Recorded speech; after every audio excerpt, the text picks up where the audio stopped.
Government tell us say police now our friend. I remember what my papa tell me. He say make I mind who I dey call my friend.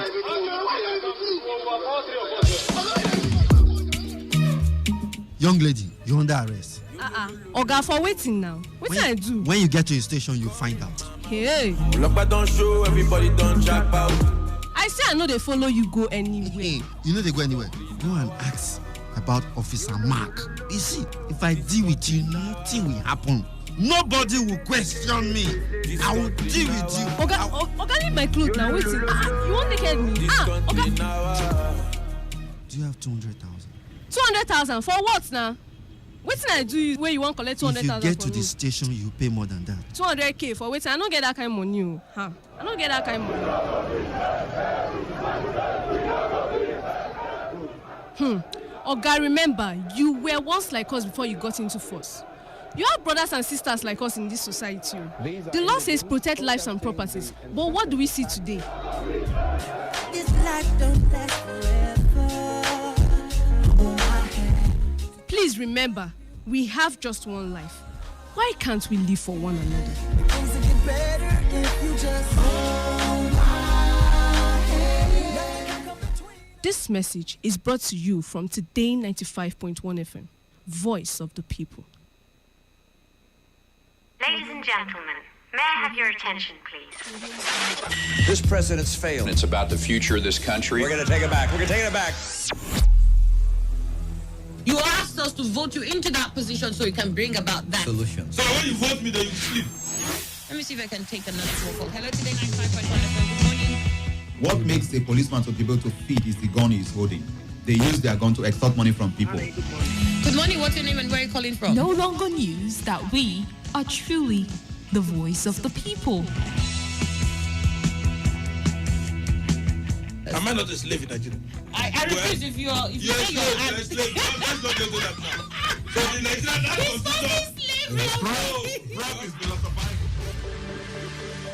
You spot the difference now? This is today's hustle. One show that embodies objectivity. We raise the bar in examining the good, the bad, the sordid, everything that has to do with society. In America, you buy a big house and you pay gradually for 30 years of your life. That is politics. In Nigeria, you carry all your salary and go and rent one room. Bad politics. Everything that has to do with you society. must negotiate. If we don't negotiate, when a man is pushed to the wall, he bounces back with double levels. We have been pushed to the wall. The Hustle. Every weekday from 1 p.m. to 3 p.m. on Today 95.1 FM. This is today's hustle. One show that embodies objectivity. We raise the bar in examining the good, the bad, the sordid, everything that has to do with society.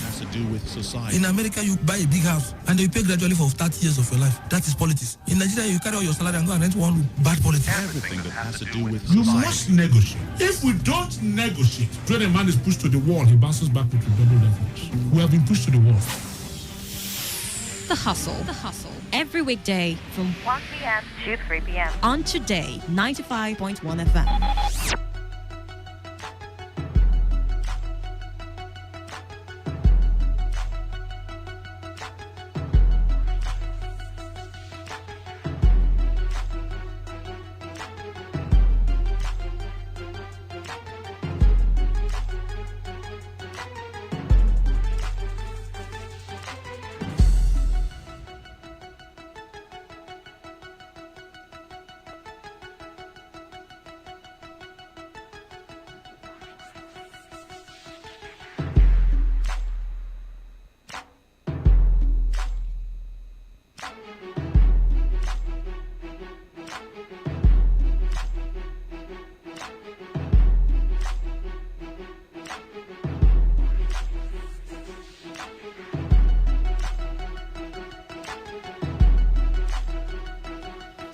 Okay, a beautiful Friday afternoon to everybody listening. It is 10 minutes gone past 1 o'clock, and you are welcome to the first half of today's hustle. It's a Friday again, I have to mention. So TGIF, thank God it's Friday, I think.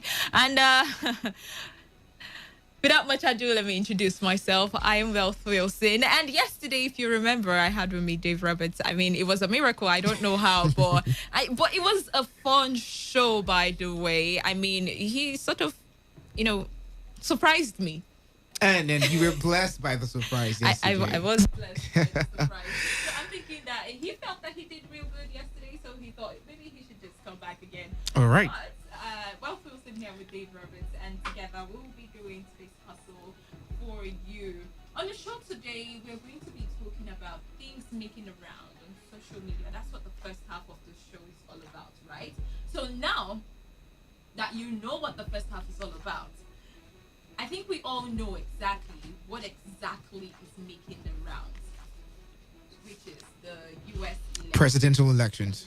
Yeah. Now, everybody seems to be off and trying to figure or listen, who would emerge president, whether the incumbent will be resuming office or Joe Biden will be assuming office as president of the U.S. That seems to be the question in the minds of a lot of persons. Some persons already certain who will, other persons waiting for a miracle and angels from wherever to come in and save the situation or save the day. So, starting the show, we're going to be looking at or examining what we see play out in the U.S. election from an angle that I feel is quite interesting. Now, looking at what's going on, right, we see that the battle is quite fierce for both parties. Very fierce, right? Very fierce, yeah. And a lot of persons feel that maybe a miracle from some place could just come in and switch the whole situation. But Trump already is crying foul with the whole election and the whole voting system. Earlier before now, he had already started talking about the fact that he wasn't comfortable with the mail-in voting style. I mean, he tried to oppose it, and somehow he's reaffirming that fear, or the fear that he had earlier expressed, talking about how the opponents or the opposition would try to use that to, get in their own votes and what have you. So I do think that it would be very important we talk about. I do think that it will be very important we talk about that particular matter. Now let's start off with Trump and his position on whether or not the elections are fair. Now, I mean, he had already, he wanted to go to court to end the process of vote counting in certain, regions and all of that. And even though that was opposed at first, I still feel that there's a position in his heart that he would still be going to court if the results do not tilt towards his way. Because, I mean, he has been crying foul for a whole lot of places. I mean, certain regions that seem to be occupied by his own political party seem not to be getting a strong grip, and that seems to be causing a lot of unbalance in his mind. Now we're going to be looking at it from the angle of democracy. The US style of government democracy, basically, or even elections, have been the long-standing paradigm, yes, for countries such as ours, Nigeria. I mean, they've been somewhat big brothers when it comes to elections and all of that for Nigeria. And seeing what is playing out, right? Trump crying foul. Some persons thinking that, the whole process is being rigged, the whole process is being intimidated. Do you think that if this escalates further and they have to go to court, that this might likely cause a dent in the big brother position that they already occupy in the minds or in the hearts of other persons in, third world countries such as ours, or any other country that they wield a lot of influence on? And then again, we're going to just oppose it with what we have here in Nigeria. In Nigeria, we've always had instances of where after elections, the opposition or the party that had lost out seemed to want to go to court to appeal the results or, recheck results because they felt that they've been rigged or cheated out of the mandate of people that's in becoming the president's governor or what have you. And we see that wanting to replicate itself there. Now, the question in my head is the problem with the style or the system of governance? The federal system of governance. I mean, we see this not happen very recurrently in countries such as the UK, Italy, the Netherlands. I mean, some parts of Europe.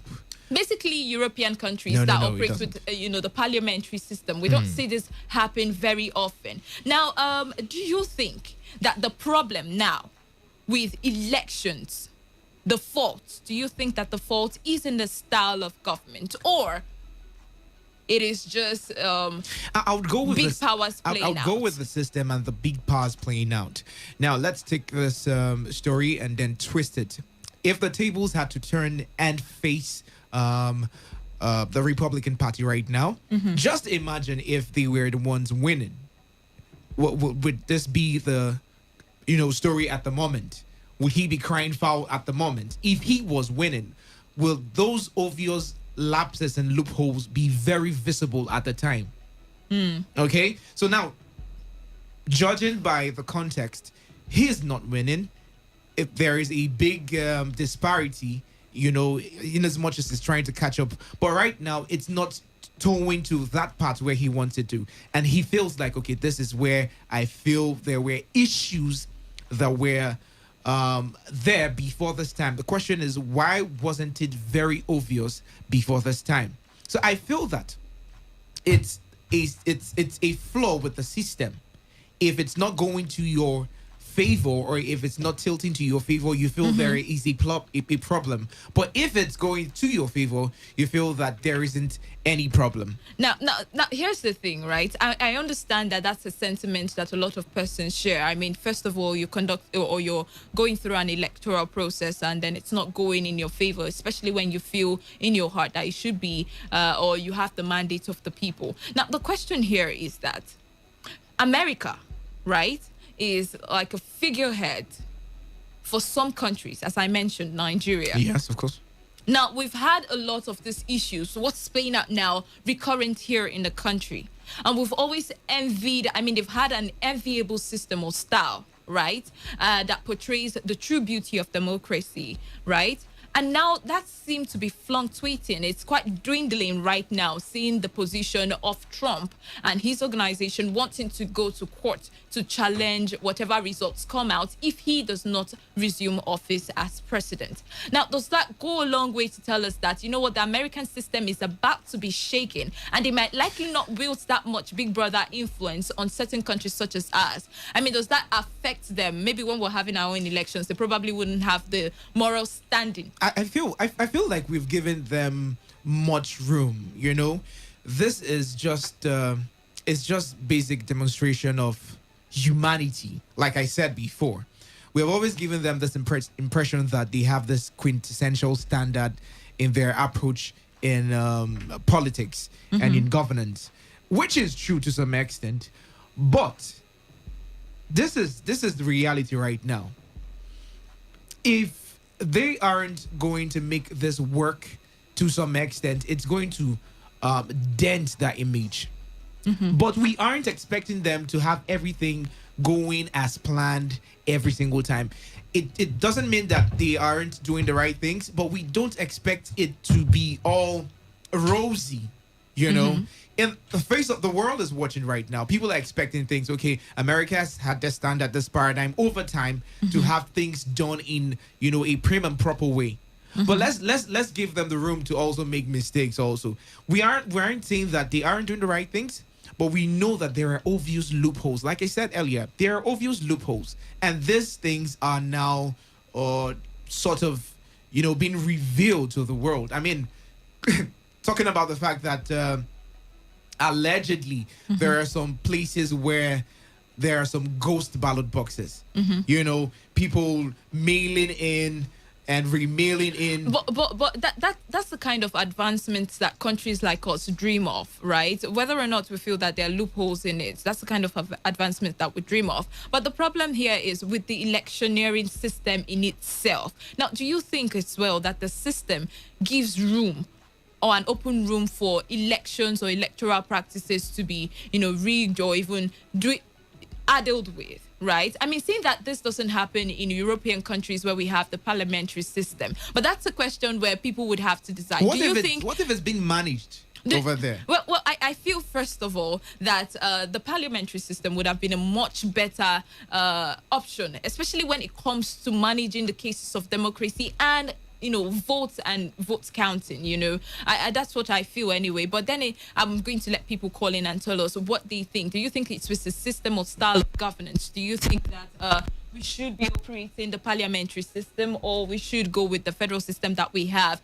Do you think that the fault is in the system? And how do you feel this occasion that seemed to be following up with the US elections, how do you think it's going to affect them, their big brother status, and the long-standing democracy that they have been fighting for and portraying so far to the world? How do you think that this would affect them in the long run if they eventually decide to challenge the results in court like we see in third world countries? But then moving on now to talk about things that affect us in the Niger Delta. Well, the Deputy Senate President, Ovioma Agege, had come out to talk to governors or implore governors of the Niger Delta region about the 13% oil derivation funds meant for oil-producing states.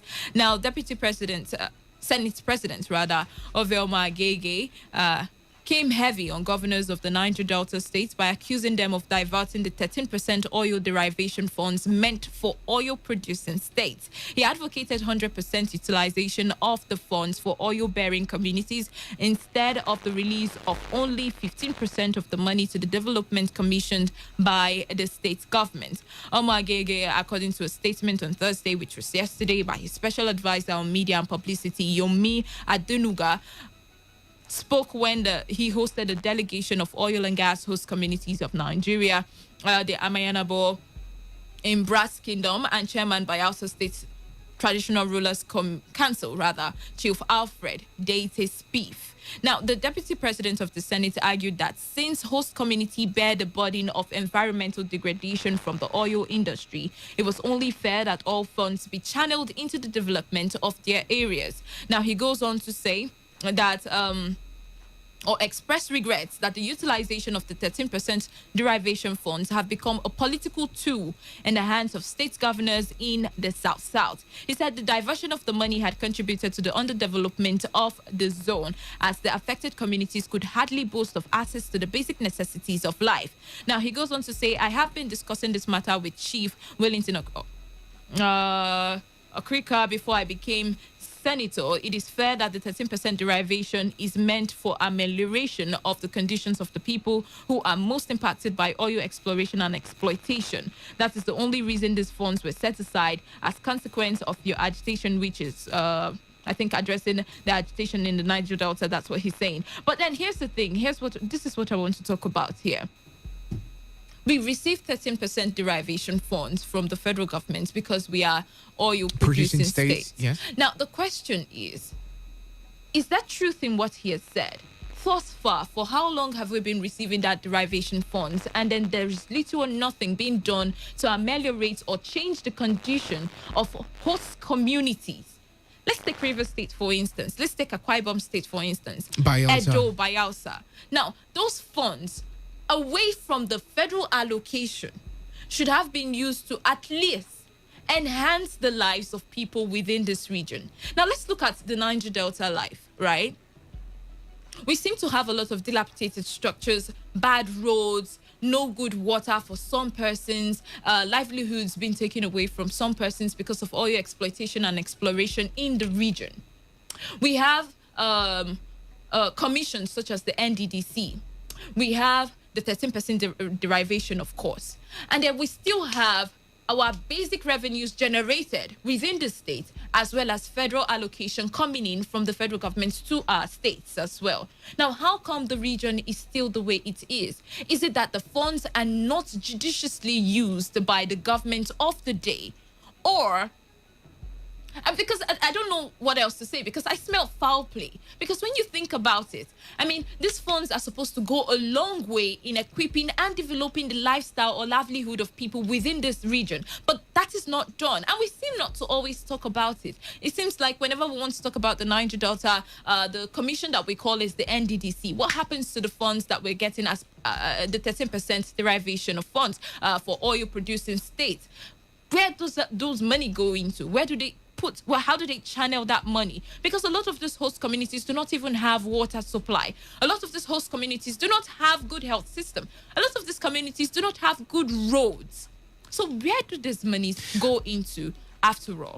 That's why you had the commission inaugurated in the first place, the NDDC, the Niger Delta Development Commission. That was the primary motive. They were meant to be there. No, away from the derivation, the NDDC, I know the NDDC is supposed to be, there championing to the cause, yes. ameliorate the condition of life for people within this region, right? Now, what about the funds that we are getting as per oil producing states?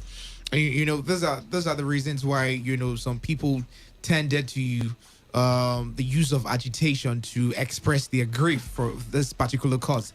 And it's like every time we talk about it, we seem to overlook the fact that the governors also have to be accountable for these funds as well. I mean, they have to explain how much of these funds they've been able to use to at least help or ease the lifestyle or livelihood of people within this region. We seem to always, evade that particular one. I mean, we're talking about development. Don't you think that with all that we have, I mean, the extras that we're getting as per oil producing states was supposed to be a notch higher in terms of, lifestyle. Lifestyle and living generally was supposed to be a notch higher than every other region. But it seemed like the Niger Delta seemed to be suffering a setback. Now, is this setback? Are we going to blame this setback now from the center? Because we always seem to blame the center. Now, what happens to the states within the region who do not judiciously use the funds that are being allocated this part of the region?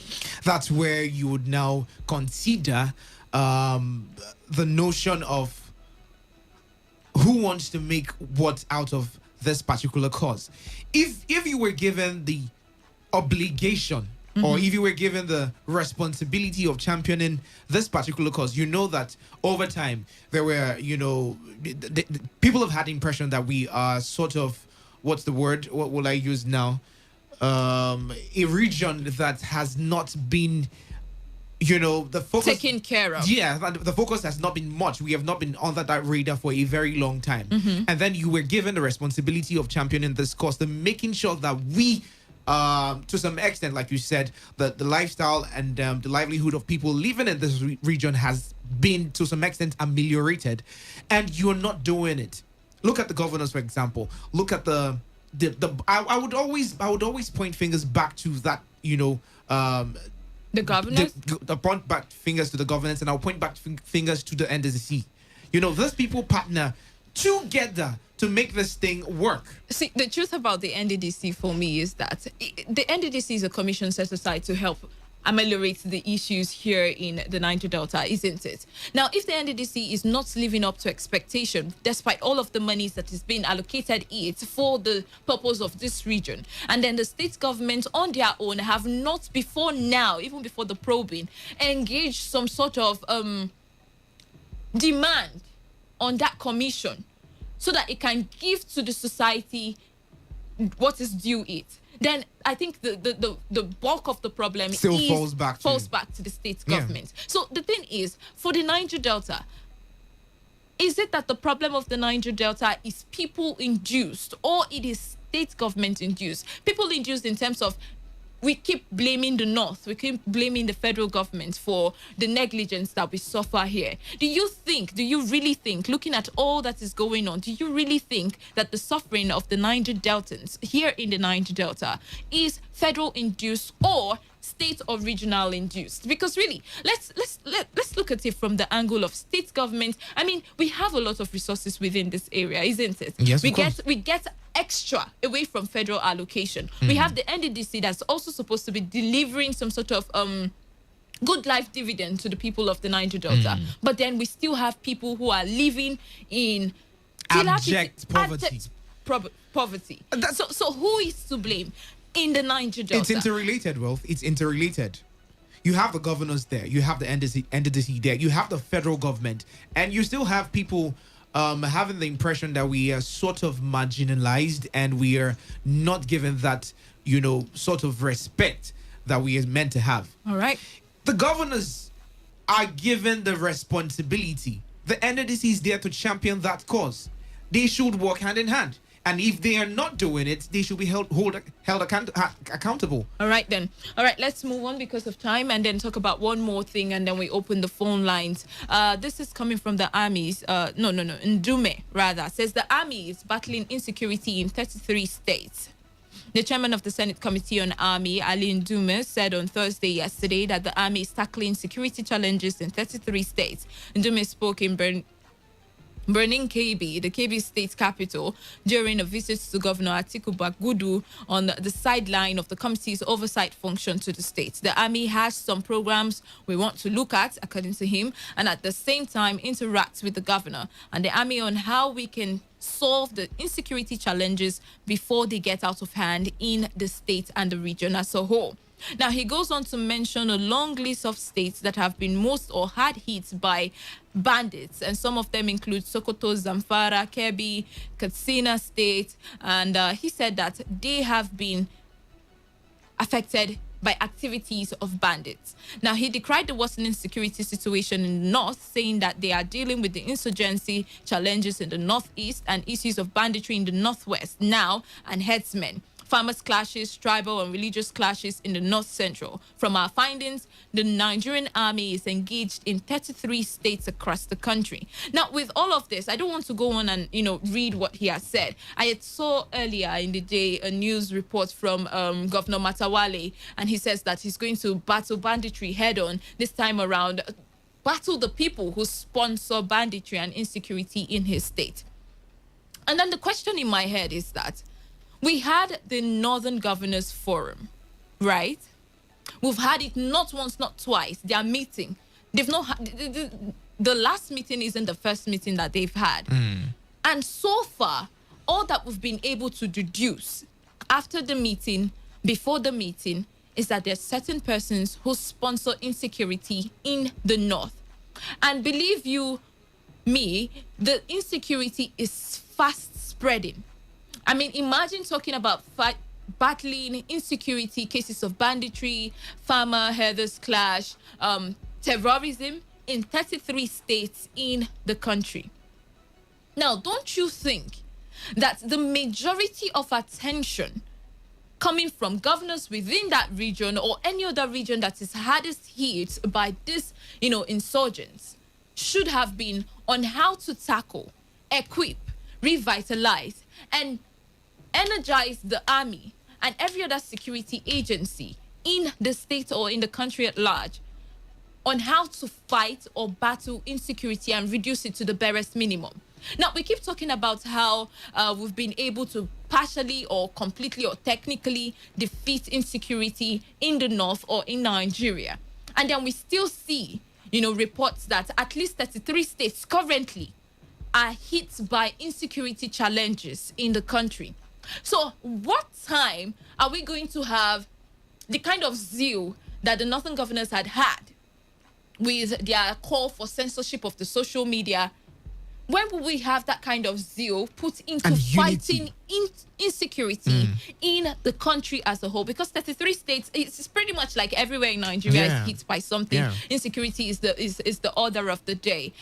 So when are we going to have that kind of positioning and zeal to fight insecurity in our states and in our country? Well, let me quickly draw your attention back to what you said earlier. He said, categorically stating that he was going to fight those. It's not the first time we've had Northern governors come out to talk about how they want to fight people who sponsor. But we've not had any information, whether from the DSS or we've not seen any lead or headway by the DSS or any security outfit as to clamping down on people that supposedly sponsor this insecurity. I think it's high time we take these people for their words. If you feel that there is a sect or there are a group of people sponsoring and you aren't doing anything about it, that means to some extent you are taking sides with them. Or to some extent, the fight against insecurity is not very sincere. So that's the question. I mean, we can't keep telling people that we are fighting insecurity, we're trying to climb down on these people head on, and then there are persons or speculated or alleged persons who stay somewhere in their houses and sponsor and, give a go-ahead to this hoodlums or these criminal elements that come around and destroy facilities and cause chaos and unrest in our states. And then there is little or nothing being done, or little or no information as to who or what group is responsible for this? I mean, how about intelligence finding? How about putting in a lot of pressure on people who are supposed to be security chiefs, for crying out loud? The only thing we cry about is removing the security chiefs. How about we demand that they give us, or we give them an ultimatum to at least push or reduce insecurity to the barest minimum in these regions? How about all of that? But then we seem to always have the time to clamor for other things. Or things that aren't irrelevant at the time. I mean, take for example, right now it looks like it's almost a death trap. All right, you re-equip the soldiers, you give them re-armor, and then you send them back into those spaces, and they come back with the same report, the same news over time that we've heard for, quite a while, some years now. Are you trying to say that we should keep re-equipping these people and keep sending them to their early graves, when you can put your efforts in channeling to track down those people who you feel are sponsoring them? Because the truth of the matter is that at least if we get to people, or if we find the people who are responsible for equipping and sponsoring these bandits or terrorists, we seem that means that we've won 50% of the fight. You've mitigated the whole honestly issue. But then it seems like we have other issues that seem to take our interest, especially for the northern governors, which I believe that by now should be the most overzealous with demanding for an ultimatum to the end of insecurity in their region. Judging by the fact that the jurisdiction of this particular issue is, majorly affected in those northern states. They have the majority of these repeated occurrences in those areas, and then they can come together and say, we do not want social media. Who are we deceiving? All right, then, let's open the phone lines. I think we've spent a lot of time talking. I just felt like maybe we should have a laid-back show and just talk about things and see how we can propose solutions to it. We started out with talking about Trump and the U.S. elections, and we asked the question, do you think that if in the end of the day, these people go to court to decide who really is winner for this election, it goes a long way to dent their long-standing picture or paradigm of standard for democracy? And then do you think that looking at what's happening in the US and then comparing it to what usually happens here or in third world countries, do you think that it is the style or system of government that causes the recurrence of electoral practice, rigging, or what have you, as compared to what we have with countries, European countries basically, that operate with the parliamentary system? I don't know, I'm just asking the question. If you think that it's with the system, then you go ahead and explain to me why you think so. And then we also mentioned that Aline Dume talked about 33 states, the army battling with insecurity in 33 states. And we asked the question, I mean, isn't this getting really alarming? 33 states facing farmer herders clash, banditry. We have some facing Boko Haram, and then we have some facing kidnapping and gangsterism, demanding that whoever is allegedly sponsoring this insecurity within the region or in the country is brought to book. I mean, all we hear is just stories about how they are going to fight them, promises, or there are persons who are sponsoring, and then in the end of the day, we've not had any leadway or headway in reducing this to the barest minimum. So what do you make of all of this? And do not forget Omogege's position on the 13% derivation funds in the Niger Delta. And the question is, the problem of the Niger Delta, do you really still think that it's from the federal, or we have state governments that have invariably taking the funds that are supposed to ameliorate and change the conditions of lives of Niger Deltans in the country and use them for their own selfish interests? Because seeing all of this, the commission is here, the derivation is here, federal government allocation is here, revenues we are also generating, the states are here, but then the lifestyle and the livelihood of people within this region is still nothing to write home about. So what do you make of all of this? Let me get to hear your position. 0817-000951 or 0701-933-9962. That's the portal to send your text messages to. And you can also call us on 0810-951-0951. All right, 95.1 FM. Hello, good afternoon. Good afternoon. Obwana, you're welcome. Okay, see, I've always been a proponent of a position that we have our own problems here in the Niger Delta. I'll tell you how. since 1996 when I was created. I can't see nothing having become a governor in Bayelsa State, but with all the allocations that have been allocated to Bayelsa since the year it was created, if you go to Bayelsa, probably with nothing developmental is happening. Like you said, we have National Development Commission, and yet our students overseas for 2028 are going out on the streets to carry out protests on paid fees and allowances. It is hard. So it goes a long way to tell you that we are our own problem. You have a commission that is for you. You have a Ministry of Niger Delta. You have our governors with all the huge allocations they are getting, yet kidnapping and everything. Like you said on the issue of the kidnapping, one of our managers said if insurgency or anything lasts for more than 24 hours, then you know there are government involved. All right then. All right. If you agree with me, you know there was a point or the time when there was no security issue. So you saw some states experience high security threat to the point that their allocation for security vote increased. So all these things, we are not oblivious of all these facts. We are our own problem. All right then. Thank you. Thank you very much for that contribution. 95.1 FM. Hello. Yes. Good afternoon. Good afternoon. This is Hart calling from our own direction. You're welcome. We're still in a democratic country that practice the presidential system or democratic country. In fact, they always do election by majority. You cannot win election without majority. Remember what happened in River State here? Opposition in our state, River State here, they cannot win election. But they want to use force, using military to force themselves into government house. It's not possible. So we should stop all this using military, using force to go into government house. Let us do election by majority. PDP by majority, we are majority in this state. So you cannot force ourselves in because people want to force ourselves in. It's not possible. You can't win election in that way.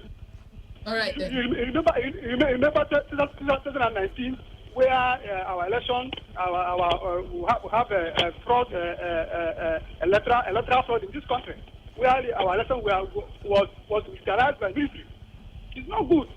Let us arrange our electoral system to be in order so that the majority will win. All right then. The will of the people will prevail. All right. Thank you. Thank you very much for that contribution. 95.1 FM. Good afternoon. Well, good afternoon. Good afternoon, Mr. Bright. You're welcome. Thank you. The problem of presidential system.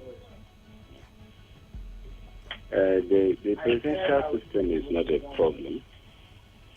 Just like it's also here in Nigeria, I have argued that it is not a problem. The problem are the operators. Well, it's not between Tuesday and today, Friday. Would you ever believe that American electoral system has faults? Oh, well, there is no perfection anywhere, but at least with the faults that we see, it's quite baffling and... It's baffling. No, thank you. Baffling. You wouldn't have had this kind of baffling imagination, right? Yes, that is because a bad politician is in position this period of time. So it is not a system.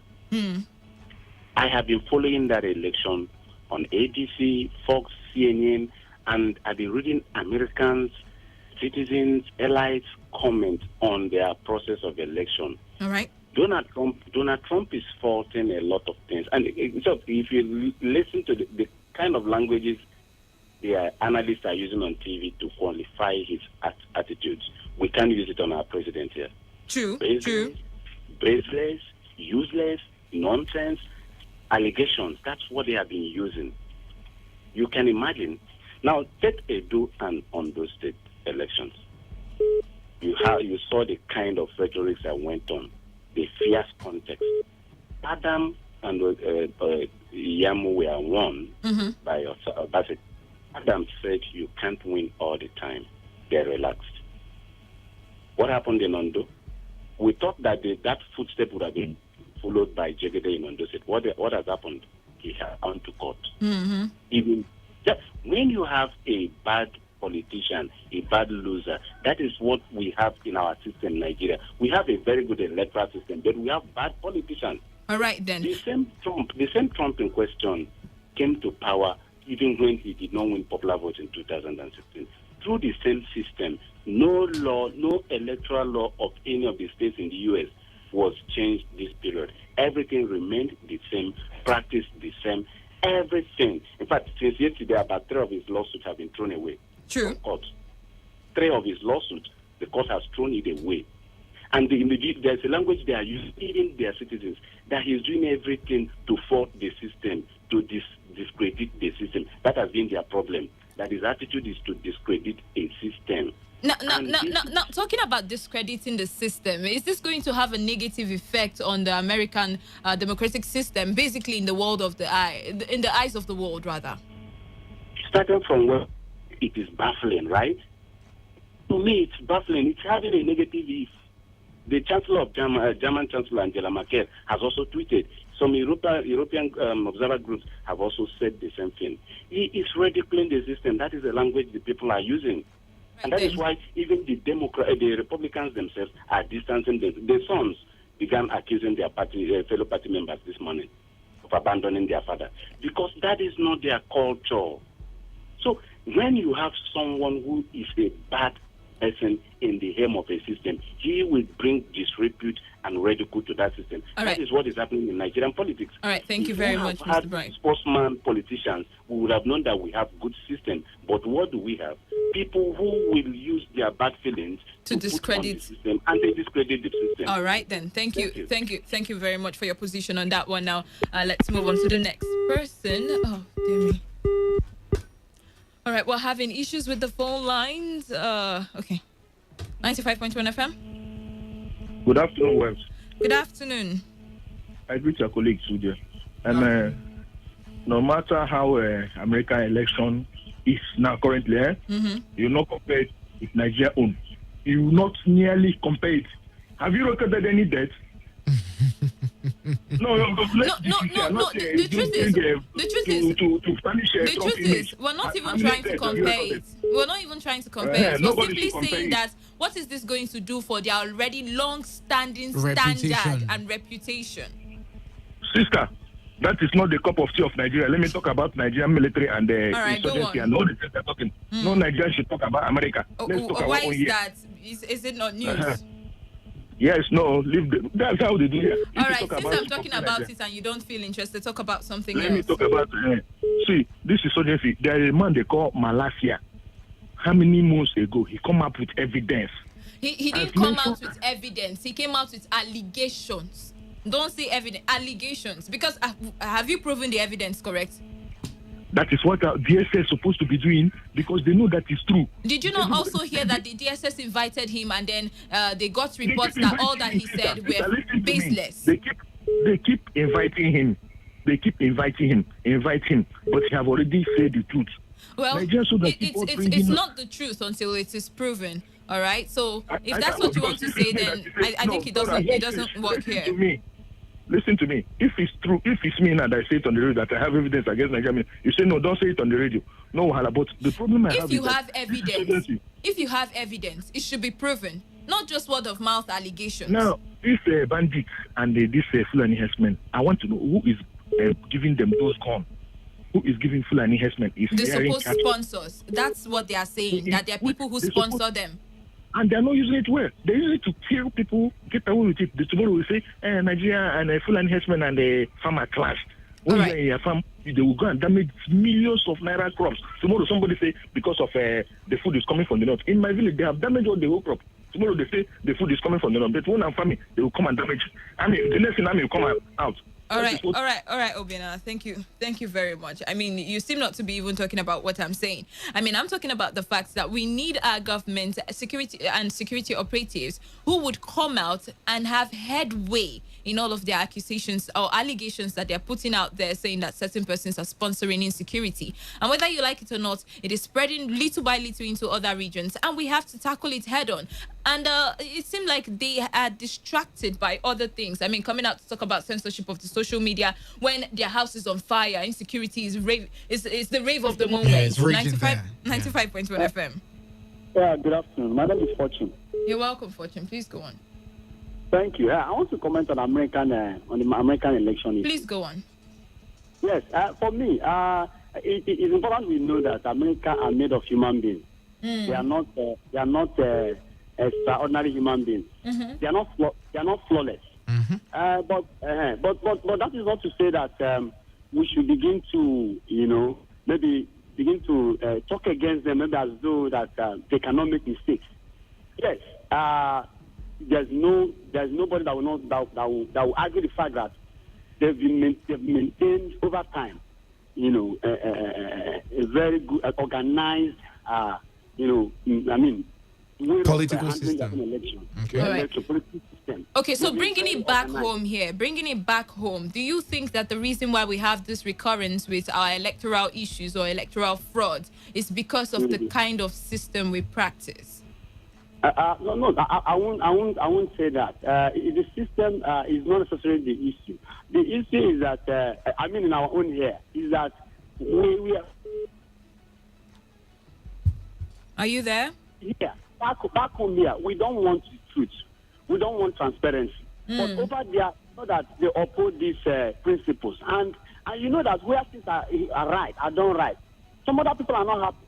There are forces fighting America. Right. Everybody knows that. There are two forces, that are fighting in America. For the clamor of world power, we know that it definitely has to happen that way. So what I'm trying to say, in summary, I'm saying that we should pray for America. We should support them. We shouldn't talk against them. All right, then. Therefore, I'm waking up to you. Understand? All right. Thank you. Thank you very much. Pray for America, he says. 95.1 FM. Hello, I greet everybody into the world. Good afternoon. Afternoon to your colleague in the studio. I don't know his name. Dave. My name is Dave. Good afternoon. Yeah, good afternoon, brother. Well, I am Prince calling you from Abuluma. You're welcome, Prince. Please go on. Yeah, our system of government, and the system of politics and all together, the way we conduct our election in Nigeria is nowhere to, compare from U.S. We should compare ourselves with like Ghana, not U.S. You either Ghana or Togo, Republic of Togo. We're not trying to even compare. We're just simply saying how is this going to affect? We don't need to even comment about that one. Okay. Because our own is one of the poorest, the last to say but the least. Now, that is how it is. Trump, God brought Trump. If Trump refused to, if the people of U.S. refused to vote for Trump, or Trump did not win the election, there is no problem. God have the reason why it happened that way. You understand? So it's not something we need to use APC and PDP and in Nigeria to compare to this thing. After on our own, it's even the worst part of it. All right, Prince. Thank you. Thank you very much. He says God brought Trump. I'm wondering how he got that information from God. 95.1 FM. Lady Wells, greetings. You're welcome. Mr. Lawson. Dave, it looks like you are making an appearance in almost all the show. I mean, he's surprising me. Yes, you have a lot of strength today, honestly. After finishing your own, you are making this because even in the evening, you still make appearance. It's a sacrifice we make now. It's a sacrifice we make. Yes, no, I agree with you, honestly. I see what you do in most of these shows. Really. Well done.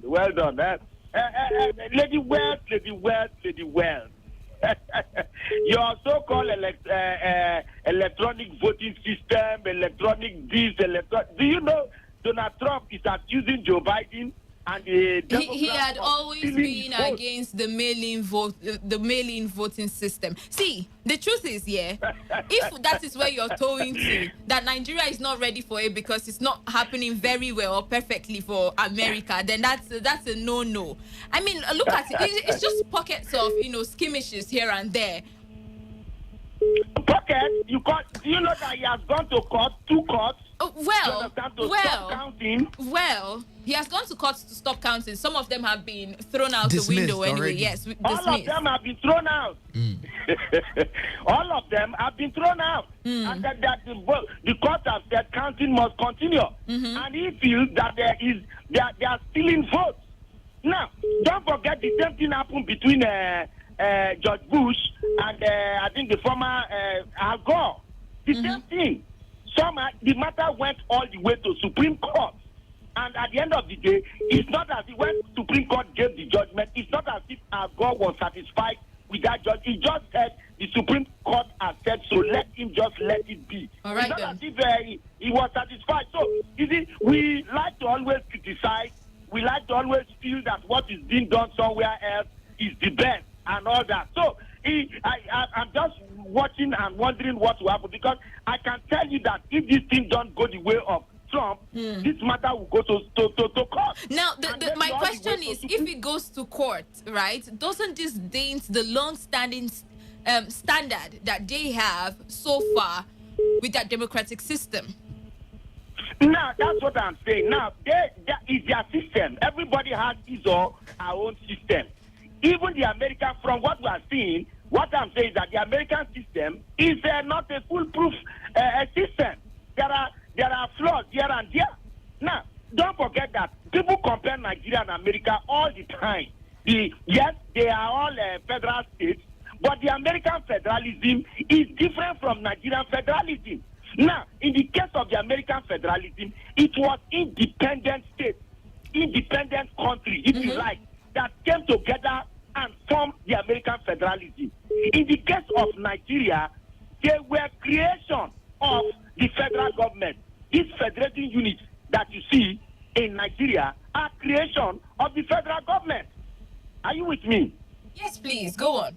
Yes, they are creation of the federal government from 3 regions to 4 regions to 12 states, like that, all the way to 36 states today, all created by federal government. So it can never be the same. We don't have the same, the system. So don't think that any system is foolproof.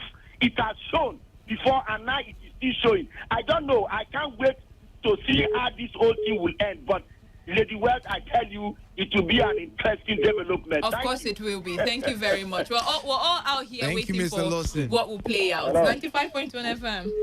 Yeah, Lady Wells. Yes. Chima, you're welcome. I'm with Chima. Thank you very much. Lady Wells, I think America has set that thing the way it's supposed to be. Because what we are seeing, I think the process is actually a transparent one. For me, I don't know what Donald Trump is talking about. Then, with what we are seeing so far, we have a very big lesson, you understand, to learn. I think it points out to the fact that power resides with the people, you understand, according to the Constitution. You understand? So it has set us clear. Then on the issue of insecurity. Now, this Malaysia, I think he has come out several times. He should come out clearly to expatiate, you understand, whatever information he has, so that the or share with the DSS the proof of the allegations he's been making. Yes, I want him to at least let us have the proof of his allegations, because he has said it. With what we are seeing, the strong words he's making and everything. I mean, if he continues to he's hitting on the policy. So for me, I think it's for him to come out and stand up clearly to tell the world, look, this is what I know, this is what I know. You understand? Now, wait, let me tell you again. There were words of our former head of state, Sani Abacha. He said something, you understand? As somebody who went through the system, now he told the people, told Nigeria that, look, any problem that is in any administration, in any region, that past 24 hours, wait, your guess is as good as mine. All right, then. All right, thank you very much, Chima, for that one. We're going to be taking some messages because I see we have just 1 minute here. This one says, greetings to you, Wealth and Dave. Whether the U.S. Supreme Court becomes the final arbiter between Trump and Biden does not dent the U.S. century of liberal democratic practice. It means change remains a constant flocks. That's coming from Friday Olu in Choba. This one says, my people, I keep saying this, that the 36 governors are the real problems. As for Niger Delta, our problem is self-inflicted. We have emperors as governors who inflict poverty and pain in the midst of abundance. The governor and traditional rulers share the wealth among themselves and some powerful groups. It's like only the strong survives, and that's coming from Prince. Melody in Uniport says there is no sincerity amongst our leaders everywhere. Like the president, the northern governors are busy chasing rats when their house is on fire. The ones in the south are as greedy and selfish. Insecurity is now a good business for the politicians. On the USA election, it is personality traits of Trump that is driving his doubtful narrative. USA remains who they are after Trump. All right, thank you very much, Melody, for that one. We're going to go for the news update, and when we come back, we are going to be doing something quite different. Yeah, that's quite secret. different and interesting. So stay tuned. News update comes up next.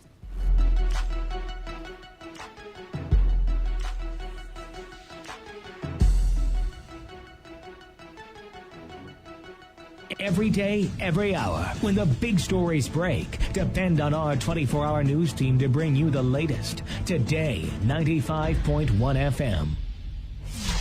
Today, 95.1 FM. Port Harcourt. News update.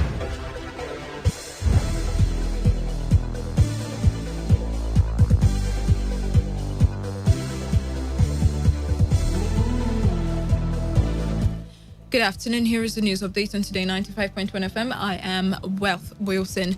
This report says the Nigerian army will appear tomorrow before the Lagos State Panel of Inquiry probing the alleged shooting of #EndSARS peaceful protesters by soldiers on October 20 at the Lekki toll gate. This is contrary to its earlier decision not to appear before the panel. Sources close to the retired Justice Doris Okuwobi-led panel hinted that the army had acknowledged the panel's invitation, and the panel had fixed Saturday for its appearance at the hearing. The source said the army cannot afford to ignore the invitation from the panel, duly signed by its chairperson, who is a judicial officer, even after the panel was set up with the approval of the National Executive Council. And President Muhammadu Buhari has assured Nigerians and indeed the international community of full cooperation with the panel. The source said the army is critical to the work of the panel and it will erode public confidence in the government if any of its institutions snub the panel with impunity.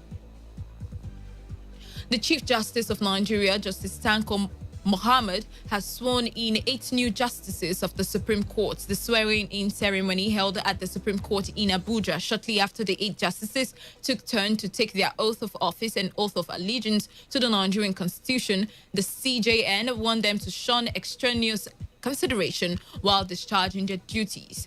The justices, who were recently elevated from the Court of Appeal bench, comprised 7 men and 1 woman, as well as 5 appointees from the north and 3 from the south. The recent inauguration of the judicial offices has raised the number of justices of the Supreme Court from 12 to 20.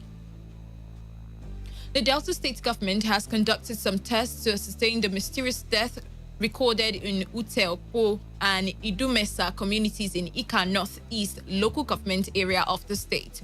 According to the Commissioner for Health in the state, Dr. Mordi Onoye, the results of the test carried out have come back positive for yellow fever disease. He made the disclosure while briefing reporters in Asaba, the state's capital. Onoye confirmed that as of noon on Friday, 22 deaths had been recorded, with 7 active cases receiving treatment in hospitals across the state. He, however, noted that the state health authorities await authentication of the government's position from the regional test center in Dakar, Senegal, within a period of 1 month. The management of Ignatius Ajuri University of Education has lifted the suspension of 2 who were earlier suspended for alleged incitement. The management, in a statement by the Public Relations Officer of the university, said it lifted the suspension based on appeals from well-meaning individuals. It urged the affected students, Chibuzo Remy and Sunday Dongsit, to resume school within the stipulated time. According to the statement, the management also pardoned 2 male students who were caught in a female hostel, warning that any student caught in acts capable of causing issues in the school will be dealt with. He appealed and pleaded with students to act according to the rules and regulations of the university. On the foreign scene, Democratic candidate Joe Biden has taken the lead in Georgia with 99% of votes counted. Reports say Biden overtook Donald Trump as votes are being counted, as currently leading with 907 votes. By calculation, if Biden takes Georgia, that would be the end of the road for Trump, as he cannot achieve the required 270 electoral college votes to secure the presidency. Biden has a slender lead in Nevada and Arizona and is chipping away at Trump's advantage in Pennsylvania. And that was the news update on Today 95.1 FM. Do not forget, take responsibility, wash your hands frequently with soap and running water. Avoid touching your face in high contact surfaces to prevent coronavirus. Once again, good afternoon. I am Wealth Wilson and thank you for listening. Do stay tuned as today's hustle continues. Today's news, today's entertainment, today's sports, today's issues. Today on Today 95.1 FM, Port Harcourt. This is Today 95.1 FM, Port Harcourt, voice of the people.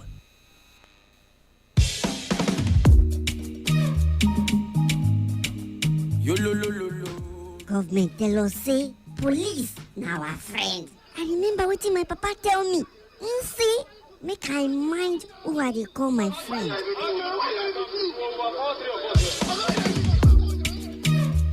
Young lady, you're under arrest. Oga, for waiting now. What can I do? When you get to the station, you find out. Hey. Look, don't show, everybody don't drop out. I say I know they follow you go anywhere. Hey, you know they go anywhere. Go and ask about Officer Mark. You see, if I deal with you, nothing will happen. Nobody will question me. I will deal with you. Oga, leave my clothes now. Wait. You won't take care of me. Oga. Do you have 200,000? 200,000 for what now? What can I do where you want to collect 200,000? If you get to the station, you pay more than that. 200K for waiting. I don't get that kind of money. I don't get that kind of money. Oga, remember, you were once like us before you got into force. You have brothers and sisters like us in this society. The law says protect lives and properties. But what do we see today? This life don't last forever. Please remember, we have just one life. Why can't we live for one another? Things will get better if you just hold my hand. This message is brought to you from Today 95.1 FM, voice of the people.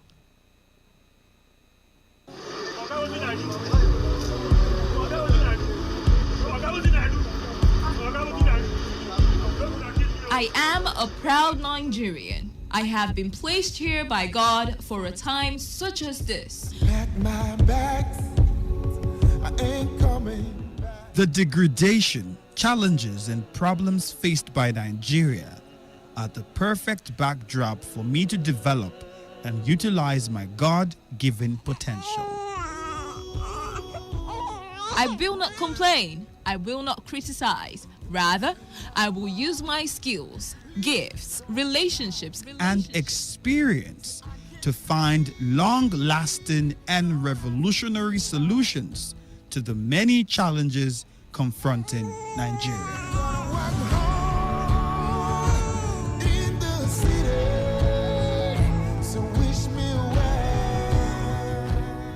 Nigeria will rise again. Because I am here, I will leave this nation a better place than I met it. I will work to make Nigeria a praise on the earth.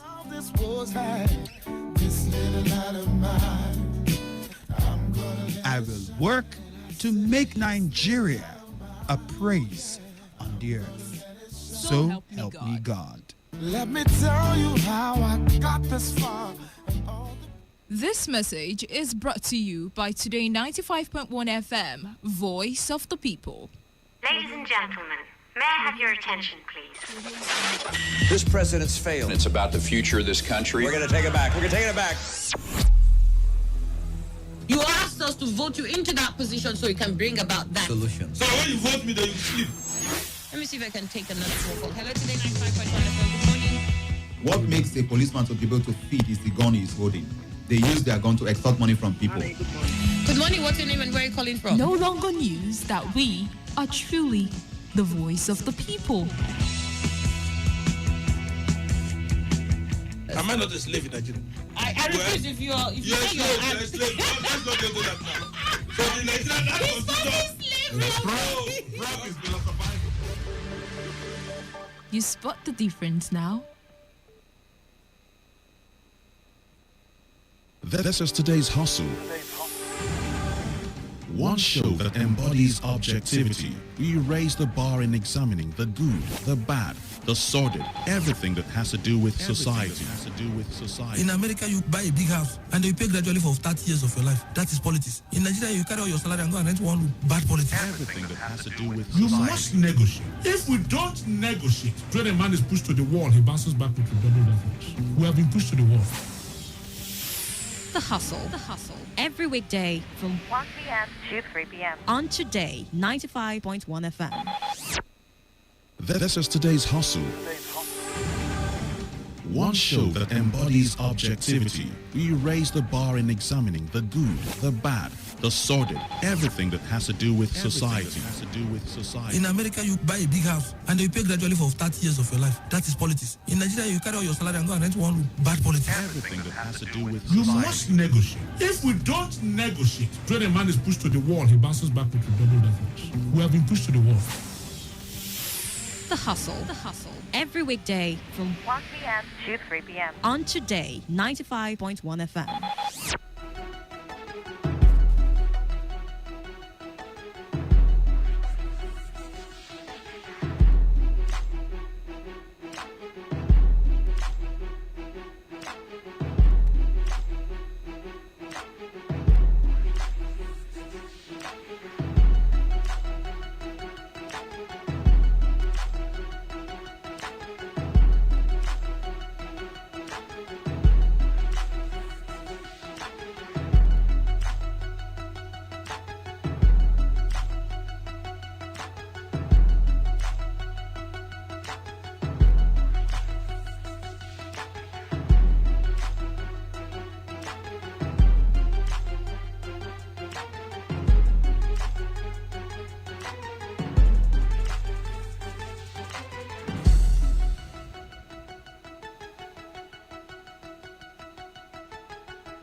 All right, once again, good afternoon and welcome to today's hustle. Second half of today's hustle, 12 minutes gone past 2 o'clock, and it is still Wealth Wilson, and I've still got Dave, my August guest on the show. In November.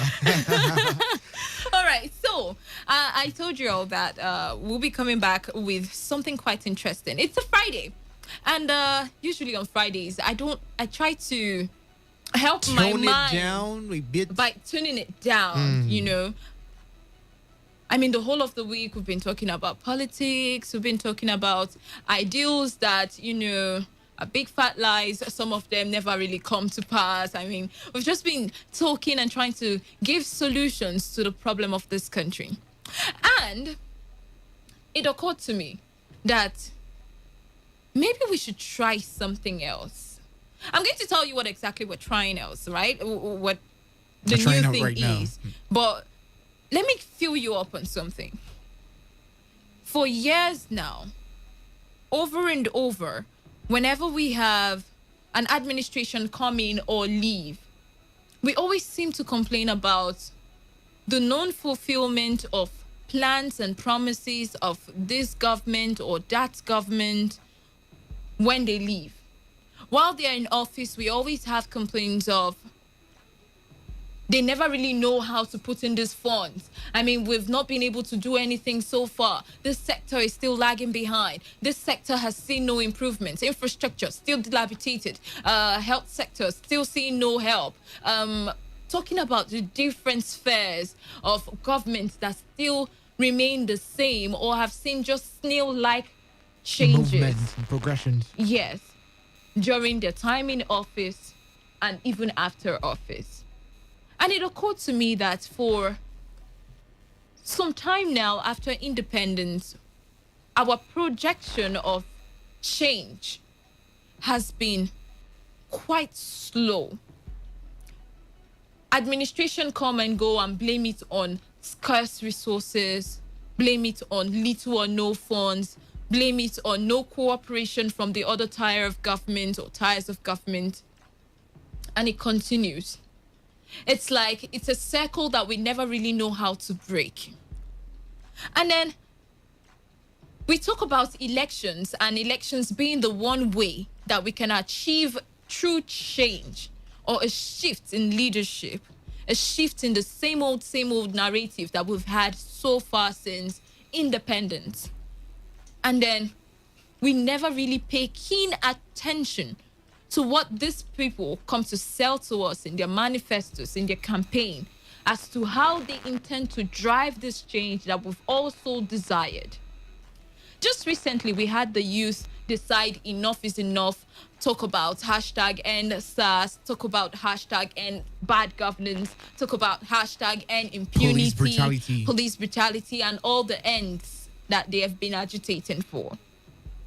And then it occurred to me that maybe we should try giving these people in office an idea of how it probably should be. Not just people in office, people who have the aspiration or the desire that in no sooner than later, anytime soon, they want to contest or vie for different positions in maybe public office or whatever. And maybe they seem not to know how to break this chain, this cycle. And whenever I listen to some of us calling or when we profile solutions on here, I notice that some of us have really intelligible ideas. Some of us have, blueprints that our leaders seem not to have. Some of us seem to know how these funds should be coming in and where it should be going into, how we can get these funds, how we can make use of our resources. And most of these things, I wouldn't want to say they elude some of our leaders, but then it looks like we, the onlookers, are the ones who seem to know, the better way. Yeah, they would have put this money. I mean, allocated this fund for this one, and then in the coming years, we would have revenues coming from here and all of that. We seem to be the ones who seem to, because we're onlookers. So now, as an onlooker, I decided that we are going to do a mock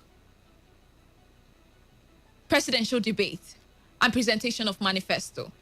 That's the surprise I had for you people. Sorry if you didn't hear what you wanted to hear, but okay, that's my surprise.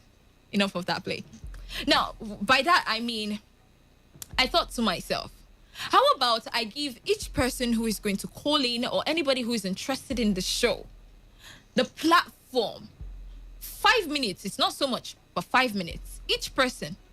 So we're going to open the phone lines real early. So I'm trying to talk real fast. It's just that I'm in my slow mood, so forgive me.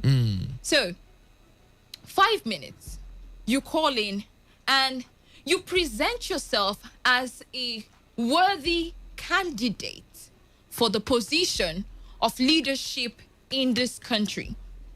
Now, for that 5 minutes, we expect, that's myself and Dave, expect that you can, in maybe 2 minutes, talk about the lackadaisical attitude of government before, present, or still existing in a particular sector or in any sector at all. And then put yourself as a vying candidate and tell me what you will do and how you will do it if you are given an opportunity to rule. Take, for instance, Wealth Wilson, contesting for the position of yada, yada, yada, yada. Now, I think that since the inception of voting, ruling, and all of that, we've not had a government that decides, holistically to work on a blueprint with all regions. That's from my own angle. I'm just giving an example. You can counter me when you call in. Now, if I become a leader, right, or say president, the first thing I will do is, while we are sourcing for funds to work on different sectors, I will first hold a meeting with all state government of all regions. Now, I am not going to block the state government of their own blueprint for their states, but I am going to work with them in terms of region. Niger Delta as a region. This is what I want for the Niger Delta in my 4 years in office. I want them to become a hub, agricultural hub, fishery, whatever.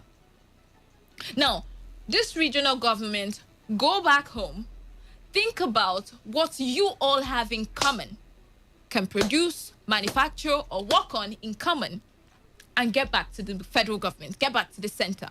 Now, we are going to work in collaboration with this region to develop this particular thing that you have all agreed on. Say in 4 years, the federal government will provide funds for the region within here to go into, let's say, what they call people that do what they call this thing? What's that? Lumber. You know, okay. They have wood. Oh, good God. It has evaded my brain. I am sorry. But okay, let's move on now. Let's say they all have fishery in common, right? Now, each region, you bring in this certain amount of money and then select a headquarter where we are going to establish this. Each region would send in delegates of people who would be employed in that particular industry.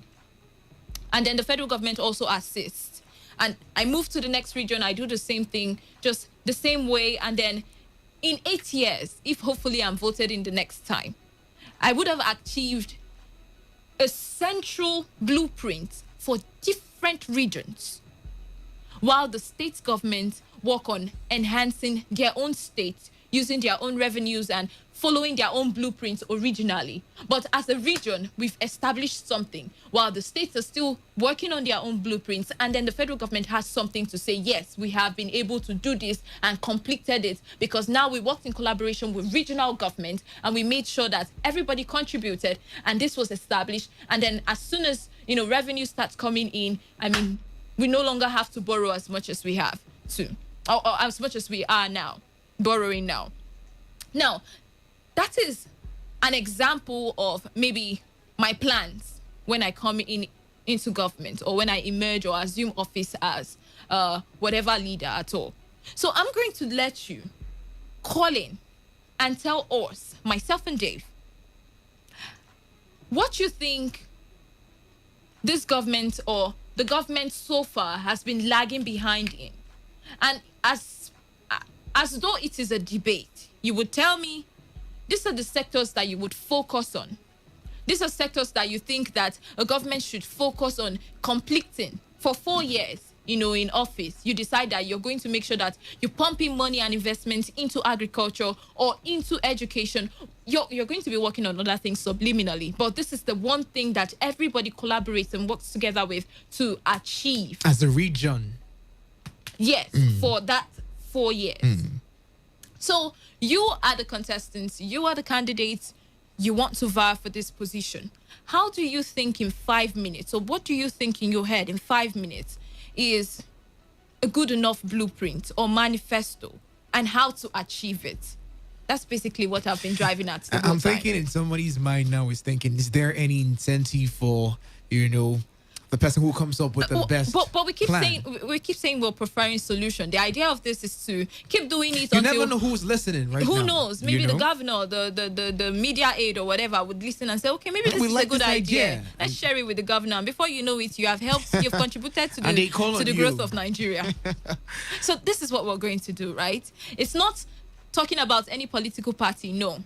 It is us trying to, or presenting ourselves in 5 minutes with what we can do to change the narrative in Nigeria, economy-wise, infrastructure-wise, developmental, strides that we can posit and follow through in 4 years that can change the narrative for us. I want to start with Dave, but he's looking at me, and I'm pretty sure he doesn't want to be put on the spot. Anyway. No, we were supposed to be the panel of judges right here, and then the moderator. All right, so we're going to moderate. You're all debating for this particular seat. It's just like what we saw with Joe Biden and Trump. or Atiku and sitting President Muhammadu Buhari.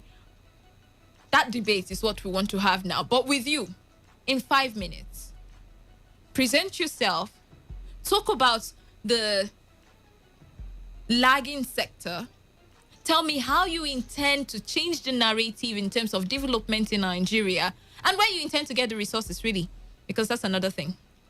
Our government always complain of not having enough funds or unavailability of resources to, create the change, the rapid change that they want. So let's get to hear from you. Give us that opinion, that intelligent opinion that can change the narrative for Nigeria. And who knows, one day when you want to contest for presidency or governorship, we would already know that you're somebody that has sense and will vote for you. Just remind you that you did this kind of thing one time. And we'll vote for you. 0817 00951 or 0810 9510 951. Send... can you send No. Yes, send in text messages as well, explaining how you want to work on that. I think I'll buy the idea of you calling in to tell us.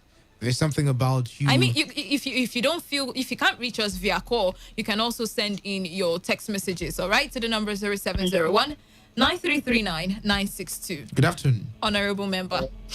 Yes, hello, good afternoon, Wes. Yes, your name and where you're calling from and your manifesto in 5 minutes. Wes, let me introduce myself first before the manifesto. My name is Ike. I'm calling you from Port Harcourt.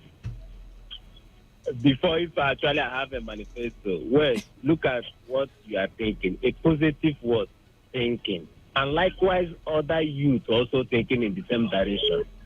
But do you think that these our leaders are not thinking the same direction? You've diverted. You're not giving me manifesto. You're asking me question. I'm telling. They are also thinking positively, but is the structure actually giving them that platform to implement all they have been Forget thinking? about for just a split second. Forget about structure and whatever, and tell me how you can work this out.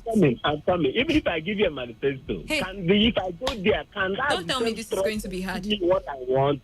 Definitely, the answer is no. It's not about giving you a manifesto. Even if that's what you think. Okay. That's what you think. Okay. And the structure is not there to give you the result of your manifesto. It's also zero. It will go the same line. That's why people are in this country need proper structure. So all right. Thank you very much, honorable member, for diverting. But now.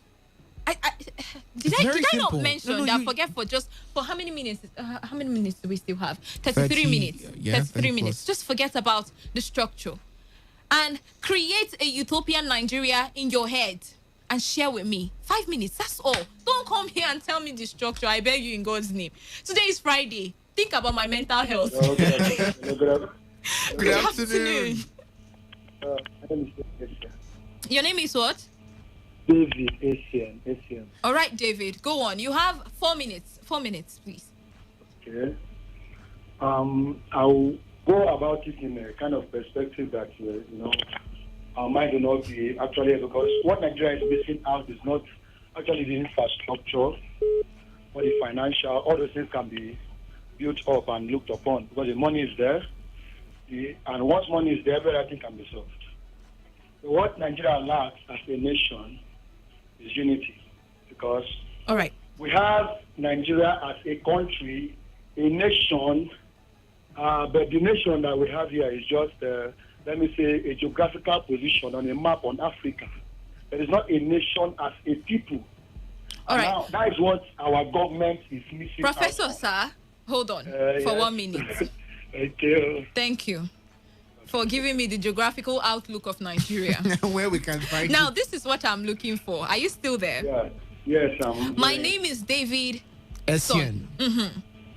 Now, in 4 years, as whatever position I am vying for, this is what we're going to do. This is how we're going to get funds, and this is how we're going to initiate it, so that after my 4 years term, we would have been able to get this done.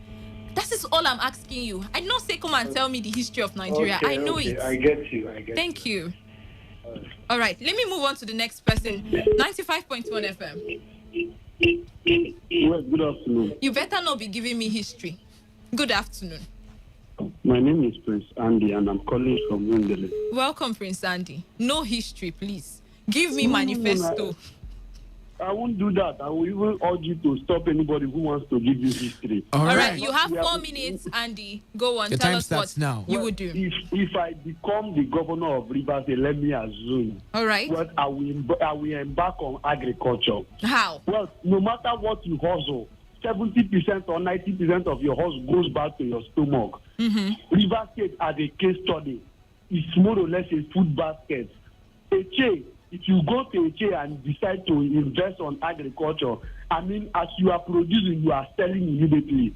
So Honorable sir, we get your point. Now, tell us how you want to invest in agriculture. Where are you going to get funds? What agricultural produce is Rivers State going to be known for? And how long? What is the term duration before we start reaping the dividend? Okay, let me talk about what they will be known for. Gary alone is enough. Gary alone is enough. The only aspect not what I can tell you about now, but this is the area I can think of that if we invest on that area, let's assume I become the governor, I mean, it will be lucrative and productive. Now, do you think that if you have the opportunity of also getting foreign investors to put in money into agriculture or the cultivation of cassava and whatever other produce you can get from it in Rivers State, that would be also a good idea? Of course, if you can get loans from foreign investors or foreign investors coming to invest in Rivers State and decide to embark on agriculture, I mean, it will be massive. Okay, it will be massive. Globally, every country and state needs food to survive. Just imagine onions, the scarcity of onions within 1 week. I mean, it's like onions was one kind, ultimate all this while. But we have been thinking that it is common, but just the scarcity within 1 week. Everybody is crying, onions is 100 naira, and all the rest. So all right. If I back on agriculture, I mean, it will be massive. All right. That's my little contribution. Thank you very much. Now, I think we'll gradually progressing. You see, it's Friday. Don't stress me, you people. Now, here's the thing, right? My name is Dave Roberts. I am vying for this position. Past administration, whatever administration, neglected this particular sector. And from your little knowledge, you think that this sector would be able to, replicate or, increase internally generated revenues for the state if looked into. How are you going to do it? I am going to call foreign investors. I am going to use this amount of allocation. I am going to use this, collaborate with regions if the funds are not available. And then in 4 years or in 5 years, we're able to get this, or in 8 years, we're able to achieve this. That's all I want. That's all I want. Say I am. Don't say Nigeria. Now, it's you. It's you I want to hear. All right, let's get this done. I'm sorry. 95.1 FM. Hello? Yes, good afternoon. Good afternoon. Your name? Yes. I'm the grandpa. All right, Grandpa. Tell us what you would do in, say, 4 minutes. How you would change the narrative and what sectors you would look into if you become leader at all in the country. There are a lot of things that I can do. I start from health. Okay. I'll make sure that we have functional primary, secondary, and tertiary health institutions in the country, so that we will not go outside to spend a little money. Rather, we will equip our hospitals and we reduce debt. When you have healthy people, there will be production, and production will generate funds, and then it will be a happier nation. So would that be your central focus as the government, or you would just, like every other government does, just put in a little money here and there to see how you can improve it, or you would make it a central goal? It has to be one of the central goals. I told you I want to start with health. I have this also on industrialization. I'm an advocate of industrialization. All right. A country that is not industrialized cannot develop. So we need this country to be industrialized so that we have cottage industries in every local government. If you have 774 cottage industries that will metamorphose to factories, you will get employment. Lessiveness will reduce. Crimes will reduce. And the people will be happy that this represents the want. All right. So in a case where there is no fund, sir, to industrialize Nigeria, how would you go about it? Yes. We have things that will give us fund. Like? We have recruit oil. that we can live for some years and then collect the money in advance and industrialize. That will also help improve, and will also stop the sharing of the excess crude allowance that every state shares. We use it to form industries, because if you share, the governors will eat the money. If you go inside their pocket, it will not be for the people. I will do something that will make people to know that this is God's sent president. All right, then. Uplift this country and make it what it's supposed to be. The giant of, in fact, it will be better than America. Americans will be coming to Nigeria to come and stay, because everywhere will be okay for everybody. That is peace. There's no flood. There's no disaster. And again, our agricultural products. You know, in Nigeria, you have a lot of agricultural products in every state. Every state will be allowed to produce what they can produce that can be given to other states, that can be exported. There's a central region where you can get all these things, and then we do export. It will generate more funds. All right. In fact, if there are loans that are taken now, we pay them off immediately. All right, then. These are things that we do. Yes, on academics, our students will be made to read. They will not go to copy. The teachers, the lecturers must teach, and they must lecture, and it must be in their brain. You know, when our students, our people go out to overseas, they're the best. So are you going to be collaborating with countries such as the US or the UK to develop our school infrastructure or increase the standard of our curriculum so that the students have no other option but to sit up? Yes, there's that collaboration, because our problem now is that we are focusing on the theory. When you have these countries that are industrialized, that know how to combine theory with practice, then we have practicals and then we have theory. It will help everybody. There be time for people to go to learn one trade or the other, to learn one thing or the other. It can be a weather where you're still reading engineering. All right. So these are the things that will make the country to look as if, in fact, to become the best country in Africa and maybe one in the world, and the people will be jealous of this country. Thank you very much, Grandpa. Thank you very, very much. Now, first of all, before I even take another call, all right, lost that one. Before I take another call, right? If I am also contesting or vying for that seat with you, Grandpa, I would take you up on most of the things you've said. Well, I am of the opinion, if I am being elected, that I will not be too diversionary with my projects. I would focus in 4 years on just 2 key sectors, which would be agriculture and education. Every other project will be getting lesser attention from me. But both of these would see drastic investments and funds so that I can get the speedy change that I need from both sectors. That's what I would have said if I were also contesting with you. But anyway, thank you very much, Grandpa. Let's listen to the next person and their plans for leadership. Okay. All right. Lost that one. The phone lines are still very much open. 0817 000951 or 0810 9510 951. 95.1 FM. Good afternoon. Your name and where you're calling from? Yes, good afternoon. Well, Olo Lucky. yes, thank you so much, my sister. My brother, I greet you. Mr. Lucky, you're welcome. Yes, my name is Olo Lucky, calling you from Ba in it. If I get opportunity to be the governor of Rivers State, I tell you, the first thing I will do is to put 30 over. I mean, 30 states. How much is my money? Say for instance, I will say my money in a month is 50,000. Now it will cut across both the deputy governor and then the House of Assembly member. Then we will put it in a bank. Everybody will know that look at how much we receive in a month and look at how much we are getting. We are like paying both the governor, the deputy governor, other like River State lawmakers. Now the remaining money that will be like, we'll be getting like 30 derivation security votes. We'll use it to put for agriculture. The agriculture will not center in maybe a particular local government. It will cut across 23 local governments. All right. So what produce would you focus on? Hello, I don't get it. What agricultural produce would you focus on? Because you can't, invest money in different or diverse produce. So which ones would you focus on? Yes. Now, what I will do is, I will not take, for instance, my local government chair.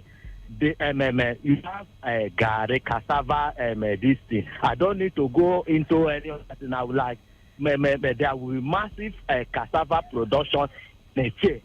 The same thing to other local government. I will not know what produce their soil will produce, and at the end of the day, they will be employing all the youth in all these sectors, and they will be looking into other critical sectors like education, health sector, and then employ people. And the people, the doctors will be up and doing, not a doctor that own a hospital. You have a private clinic, and you'll be maybe a minute in a general hospital, then the other one in your own. Or all right. The teacher that have that own a private school. All right, Honorable. No. You have exhausted your time, so maybe we should listen to someone else. But beautiful plans you have there. Thank you very much, Oluloki. 95.1 FM. Yeah, good afternoon. Good afternoon. Yeah, Mrs. Well, good afternoon. This is Honorable Chris. All right, Honorable, please go on. Yeah, to tell you the truth, if I am have the opportunity to be the governor of this state, to vie for the position, I will invest in agriculture. You know that stomach infrastructure, there is no amount of money that you put in food industry that you not make it. So what would be making most of your budget would be agriculture? Yeah, my budget now focus on the agriculture, and to get money will not be problem to me. How? For example, now I will summon all the politicians in my state. I will check how many months that you have worked in the government offices, and check how much is in your account. I will probe every politician's account. To get money is very easy. I will check when did you started working with the government? How much is your salary? How much is you supposed to receive? Are you doing another job? Then if I see enough of money that do not warrant you to, maybe you are receiving like 15,000, but I'm seeing like 1 million or 30 million. You would explain how? I'm telling you, you come and explain, and from there I will make money. So many easiest ways to get money and to raise. Agriculture is the only business that you cannot lose.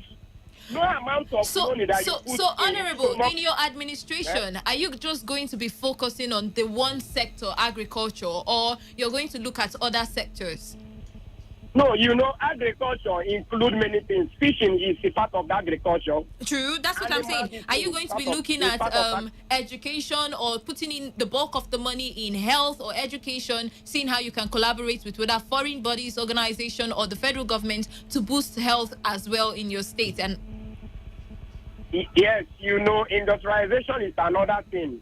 I will build industries, some of the industries that are not working. Look at this honest seaport. If this honest seaport is viable working, people will be employed. But with the seaport, you would need the federal government's help. Yeah, even with the federal government, I know I must contact federal government to tell them this is what I want to do, and the other international communities. All right. Nobody sees business, and it's like business is business. All right. With business, you strive. So to me, our politicians, I don't know if anytime you see them there, they will lose focus. But when they are outside, is when you see them, they will remember leave our politicians and let's focus on you, because you're the one vying for the post. But thank you very much for your contributions there. I mean, I think that's quite something, talking about the fact that he would be putting in the bulk of the money into agriculture. I think agriculture is one of the, but the thing is, We all expect that, different things will rapidly change in 4 years. Now, the thing is, again, do not forget that funds can also be a setback if you want to be or leading any state. So how are you going to manage funds availability? 95.1 FM. The Lady Wells. Good And my afternoon. brother. Good afternoon. Good afternoon. Welcome. I'm Obina. Let me start by saying that there's one thing that I will start first. You see, local government, they must be independent. Sister, are you hearing me? Okay. Local government compulsory must independent. And all the whole local government chairmen must live in their various local governments. You will not come and be staying in the town. 2, judiciary must compulsory independent. See these 2 things. If you do it, then you create employment for the youth. You put building industries. Apart from building industry, make the civil service work. What industries are you going to be building? You can use your raw materials, what you have. Like if you are into agriculture, you can be doing like this one. The governor of River State is trying to do cassava processing farm, all those things. Or you do animal husbandry, like maybe laying beds. Do it in enough quantity that you can process. Employ people. Job opportunities are everywhere. Like this bringing investors to come and invest in your state. So build enough security for investors to come and relax. Not when the investors hear the situation of things, they will be afraid to come and invest with you. All right. No, so local government must be independent. I'm telling you, look at flood, ravaging people. And the judiciary, why I like the judiciary to be independent? You look at what happened to Trump. I think he have gone to 2 courts. So try it here now. They will call a judge on phone. Hello, go and sit, we are coming. So that you come and do something for us. So you would ensure the independence of the judiciary as well as the autonomy of local government chairman. Thank you, my sister. And then as your focused project, you would be working on agriculture and industrialization generally. Yes, bringing more investors to come and invest. And getting funds not just from the federal allocation, but also getting foreign investors to partner with. If it's I don't want to even depend on federal allocation. All right, I have to hunt for my own mineral resources from my own state. That's how they do it. Because all this Abuja, everybody's looking. That's the problem. All right, thank you. Thank you. Thank you very much, Obina, for that one. You spent enough time. 95.1 FM. Yes, well, and I think Victor, good afternoon. Dave. Good afternoon. My name is Dave. Good afternoon. Oh, okay, Dave, sorry. Yes, your name and where you're calling from. My name is Eddie. Okay, welcome. Yes, I'm actually contesting for the position of the president now, and I want you to vote for me. All right, then tell me why. Because, one, I have the solution to Nigeria's problem. 3 key things determine the development of any nation. Number 1 is power. Number 2 is road infrastructure. And number 3 is security. Power. I see no reason why the federal government of Nigeria should control the pure distribution of power. Because right now, River State, for instance, has power plants. They generate, but they cannot distribute. They still have to pass through the federal government to distribute. And that is affecting development in the country. Akwa Ibom State has about 300 megawatts. I think they are up to 500 megawatts right now. They generate, but they can't distribute because they have to pass through the federal government to distribute. So for me, that's a bad idea and it's not good business. Okay. So the issue of GENCOs will be completely eradicated. Each state in Nigeria will produce power, that generate power, and distribute power on their own, and they can sell the power to another state that doesn't have the capacity to generate the power.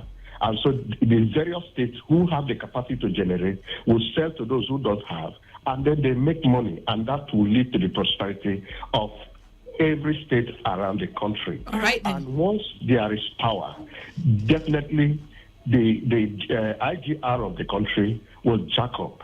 Again, if we are talking about agriculture, and then we do not have good road networks to carry this farm produce from the various communities, farming communities, to the cities or to the rural areas to sell them, what happens? Some of those agricultural produce are perishable in nature. And so you see farmers who will grow some of these things and can't transport it to the city to sell or to the nearest rural area to sell. And this thing will get damaged in their hands. So what do? We will either concede as federal government from the issue of road maintenance, federal road maintenance around the country. All right, wrap up, Honorable, because we have to take some other person's contributions. Thank you very much. Okay, so that is the thing. And then in the issue of security, what we will do is that we will definitely make, community policing a must policy for us, so that each state have their police, control security in their state, while the federal police and the military will now stand as a backup to the state security. Beautiful. Thank you. All right, thank you. Thank you very much for that one. I think it deserves an applaud. But because of time, we'll just quickly listen to some other person. 95.1 FM. Well, good afternoon. Mr. Bright. Thank you. All right, then. Vying for the office of the president, and I want you to vote for me. These are my plans. First of all, I have realized that governments over the years have failed to coordinate and accelerate growth within Nigeria. The first thing I'm going to do within my first 3 months, 4, 5 months, I am going to call for a summit. Okay. A national governance plan summit, where I will call all the groups, ethnic groups, states, local governments, traditional rulers, religious leaders, National Assembly, the judiciary, where Nigerians will sit and formulate a document for their governance. Okay. Now, that will be my working document as being brought out by Nigerians. But that would be cost effective, It will be cost effective. Yes. It is going to accelerate my job and make my job, everybody to be killed or carried along in what I want to do. Okay. If I am working on education, all the states and local governments to key into my plan and then implement it in their various states and local government. That way my program will be felt in all the nooks and crannies of the nation. If I am working on power, I will make my policy in a way that all the state governors, all the persons involved are going to key into that policy so that the policy will be driven down every place in the nation. Because a lot of... If you were to choose two of those sectors that you would implement, working with this state government or other tiers of governments, which of them would it be? I don't think it is going to help development to choose just between two policies, because every sector of the economy needs to be carried along. No, but some projects get intensive attention. So which ones would you be giving the utmost attention to? Utmost attention might not just be two. Power with the utmost attention. Education will have utmost attention. Health will have utmost attention. Security, and then infrastructure. 5 key areas that must be given priority. And that's why the working policy will have to be the input of the people from all walks of life in Nigeria, so that what the federal government is doing will be driven by the states and will be driven by the by the local government.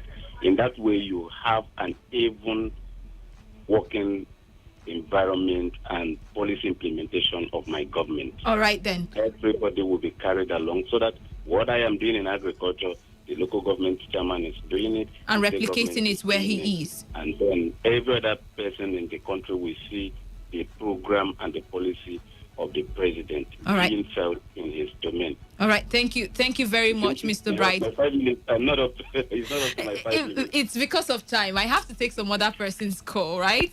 But thank you very much. I don't know who sent me to say 5 minutes, but I think we've been making some kind of headway anyway. We'll take, I think, 2 more, 3 minutes each person. 95.1 FM. Yeah. Good afternoon. Good afternoon.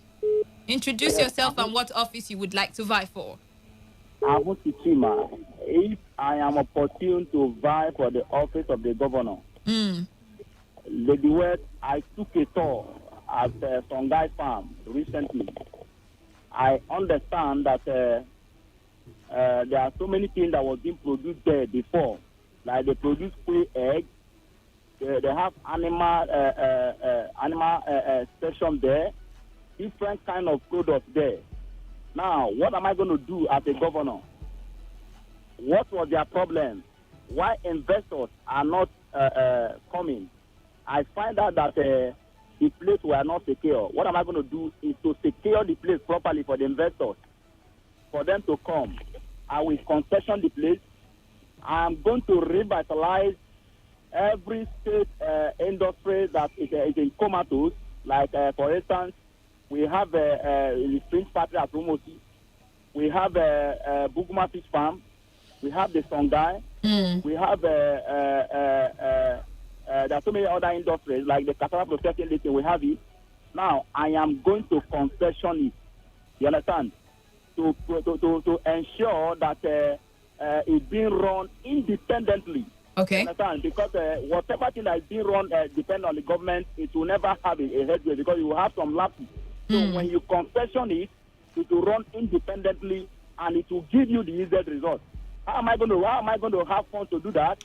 Is to partner. You understand? Because when you before you make a proposal, there has to be some partners. You understand? Foreign partners. Even in Nigeria, we have some companies who are to partner. You understand? You give them that opportunity.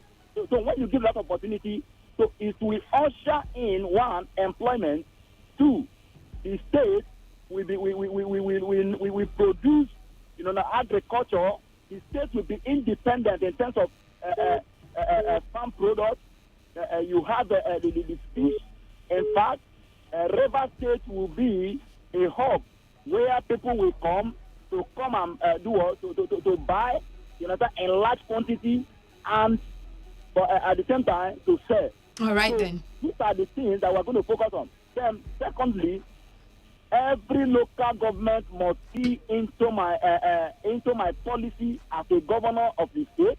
Every local government. All right, it's then. Not something that I'm doing this one. The local government is doing different things. So everybody is buying into the same blueprint. Yes, everybody is buying into my policy. Okay. It must be in that way. That's why all of us are going to work. For now, let me stop here. Thank you. All right, thank you very much. Tima. Right on time, 3 minutes.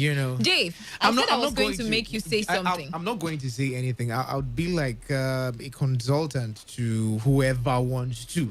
All right, I'll just drop some few points. Don't come and tell me consultant. I'm not. Tell me what you would do. I'm not vying for any position. If you were to. No, I don't. It's not like you are going to. Don't make me argue with you. I'll have to take out time to pen these things down. All right, tell me not just something. things you just say off the dome. Okay, all right. But I'll major on some things. First off, take away the prerogative of constitutional holders, people in political powers, people in political offices. That immunity clause that makes them feel like. So you would end immunity. End it. Which would indirectly affect you as well. Yes. So it indirectly feels that if I can feel something as a political, if I feel something as a layman, me holding that political position would definitely feel that same Now, pain. it then means that the Constitution would most definitely will be revisited. Then I would major on education. I'd major on employment. Now, how are you going to get education to that acme? I'm not contesting for any I'm position. done with you. I would listen to one more person and then we leave. 95.1 FM. Good afternoon. Afternoon. Your name and where you're calling from? I am Honorable The Excellence. All right. You're welcome, Honorable. Please go on quickly. Yes. If I become the governor of the state, the first thing I will do is to develop a human capital development. That is one of my first agenda. And the people I'm going to train is on skill. The state is oil, producing oil exploration and production. So I will send them for the best training abroad for them to learn the skill and come back and become one of the people that work in oil firms. Then the second one will be health. I'm going to invest massively on health. Then the third one will be agriculture. Thank you. All right, thank you very much. As if you knew we only had 1 minute, because Wisdom is in here already. I wish he came in quite earlier, because I was going to ask him as well what his plea, if he were to contest for any political... Bongai farm, African farm, national farm, if the root is rotting, your foundation will still be broken down at the end of the day. Mm-hmm. So the first thing is to do some kind of restructuring, but it's not the normal restructuring everybody thinks about. All of this would be quite cumbersome and rigorous. No, it won't. It won't. That's why it's personal. If it's national restructuring in quotes, all of us will gather, we'll sit down, we'll do all those ones. I'll do the restructuring in my head of some systems before I start implementing something. All right, let's allow Wisdom take you on today's Sports Live. It was an amazing show. Thank you to everybody, and great ideas you all have there. And hopefully we keep talking about this every once in a while. Maybe on Fridays we just get to do this. And have people plan, But for now, we're closing the curtains. Thank you so much. Do have an amazing Friday and go easy on yourselves, because this life now only one.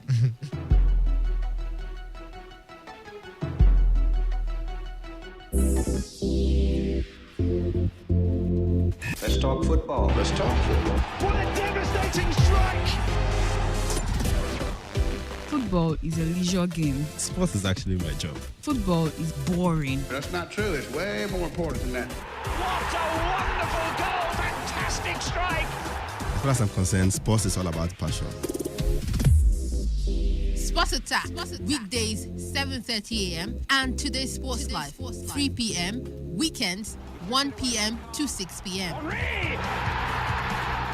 For all you need to know in the world of sports, leave the dial on Today 95.1 FM. My name is Gianni Infantino, FIFA president. For the best of sports, always listen to Today Sports Live on Today 95.1 FM, Port Harcourt. Hello, my name is Kanu Wanko, aka Papilo. For the latest and trending sports stories, always listen to Today Sports Live on Today 95.1 FM, Port Harcourt.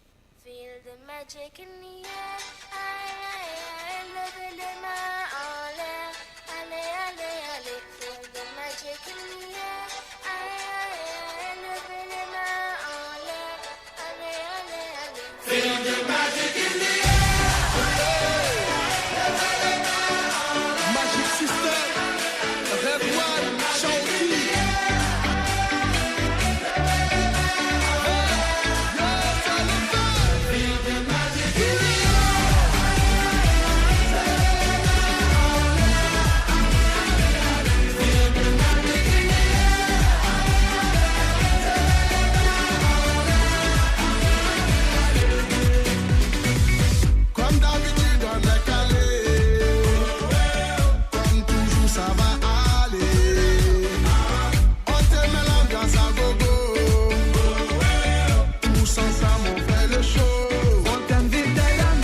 Beautiful afternoon to you. Welcome to another edition of Today's Sports Live, reaching you from the studios of our premium news, talk, and sports radio station, Today 95.1 FM. My name is Wisdom Obina, and of course, it's a packed weekend we are looking forward to now. I mean, that's how it is most of the time. Most weekends are always packed with different sporting activities. I'm not alone in the building. Let me introduce the guys. I've got Chidubem Njoku, the Chief Justice of Sports. Dubem, welcome to the show. Yeah, good to be here, Wisdom. Good afternoon, Port Harcourt. Good afternoon, Nigeria, and everybody listening. Always a packed weekend we have, especially football. In the weekend for Premier League is going to be quite exciting. we've got the battle of the Manchester and the Merseyside. Manchester United taking on Everton on the one hand, and of course Manchester City taking on Liverpool. We want to say they are big brothers this period, but it's good to be here with them. Let's talk football and sports generally. All right, and of course the classical gentleman, reliable reliance. He was saying if he was feeling sleepy, and I was asking him, "Come on, man, do you walk yourself all through the night, or you're doing another kind of walk?" Hi, wisdom. Relax. Hi, wisdom. Hi, Chidubem. Hi, everyone listening.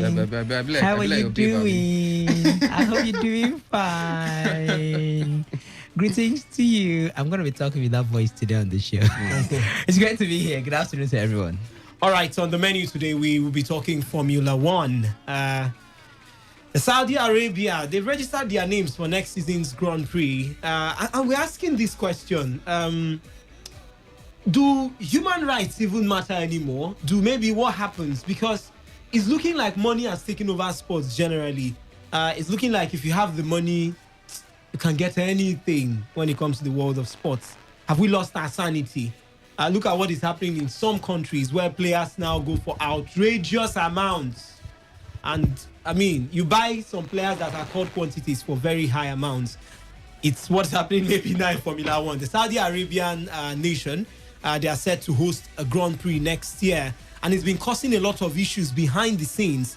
Amnesty International and the others all questioning the process. I'm going to be getting the thoughts of the guys even as we talk about the Super Eagles. Just bring you some tidbits from the camp. Omeruo is not has been ruled himself out. We've also had the other guys too in the team who we know. Okay, we know of Omeruo. We know of Moses Simon who pulled out earlier. The question is who comes in for Kenneth Omeruo, or do we just leave the team the way it is and go forward to prosecute that double header against Sierra Leone? We'll be talking about the Europa League. We had results yesterday. Kelechi Iheanacho almost got a hat trick, but got a brace and also an assist for Leicester City against Braga, Sporting Braga. We'll talk about the other games now. AC Milan were beaten by Lille. Can you imagine? 3-0. Then we'll move over to England. And of course, one man with lots of questions now are surrounding him. The rumors and the papers already singing some songs. Even if Manchester United have come out to say that they are solidly behind Ole Gunnar Solskjaer, we're going to just mention that one a little bit while we talk about the games to expect on Saturday across the big leagues in Europe. It promises to be exciting. You can join us by sending us your text messages on the number 0701 9339 962. I'll take it again, 0701 9339 962. On Twitter, we are Today FM 951. That is at Today FM 951. My handle is at wisdom_OB. That is at wisdom_OB. Reliance is here. His handle is at reliable rely. That is a reliable rely. And just send in your Twitter. I'll be reading it real time here on the show.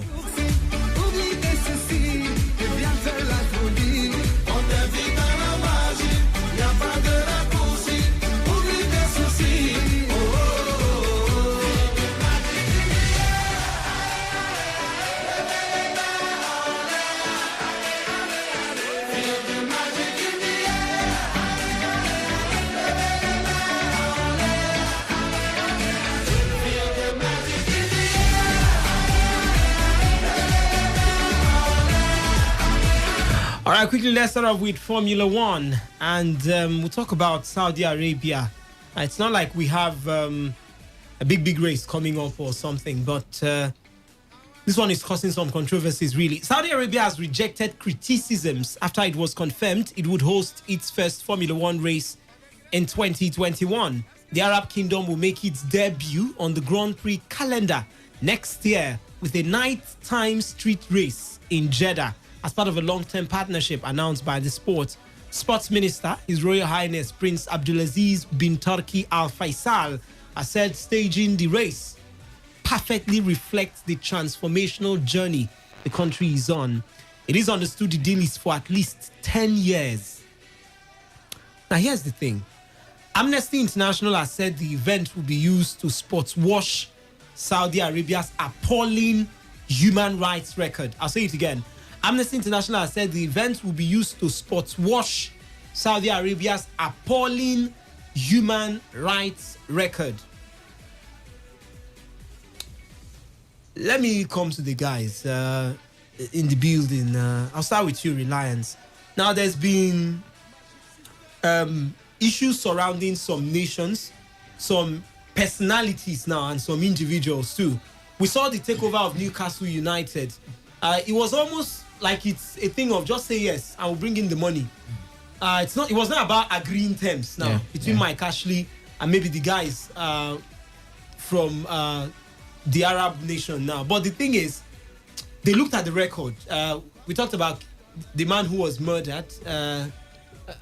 It's Ellen Kipchoge coming to my mind. The man, I'm trying to get the name now. That was murdered. Yeah. And I think that was where everybody was coming from. That these people, we know to trust them. We are not really sure of who they are. But here is the big question. Should we be focusing on money instead of reputation when it comes to sports?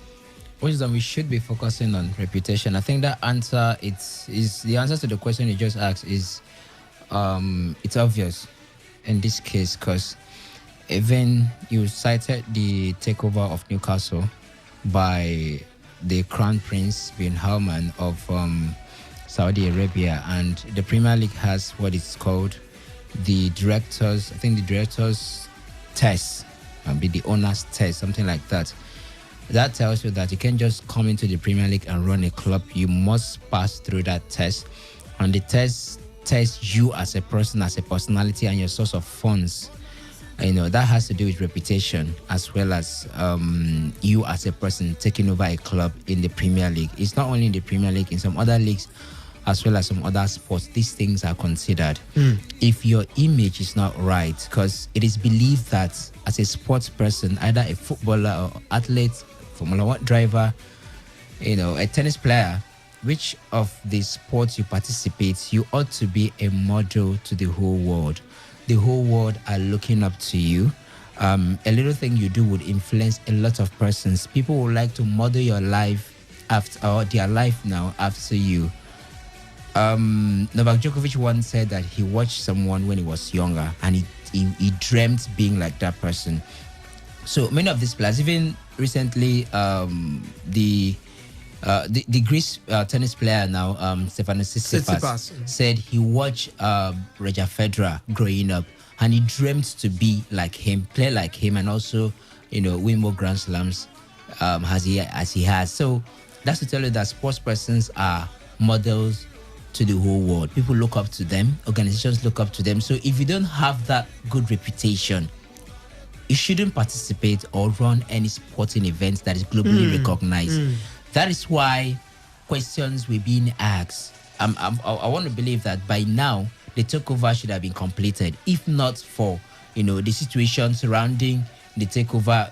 When you talk about the person in charge, the person that's for Newcastle now. Is for Newcastle. He has spearheading the takeover, which is the Crown Prince, and his involvement in the murder of the journalist, in which the girlfriend at some point was like that the Premier League should not give them the right to run a club in the league, in that they are not clean, so to speak, although yet to be proven in court. So the issue surrounding Saudi Arabia wisdom is not today that persons who come out to accuse them of trying to sport wash the country, because there have been so many allegations of human rights abuse in Saudi Arabia, and it has become a global thing. And if I say that the country is actually trying to sport wash itself, I won't be wrong, because you look at the amount of sporting events being pulled down to Saudi Arabia of late. The return bout between Anthony Joshua and what's his name now, Andy Reid Jr. was staged in Saudi Arabia. Jamal Khashoggi. Jamal Khashoggi, that's the name of the journalist. Now, the return bout between Anthony Joshua and Andy Reid Jr. was staged in Saudi Arabia. There are some other events like that are coming up, and they're trying to push it to the country. What's the idea? We are hosting the world and nothing is happening. So there is no cases of human rights abuses, because what the world will see, what international communities will see, is a successful hosting of the fight between Anthony Joshua and Andy Rue Jr. And there was no case of human rights abuse being reported, after the bout. So if I could say that that's what they are doing, trying to watch the country, trying to put the country in fair light to international community, I won't be wrong. Because the reports we've been getting from Saudi Arabia before now has been cases of human rights abuses. This organization, blaming it or accusing of one human rights abuse or the other. But sport is always, should I say, a central medium to create unity. Sport is always, of course, there's a word that we often use, say, imbibe the spirit of sportsmanship. That comes into fairness, that comes into bringing all persons together in the same table, understanding that there's a mutual or there's a cordial relationship between all. So the better way to do it at this point will be host many sporting events that is globally recognized, just to put the country in fair light to the world. Now, the other cases, the other human rights issues in Saudi Arabia, are they true? They are not true. Well, I don't stand in the right position to say. But I think it's clear at this point that that's what the country is doing. All right, Chidubem, anything else unique about this race? Now, organizers have said that it will be in the night, under lights, adding a different texture now to color. A color you want to say, or atmosphere too. Will that be overshadowed by the issues surrounding the country as a whole, even if we know it's still the holy city for a particular religion? When we say issues surrounding Saudi Arabia, it contains the holy city. We should. I think we should come out straightforward and say these things. Saudi Arabia have their leanings towards Islam, and in recent times they've been trying to break off that line. They've been accused of being too conservative in the past. The issues with Sharia law and all of that. But in recent times they've been trying to break out from those shackles, and it's not something that is hidden. We've seen it with the kind of moves they've been making in recent times. Entertainment has crept into Saudi Arabia. I mean, they are untold stories of strip clubs now in Saudi Arabia. These are things you wouldn't have heard about hitherto.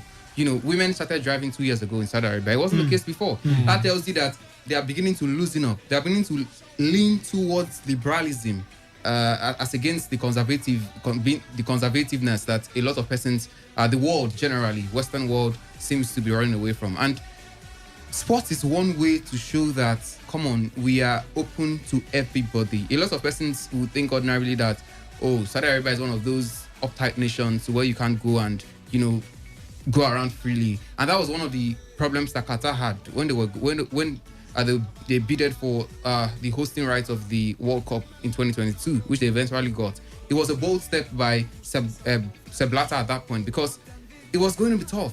Qatar is one of those countries then that you would think, it's too uptight. How are they going to manage the religious inclinations and everything? But some of these countries are beginning to loosen up. The popular Arabian belt, they're beginning to loosen up. UAE, for instance, the Dubai, everybody wants to travel to Dubai these days. It wasn't the case before. That tells you that lots of things are changing. So I don't think it's right to punish Saudi Arabia for their past sins. They have said, okay, we don't want to live that way again. We want to open up. We want to accept the world. So it's the right way they are going about it now. Get this racist. Sports is creeping into Saudi Arabia. I mean, football has become a thing right now. They're importing players from all over the world to come to their league and show that, yes, we are accommodating to everybody. So as much as they hold on to basic tenets of their religion, they also are showing the world that it's not just about being strict and uptight. We also have a large heart to accommodate you and accommodate the sport. So it's not business as usual in the past, like we see in some countries where females are not allowed to get into stadiums and all. They are breaking off that chain, and I think it's best that we give them the chance, or the authorities in charge now, Formula One authorities, give them the chance to have these races hosted there. It says a lot about how they want to live and the kind of pattern they want to choose for themselves. So I think it's a good one generally. Saudi Arabia is one of the best cities you want to host the race in because they've got the money, they've got the facilities as well. If they're telling you they're going to host it at night, I mean, imagine the glamour, the color that's going to give you. The lighting and everything is one of the best lit cities in the world, maybe apart from Dubai. Okay. So I think it's a good one that Saudi Arabia is most likely going to be holding a race next year. Let them start first, and then we can build from there. But Wisdom, quickly, that doesn't mean that they are not going to be held responsible for their past deeds if need be. I mean, you can't commit a crime, and you're found guilty, and because you've come out to the public and try to play the nice person, and you believe you're going to be let go of your past crimes. The issue surrounding the murder of Jamal Khashoggi is yet to be swept under the carpet. It's yet to be settled. Now, would you allow such to just, go by? Because Saudi Arabia is trying to, at this point, present themselves as, nice people or repent from their sins. So if there are issues in the past that is haunting them, surely it's just going to haunt them because this is an act that was committed by the country. And now you're trying to use sport as a means to present yourself in fair light to the world. Yeah, accepted, fine and good, but you're still going to be held responsible for the things you've done in the past. We have the likes of Amnesty International who have their noses, into whatever Saudi Arabia is doing at the moment. There are other human rights organizations who are also interested into what is happening or what has happened in Saudi Arabia. So until they've been held responsible in key crimes, the ones that can be proven, of course. I mean, the way the world works today, you could commit something. If you are able to prove yourself otherwise, you could be let off the hook. So the ones that have been proven to be true to the situation or to the report, then surely they'll be held responsible. And if that means denying them the right to host any sporting event, of course, that should come to the pass so that, it can't just, come across like that, such as other countries, will learn lessons that this is what is happening. You can't just come into, of course, any sport itself that operates under such condition where they've been untold stories or they've been reports of committing crimes in the past, and you allow your sport to run under that condition, then the integrity of that sport has been put to test. All right. At that point, the integrity has reduced to some extent because there are many who will believe that, I mean, if this sport has a stronghold of its integrity, you won't run under that platform. Just like the Premier League. The Premier League was going to be criticized if they allowed the Crown Prince to take over Newcastle because of the issues surrounding it. And we argued that stuff here sometimes ago in the past, that the Premier League has its own, test to conduct. And if they found the man not guilty, they could go ahead. But if you just run into and allow them to, take over Newcastle just like that, then the integrity of the Premier League itself has been put to test. So the point is, whatever has happened in the past, if there is a connection, then it should be investigated. All right, a quick look at what we had in the Paris Masters before we move on and talk about the Super Eagles. Diego Schwartzman yesterday did beat Alejandro Davidovich 6-1, 6-1. Alex de Minaur was beaten by Daniil Medvedev 5-7, 6-2, 6-2. Milos Raonic did beat Marcos Giron 7-6, 6-2. Hugo Humbert did beat Marin Cilic 6-3, 6-7, 6-3. Pablo Carreno Busta did beat Norbert Gambo 7-5, 6-2. Rafael Nadal did beat Jordan Thompson 6-1, 7-6. He remains on course really for maybe first title at Paris. Alexander Zverev did beat Adrian Manarino 7-6, 6-7, 6-4. Stanislav Wawrinka did beat Andrei Rublev 1-6, 6-4, 6-3. The inform Andrei Rublev thrown out of the Rolex Masters right there in Paris. Let's talk about the games we've had today. Diego Schwartzman did lose to Daniil Medvedev 6-3, 6-1. And later today, Milos Raonic take on Hugo Humbert. Rafael Nadal will be up against Pablo Carreno Busta. Alex Zverev will take on Stanislav Wawrinka. But let's move on and talk about the Super Eagles. All right, sitting Leganes central defender Kenneth Meruo has ruled himself out of the Super Eagles' upcoming 2021 Africa Cup of Nations qualifying matches against Sierra Leone. The former Chelsea star has confirmed himself that he faces a minimum of 2 weeks on the sidelines. Meruo suffered an injury 3 minutes into the second half as Sidi Leganes grinded out a 1-0 win against Mirandes in a Segunda Division match at the Estadio Municipal do Butarque last weekend. The 27-year-old is the second invited player to pull out of the squad due to fitness issues. The other being Nantes winger Moses Simon, who picked up an injury in the 3-0 loss to PSG. Now, with the late call-up handed to Racing Gang striker Paul Onuachu, manager Genotro now has 4 outfield players on the standby list. That is Samson Tijani, Abdullahi Shehu, Ramon Aziz, and Kelechi Wakali. Omeruo is the second most experienced player named in the original 24-man squad with more than 50 international caps to his name since his debut in 2013. Chidubem, just one question on this one. Omeruo has confirmed he will not be part of this one. He has an injury. You advise we roll the way we are, or maybe we bring in one name from the standby list. And if we're doing that, who would that be, and would the person's inclusion be justified? Well, we have a choice to leave it the way it is because in defensive options, I think we have players that can deputize. But you could bring in Abdullahi Shehu. He's a right back ordinarily, but there could be tweaks. There is a certain Olaino. There's Olaino who can play a centre back. There's a player I'm trying to remember. Tuesday Awaziem, who can also play a centre back. And he's been doing well with Boa Vista, by the way. I think he captained the side last weekend. They got goalless draw. So. Yeah, so you could bring in a certain Awaziem who can play a centre back if the need arises. But I think it doesn't call for too much of a worry. That centre back pairing, we have the Oyibo wall there, as you love to call them. Trustekong and of course Leon Balogun. And if you have Awaziem for backup, I don't think that's too bad enough for even Olaino, who can also play at centre back. So I think overall it shouldn't be a cause for worry. There's enough in our kitty to be able to get that one done with. It's Sierra Leone. They're a good side, very decent side. We should be able to defeat them if we want to fancy our chance of qualifying for the African Nations Cup. Beats them black and blue. Ongoing. Well, it's not. I think there's one of these ex guys or stakeholders who said that we should be careful about underrating. He's talking like in a row. That was that on the show yesterday. Victor Ozeji did call in and talked about the fact that they are going to be bringing all local based players and everything. But we know Sierra Leone is not one of those sides you can just you could trample upon, and it's not also that side you should be so much scared about. They are not up there, but I think with what we've got and what's ahead of us, I think that's what's more important. The fact that this is the AFCON we're talking about, you have to be there in the first place. And how do you get there?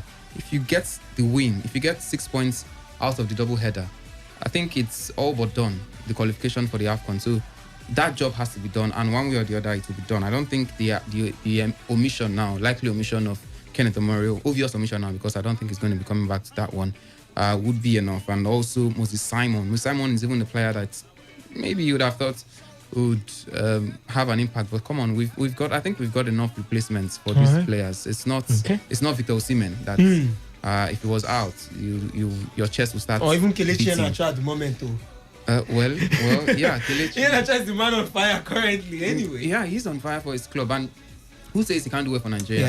He's one of those trusted strikers for Nigeria, and he did well last time. He finds a way to get one of the missed the penalty, right? For Nigeria. I think he scored one. He scored a goal. And missed the penalty. But I think overall we don't have any cause to complain like we did during the friendly games against Algeria and Tunisia. All right, 0817 0000951, 0810 9510951.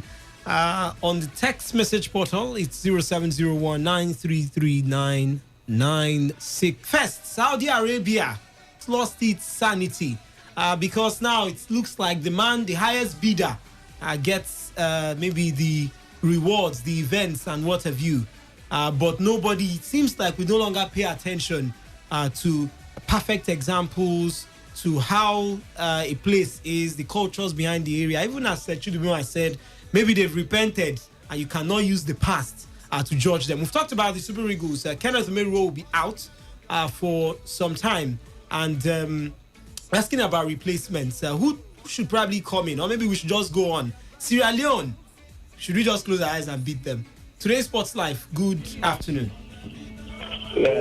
Hello, good afternoon. Good afternoon. Your name and where you're calling us from? This is the running Premiership champion, Mr. Liverpool. He's allowed. You are the reigning champion for now until next year. Yes, of course. Even we are still the running World Club champions for now. No problem. Yes, no problem. Enjoy. Yes, of course. Well, let me just keep on one of the this is concerning Kenneth Omeruo. You know what you got to understand is that we are a giant of Africa. Even maybe before, even now, no matter maybe what is going on. We are still the giant. No matter what is going on, I'm still proud of our player, both home and away. We are giants of Africa. One omission of one player shouldn't be any good. Like Moses Simon, we have a lot of Moses Simon, even in Europe, even in our local league. What is killing our local league is poor management. Sometimes, if it's possible, we're supposed to be using our home-based team to, in back of all this, maybe qualify this, just miss the but because of it has been long that our league is not functioning. Well, let me just cut it off. With that, Moses Simon, Kenneth Moroa, they have other replacements. We are going to take the best, but the thing they should not, underrate them. Because, look at the small thing that beat Liverpool 7-3. Anything can happen.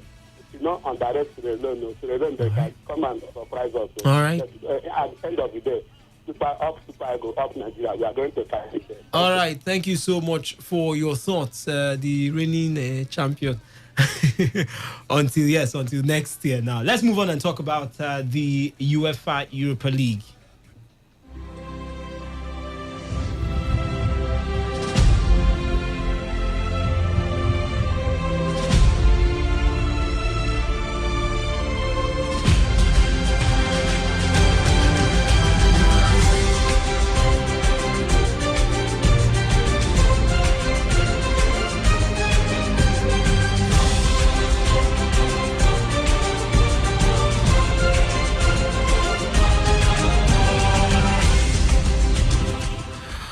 Kelechi Iheanacho scored twice as Leicester City moved clear at the top of their Europa League group with a 4-0 win over Braga, starting in place of Jamie Vardy up top. The Nigerian produced a fine individual performance, netting in either half and setting up substitute Dennis Pratt for the third. Another impressive performer, James Maddison, then rounded off a comfortable victory with a goal late in the second half. Leicester now hold the 3-point cushion at the summit of Group G and look well placed to make the knockout stages with just half of their fixtures completed. A quick look at the results right there in the Europa League. We start off with the Group A. Roma did beat CFR Cluj 5-0. Young Boys did beat CSK Sofia 3-0. Rapid Vienna beat Dundalk 4-3. Arsenal did beat Molde 4-1. Hapoel Beersheva did lose to Bayer Leverkusen 4-2. Slavia Prague did beat Nice 3-2. Benfica played at a 3-0 draw with Rangers. Lech Poznan did beat Standard Liège 3-1. Omonia Nicosia did lose to Granada 2-0. PAOK Thessaloniki beat PSV Eindhoven 4-1. Real Sociedad beat AZ Alkmaar 1-0. Rijeka were beaten by SSC Napoli 2-1. Leicester beat Braga 4-0. Zoria had lost to AK Athens 4-1. And AC Milan were beaten by Lille. Yazici with the hat-trick right there, not even the man who came in to replace Osimhen, and it was something else for AC Milan. But Celtic lost to Sparta Prague 4-1. Sivasspor beat Karabakh 2-0. Villarreal beat Maccabi Tel Aviv 4-0. Ludogorets Razgrad lost to Tottenham Hotspur 3-1. Royal Antwerp lost to Lask 1-0. Dinamo Zagreb beat Wolfsburg 1-0. Feyenoord beat CSK Moscow 3-1. Venus Vesda beat Ghent 2-1. And Hoffenheim they beat Slovan Liberec 5-0. These fixtures are what I call let my people go fixtures. But let me start with your Reliance. What was the biggest maybe surprise, the most exciting for you among all these fixtures we had yesterday?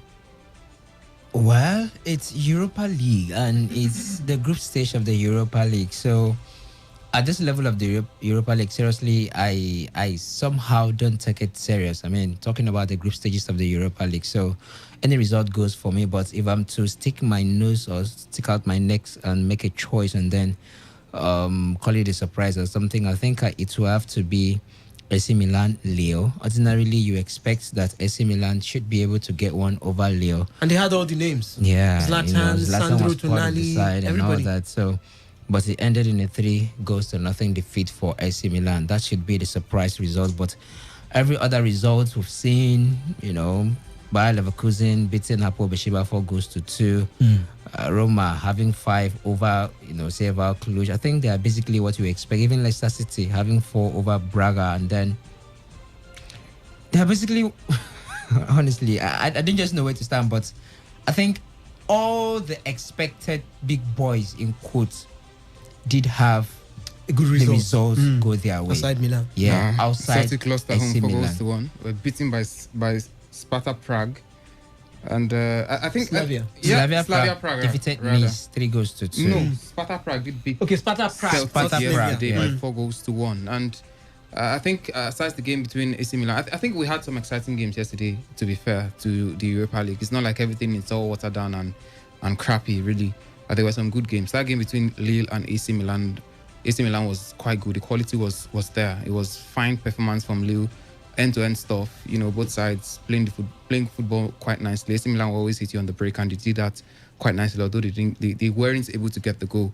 Ibrahimovic was virtually upset the whole time. The Benfica game too was another nice ended one. in a 3-0 draw. Yesterday, I did talk Mm. about the fact that I expected that to, give us some form of excitement, and it did. It did for large spells of it as well. Tottenham themselves even had it tough at some points getting that victory, but come on, the brilliance of those forward players, that Harry Kane, Lucas Moura at some point, Gareth Bale as well, and Son came in to even make things sweeter for Tottenham. So I think it was good results all the way.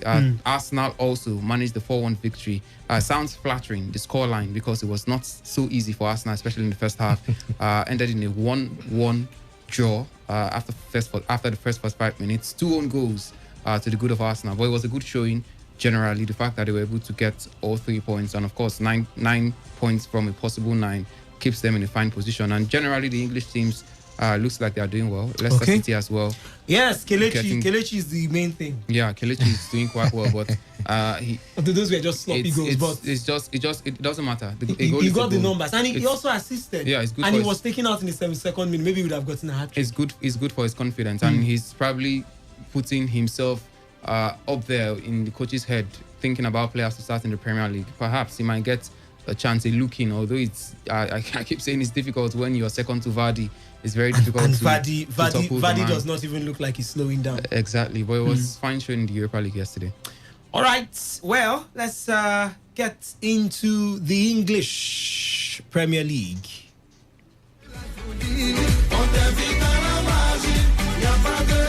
All right, Ole Gunnar Solskjaer. Yes, he's the first port of call. We'll be talking about him. We'll come to the fixtures in a bit.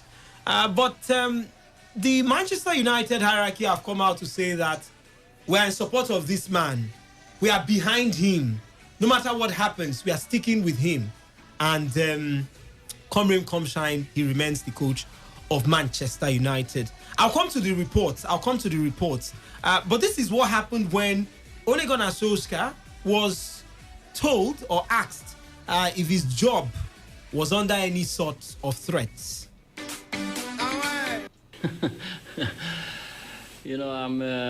I decline to comment on such a thing. Of course, it's early on, and opinions are out there all the time. You've got to stay strong.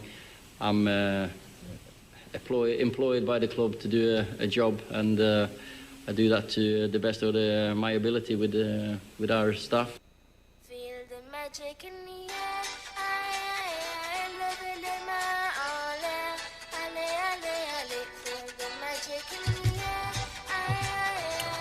All right, that was Ole Gunnar Solskjaer, who, laughed it off and said he's employed to do his job, and probably he's not even listening. So talks would always come out, But let's run through the fixtures to expect this weekend. Tonight, we'll see Brighton come up against Burnley. Southampton will be up against Newcastle United. On Saturday, we'll see Everton come up against Manchester United. That's going to be a good game, a good showing, really.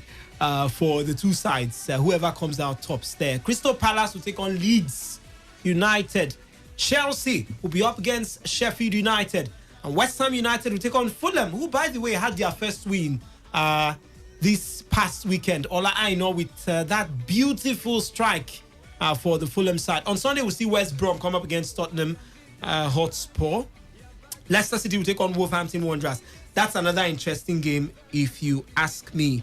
By 5:30 will be the big one between Manchester City and Liverpool. Yes, Man City will be up against Liverpool. And Arsenal will take on Aston Villa. That game comes up by 8:15 I will come to the La Liga in a bit, but Chidubem, Ole Gunnar Solskjaer just laughed it off. I mean, and saying he's not even worried. That's not part of the things that are bothering him. But here is the thing. According to a report in England, the Evening News, let me just read it. With Ole Gunnar Solskjaer under pressure, Manchester United have approached former Tottenham boss Mauricio Pochettino to potentially become manager, according to the Manchester Evening News. United are 15th in the Premier League ahead of visiting Everton on Saturday. Chidwen, by any means, do you think we should start listening to the rumors? Maybe because they have said we are behind you. Yeah, perhaps Ole Gunnar Solskjaer is in the Manchester Afternoon News and he's not listening to the Evening News. But the thing is, I think with the kind of results that he's posting, there should be worries, or he should genuinely have concerns over his stay at Manchester United. You can't be churning out this kind of results, this level of inconsistency at this point where Manchester United finds themselves, and expect not to be under some form of pressure. Whether or not it is true, that's something we'll find out in the coming days. But these rumors have been lingering, and you know what they say, to every rumor there's an iota of truth.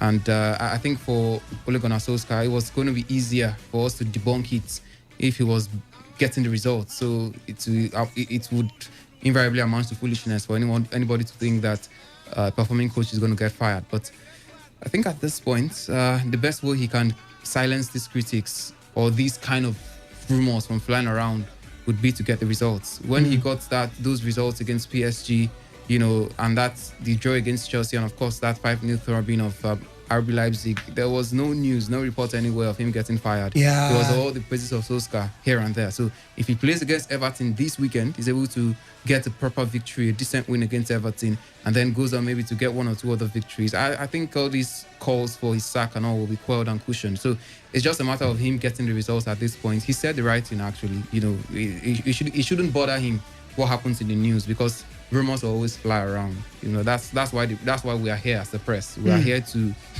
put out these things and have the audience talk about them, spice them up and everything. But Solskjaer, if I were you, I'd be thinking of getting the job done and minding less about what people say out there. Wisdom, just 2 weeks before Unai Emery was fired, he had the backing of the board. Raul Sanelli had visited him at the London Colony Centre, had talked to him, and they were good and fine. But 2 weeks afterward, he was fired. So things would happen. But Liverpool sit on top of the table. 7 matches played. That is, some teams have played 6, one less. So by the number of games played, 31 games left this season. So you can still say that your team can meet up. There's nothing like it's not over yet. Liverpool are on top with 16 points from 7 games. Leicester City are second with 15 points. Tottenham Hotspur are third with 14 points. Everton are fourth with 13 points. Southampton are fifth with 13 points. Same with Wolves. Chelsea are seventh. Arsenal they are ninth. 12 points. Joint with Chelsea in terms of the number of points. Man City are 10th. Manchester United are 15th. You want to say still early days, but Reliance throwing you in the big game. Manchester City up against Liverpool. How do you see that one ending? Diogo Jota is on fire. Yeah. It appears that Liverpool seem to be the side on form at this point against Manchester City. It hasn't been uhuru as usual for Manchester City since the beginning of the season. Struggle with some draws and maybe scrappy wins and sometimes convincing wins.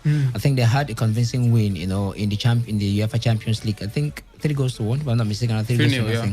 So, but come back to the Premier League, the test of the soup is different for Manchester City. A couple of struggles and all that. But look at Liverpool. We expected them to have this struggle because they've had the absence of their defense, the key man at the defense line, Virgil van Dijk, Fabinho also out. So we thought that teams would be running riot on them. Even when they are getting the goals, they will also be conceding. Something we saw with the Liverpool side before the inclusion or the signing of Virgil van Dijk and Alisson Becker. Right. But after the injury of Van Dijk and probably you add Fabinho to it, it hasn't really been that. Of course, it could be argued how many matches have they played thus far and what are the quality of the opponents they've played. So I think the Manchester City match is evenly balanced for Manchester City as well as Liverpool in terms of their form this season. Liverpool didn't really start off so convincingly as well. First match was 7-goal thriller against Leeds United. So you didn't ordinarily expect Liverpool to, concede 3 goals against the newly promoted side, but this is Leeds with,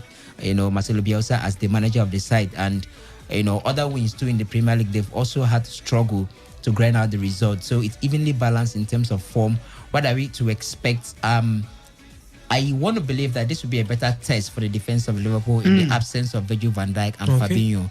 This is where we can really test the might of that defense in the absence of those 2 key defenders, the one that can fill in the boots of the other in the absence of him, and the other one that could do the job mainly as a central job, which is Virgil van Dijk. Because the attack of Manchester City will come all out. Of course, Pep Guardiola is a manager that you know him for attacking football. He wants to attack. Liverpool manager Jurgen Klopp also attack, although these days he has learned to be conservative when he deems it fit to be conservative. So good test for Liverpool, but in terms of form, I think it's evenly balanced. All right, in the La Liga, Friday with us today, we'll see Elche come up against Celta Vigo. Tomorrow, we'll see SD USK with Kelechi Nwakali, who played who started the game against Real Madrid. He'll be up against Eibar. Barcelona will be up against Real Betis at Camp Nou. Sevilla will take on Osasuna. Atletico Madrid will be up against Cadiz at the Wanda Metropolitano. Getafe will be up against Villarreal on Sunday. Real Sociedad will take on Granada. Levante will be up against Deportivo Alaves. Real Valladolid will be up against Athletic Bilbao and Valencia. The game that comes up, the last game of the day, by the way, 9 p.m. will be up against Real Madrid. Now, in the Bundesliga, Werder Bremen will be up against FC Cologne. Augsburg will take on Hertha Berlin. Mainz 05 will take on Schalke 04. And by the way, Felix Udorhai, or Duakai, he's been invited by the German national team. Will be probably making his senior debut. So, if that happens, case closed for Genotro. You guys are still looking out for foreign players, right? I'm not the one looking out, though. It's what your coach tells me. I'll report it. That's my job. Rasenball Sport Leipzig will take on Freiburg. Union Berlin will be up against Arminia Bielefeld. VfB Stuttgart will take on Eintracht Frankfurt. Borussia Dortmund will be up against Bayern Munich. On Sunday, we'll see Wolfsburg come up against Hoffenheim. Bayer Leverkusen come up against Borussia Mönchengladbach. Chidubem, 2 big games. Borussia Dortmund up against Bayern Munich. Bayer Leverkusen up against Borussia Mönchengladbach. It doesn't get bigger than this in Germany. Yeah, it doesn't get bigger than Borussia Dortmund taking on Bayern Munich. Borussia Mönchengladbach taking on Bayer Leverkusen. I think that's one of those decent fixtures you can find around the German Bundesliga. Feels like Arsenal taking Tottenham. When it comes to the big derby, between Dortmund, derby when it comes to class and form and what they've been able to achieve between Dortmund and the Bavarians, Bayern Munich. It's always a thick affair when these two clash. One of them will see themselves as the big brothers, Bayern Munich that is, and Borussia Dortmund will want to throw spanner in the works of what Hansi Flick has been able to do with this Bayern side. But it's going to be tough on the back of a recent spring of fine performances from Borussia Dortmund. They've got the bulk of their players back and fit. Marco Reus used to be absent for a while. He's back. Hummels as well is also back in the side. And with the goal-scoring boots of Erling Braut Haaland, it's difficult not to see them getting at least a goal in that fixture against Bayern Munich. So I think it's going to be a very exciting fixture to watch. Bayern Munich has shown the world that they are not invincible anyways. They can concede goals, and they've been beaten in the Bayern Bundesliga as well by Hoffenheim in the past. So it's not an undoable task now for Borussia Dortmund. They could fancy their chances against the champions of the league, perennial champions they are, but it's going to be really tough calling that one. But ordinarily, I'll fancy a Bayern Munich win based on the fact that the experience and of course they've got a fine run of form going for them, and Hansi Flick has been able to perform some magic with that side. But generally, what you should expect from that game is so much excitement, attacking football over and over again, and of course a show of youth and experience from both ends. But it's set up for a fine weekend of German football. Bayern Leverkusen are quite watered down, after the departure of Kai Havertz. They've been struggling when it comes to creativity. We've seen them in the Champions League as well, though against Real Madrid it looked like there was something really good, but I just that game would be one to watch, but I don't know. I'm leaning to watch Mönchengladbach for that one. They were leading the league up until some point. I think last week or so. Well, no, 3 weeks back when RB Leipzig took over, and then I think Bayern Munich are back again. So it's a fine weekend of football in Germany. All right, yeah, Bayern Munich lead the standings. Borussia Dortmund are second, Rasenball Leipzig third. Fourth is Bayer Leverkusen, Mönchengladbach fifth. Looks like this is how the season would even end. But in the Serie A, Sassuolo will be up against Udinese. Cagliari will take on Sampdoria. Benevento will be up against Spezia. Parma will take on Fiorentina. Lazio up against Juventus. Atalanta, Inter Milan. Genoa, Roma. Torino, Crotone. Bologna, SSC, Napoli. AC Milan will be up against Hellas Verona. In the French Ligue 1, Strasbourg will take on Marseille. Bordeaux will be up against Montpellier. PSG will be up against Rennes. Brest will be up against Lille. Lens will be up against Reims. Lorient will be up against Nantes. Metz will be up against Dijon. Nîmes will take on Angers. Nice will be up against Monaco. Lyon will take on Saint-Etienne. Relance quickly the game in the Italian Serie A involving Atalanta and Inter Milan. How do you see that one panning out? Well, ordinarily, you expect Inter Milan to get the better of Atalanta, at least going by the form of the club this season. Atalanta last season they had brilliant of goal scoring form, scoring goals, for fun last season. Ilicic, Duvan Zapata. Yeah. Ilicic is still missing. Yeah, it is. The world is still happening to him. Duvan Zapata has been doing well. So this season too, well, they've been scoring goals as well, but the problem is that the number of goals they've got this season, at least per match, has not been able to get them the required result, which of course is 3 points at this level of Italian football. So then Inter Milan with Antonio Conte basically picking up from where they left off last season, and they were defeated by Real Madrid in the last match day in the UEFA Champions League. 3 goals to do that one ended, but for them to be able to score 2 goals against Real Madrid, not the most active Real Madrid though, but at least get the 2 goals, it tells you that they still have something to offer. They're still in fine form, Inter Milan, and they will be able to score goal. And in terms of defending, I think Antonio Conte is one manager you want to give kudos to when it comes to defending. So I would expect, Inter Milan to get the better of Atalanta, this weekend. But another features to look out for will be that match between Lazio and Juventus. That's another match to look out for. Lazio was, I think at some point last season they led the league, with Ciro Immobile part of the side, and but it took their own capitulation to hand over the league to Juventus last season, and then this season again. You want to count them as contenders, even if you're not sure what is going to happen toward the mid part of the season, but you still want to count them as contenders. Ciro Immobile was the highest goal scorer in Europe last season. This season again, you're looking out for what the man can do. So with Cristiano Ronaldo also back for Juventus, another cracker to look out for in Lazio versus Juventus. All right, just a word on that Atalanta game. I think that game is going to be quite dicey. Inter will have to rely on the strength of Lukaku and the pace of Lautaro Martinez. They're able to get anyone from that. And I'm looking at an Atalanta side who are quick on the break. They've scored goals this season. They are not struggling, by the way. They are 4th on the table. That's above Inter Milan, where they are currently. And I think it's going to be a good one. That's the time. We have all the time in the world to talk about European football, what's going on in Manchester United, Liverpool, and even Barcelona and Real Madrid. We'll also be here to also talk about Nigerian football. Enough time to deliberate on whatever is going on in Nigerian football. Wisdom Obina is my name. The CJN, Chirubem Joko was here. The classical gentleman, Reliable Reliance was also here. Of course, stay safe. And this is Today 95.1 FM.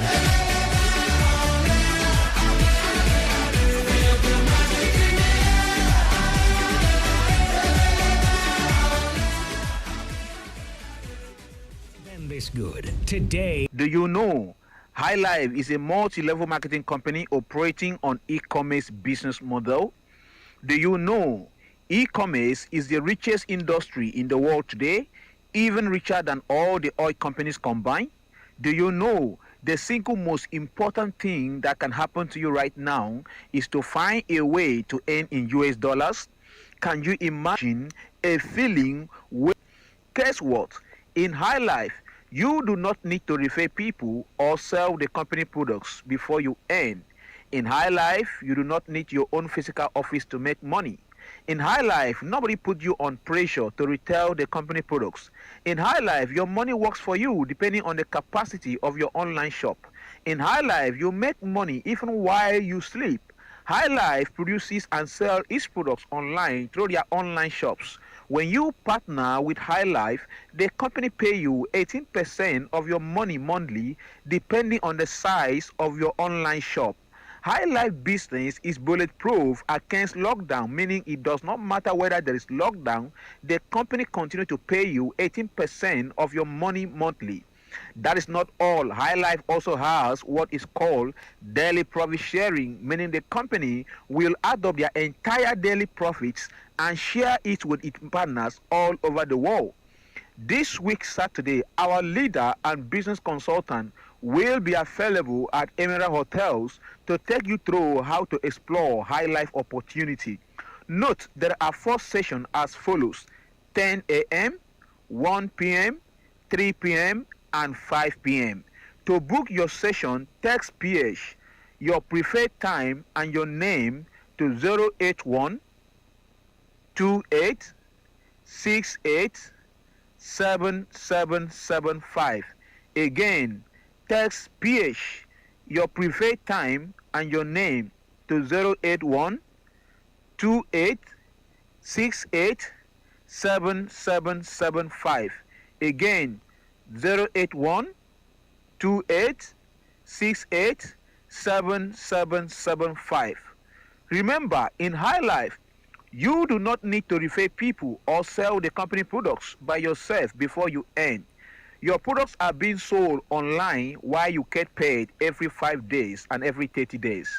This week, Saturday, our leader and business consultant will be available at Emerald Hotels, Rumola, to take you through high life opportunity. Note there are 4 sessions as follows: 10 a.m., 1 p.m., 3 p.m., and 5 p.m. To book your session, text PH, your preferred time, and your name to 081 28 68 7775. Again, 081 28 68 7775. In High Life, this business is bulletproof against lockdown. It does not matter whether there is lockdown, the company continues to pay you 18% monthly depending on the capacity of your shop. That is not all. High Life also has what is called daily profit sharing, meaning the company will add up their entire daily profits and share it with its partners all over the world. Don't miss this meeting.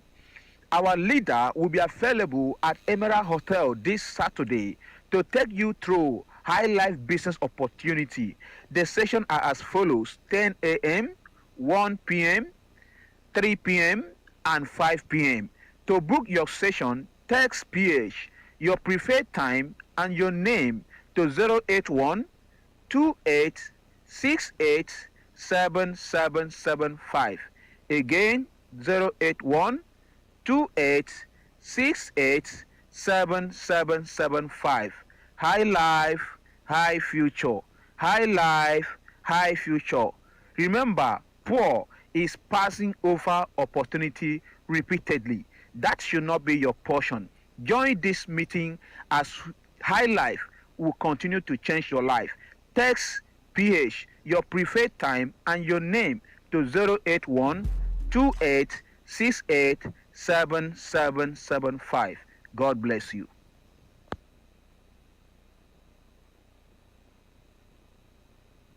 This is Today 95.1 FM, Port Harcourt, voice of the people. Today 95.1 FM, Port Harcourt. News update.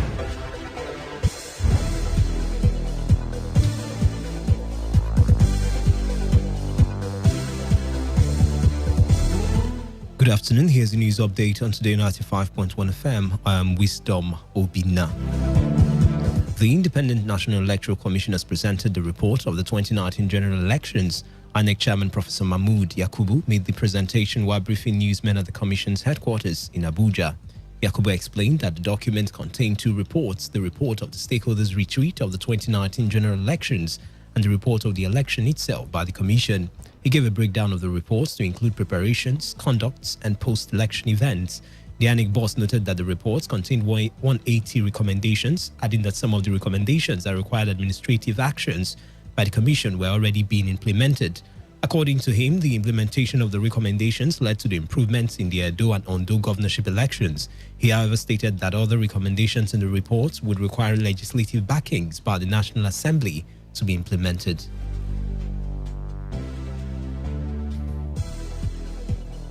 Human rights group Amnesty International has raised an alarm over threats to staff in Nigeria. It, however, said despite the development, it will not back down in its fight against injustice. The group drew the attention of Nigerian authorities to the intimidation and outright threats of attacks that were issued against its staff, supporters, and premises by a faceless and unknown group at a press conference held on 4th November 2020. It said similar faceless groups had previously invaded its office and given them ultimatum to leave Nigeria, but added that Amnesty International is a global human rights movement, while saying it is not affiliated to any government, ideology, or interest, and have been working in Nigeria since June 1967. It said the Nigerian authorities owe a legal duty to ensure the protection of lives and properties of every person in the country. The Delta State government has conducted some tests to ascertain the mysterious deaths recorded in Ute Okpu and Idumesa communities in Ika North East local government area of the state. According to the Commissioner for Health in the state, Dr. Modi Onoye, the results of the tests carried out have come back positive for yellow fever disease. He made a disclosure while briefing reporters in Asaba, the state capital. Onoye confirmed that as of noon on Friday, 22 deaths have been recorded, with 7 active cases receiving treatments in hospitals across the state. He, however, noted that the state health authorities await authentication of the government's position from the regional test center in Dakar, Senegal, within a period of 1 month. A federal high court sitting in Owerri, the Imo state capital, has nullified the candidacy of Frank Ibezim to represent the All Progressives Congress in the Imo North Senatorial District by-election. Justice Garba Ringim, who delivered the judgment, also nullified the victory of Ibezim as the winner of the APC primaries conducted on September 3rd, 2020. He thereafter declared Senator Ifeanyi Ararume as the authentic and rightful winner of the primary election. The presiding judge also ordered the Independent National Electoral Commission to immediately substitute Ibezim's name with that of Senator Ararume.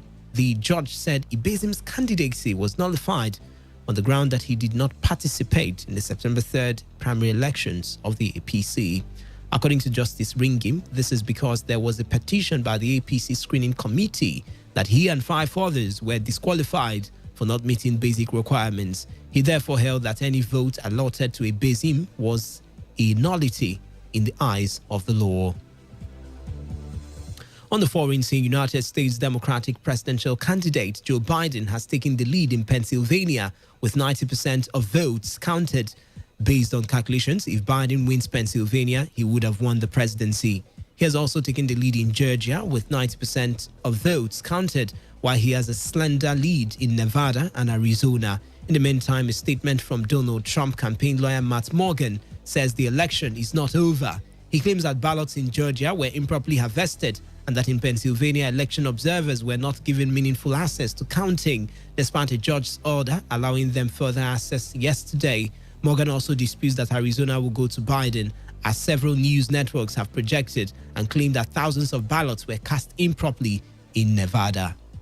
And that was the news update on Today 95.1 FM. Voice of the people. Do not forget, take responsibility, wash your hands frequently with soap on the running water. Avoid touching your face and high contact surfaces to prevent coronavirus. Good afternoon, I am Wisdom Obina.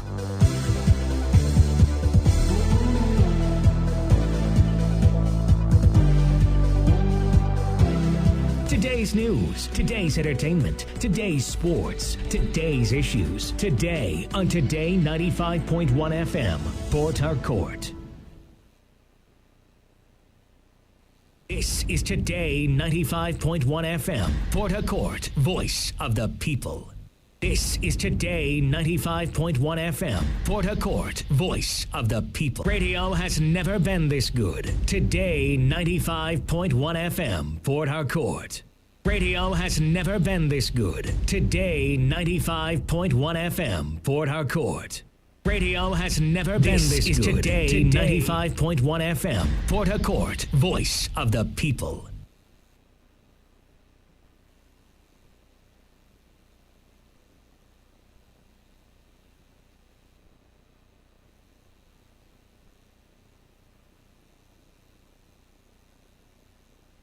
Radio has never been this good. Today, 95.1 FM, Port Harcourt. Radio has... iPrep in action on Today FM.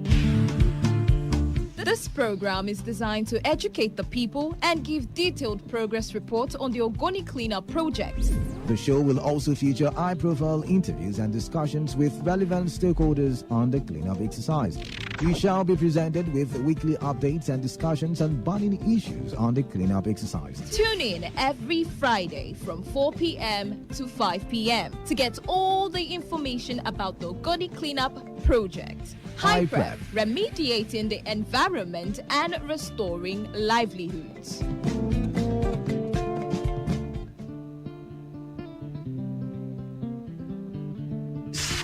HyPrep in action. Hello and welcome to another edition of HyPrep in action on Today FM. This program is brought to you courtesy the Hydrocarbon Pollution Remediation Project, HyPrep. I am Owikiwari Priye Izogo. I'll be your weekly guide to bring you the latest in the Ogoni cleanup exercise. For a better understanding of the cleanup project in Ogoni land, we stand as our flagship program in the Niger Delta region. I need to tell you the core objectives of HyPrep under the Federal Ministry of Environment, led by Dr. Marvin Barinem Dekil. First is to determine the scope, means, and modalities of remediation of soil and groundwater contamination in all impacted communities. Secondly is to enhance local capacity for a better environmental management, as well as ensure livelihood and sustainable development. Thirdly, ensuring security and promote peace-building efforts in impacted communities. And finally, strengthen governance, transparency, and accountability in the region. HyPrep, remediating the environment and restoring livelihoods. You're listening to HyPrep in action on Today FM. Since the commencement of the Project Coordination Office of HyPrep in 2017, headed by Dr. Marvin Barinem Dekil, a renowned environmental scientist, he has remarkably embarked on accomplishing the goals set by HyPrep to achieve the recommendation of the UNEP report published in 2011 and 2016. In 3 years, his remarkable leadership has executed several meaningful projects in remediation, water, health, job creation and training, sensitization, community engagement, quality control and certification, and the ongoing talks on the Center of Excellence at the Kensaro Wiwa Polytechnic. Preparing the area where they're going to be excavating the contaminated material into. What you see behind you around here at Babao is a significant deviation from what used to be the practice in Nigeria with the remediation. Previous attempts to remediate the place did not include these biocells. So when you're remediating, you are allowing the contaminant to run off both the groundwater on surface waters and causing further contamination. And also not allowing for deep-seated contaminated material to be treated. What we are doing, with the depth they are digging as far as 10 meters, 9 meters, reaching out to those. That was never done previously. So it's the first time this is being done this way in Nigeria by the Nigerian government. This is the first attempt to remediate impacted land in Nigeria for over 50 years. In this week's edition, we have with us an environmental rights activist, Ebiarido Kentebe of the Environmental Rights Action, Friends of the Earth Nigeria, as we talk on issues surrounding the cleanup exercise in Ogoni land. And also on the menu, we have major stakeholders in the Niger Delta advising youths of the danger of repolluting the environment due to artisanal refining. So I will ask you to sit back, relax, we'll be back in a bit, so stay tuned.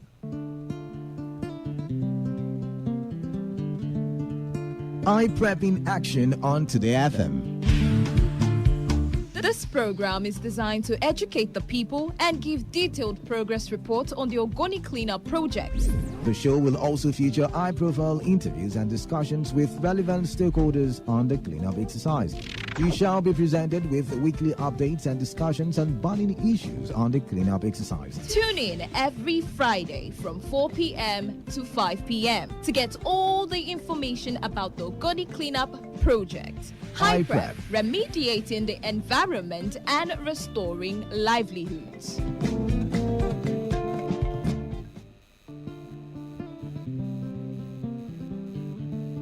You're listening to High Prep in Action on Today FM. Welcome to the program, sir. What's your opinion on the cleanup exercise in the Niger Delta, specifically in Ogoni land? Well, first and foremost, we are happy that the cleanup is going on. We are also happy that after years or decades of agitations by civil society and clamoring by communities for a cleanup of the Niger Delta, which is heavily polluted, and the government has decided to listen to this and are beginning to make efforts to that particular cleanup. For so far, we have seen that something is going on. We particularly are not too impressed with the pace at which it is going on, but we believe that there is room for improvement. Do you think it's premature for other Niger Delta communities to clamor for their environment to be remediated? Well, if you remember when the flag off was done of the cleanup, it actually a cleanup for the entire Niger Delta environment, but it's beginning or it's starting from Ogoni land. And to say that other places will not be looked at immediately, that will not be true, because first and foremost, since it is beginning in Ogoni, it's important that we put efforts, show a lot of solidarity for the government and also for High Prep to ensure that the cleanup is done properly and also on time. For other places who are also clamoring, it's a process. Something doesn't just happen. Something must be done. Other places will be cleaned up as agreed by the federal government. But like I said, it begins with Ogoni. But it's also important what we view or what we see now. It will be imperative to know what will happen to other parts of the Niger Delta. If we get it right in Ogoni, we are certain that the entire Niger Delta will have a little bit of a lease of life, that there will be a cleanup going on. But if we get it wrong, it will mean that the idea of looking at other places in Ogoni land to be cleaned up will look more like a mirage. Mirage in the sense that if we do not get it right in Ogoni, definitely it will be very difficult for us to get it right in other regions of the country.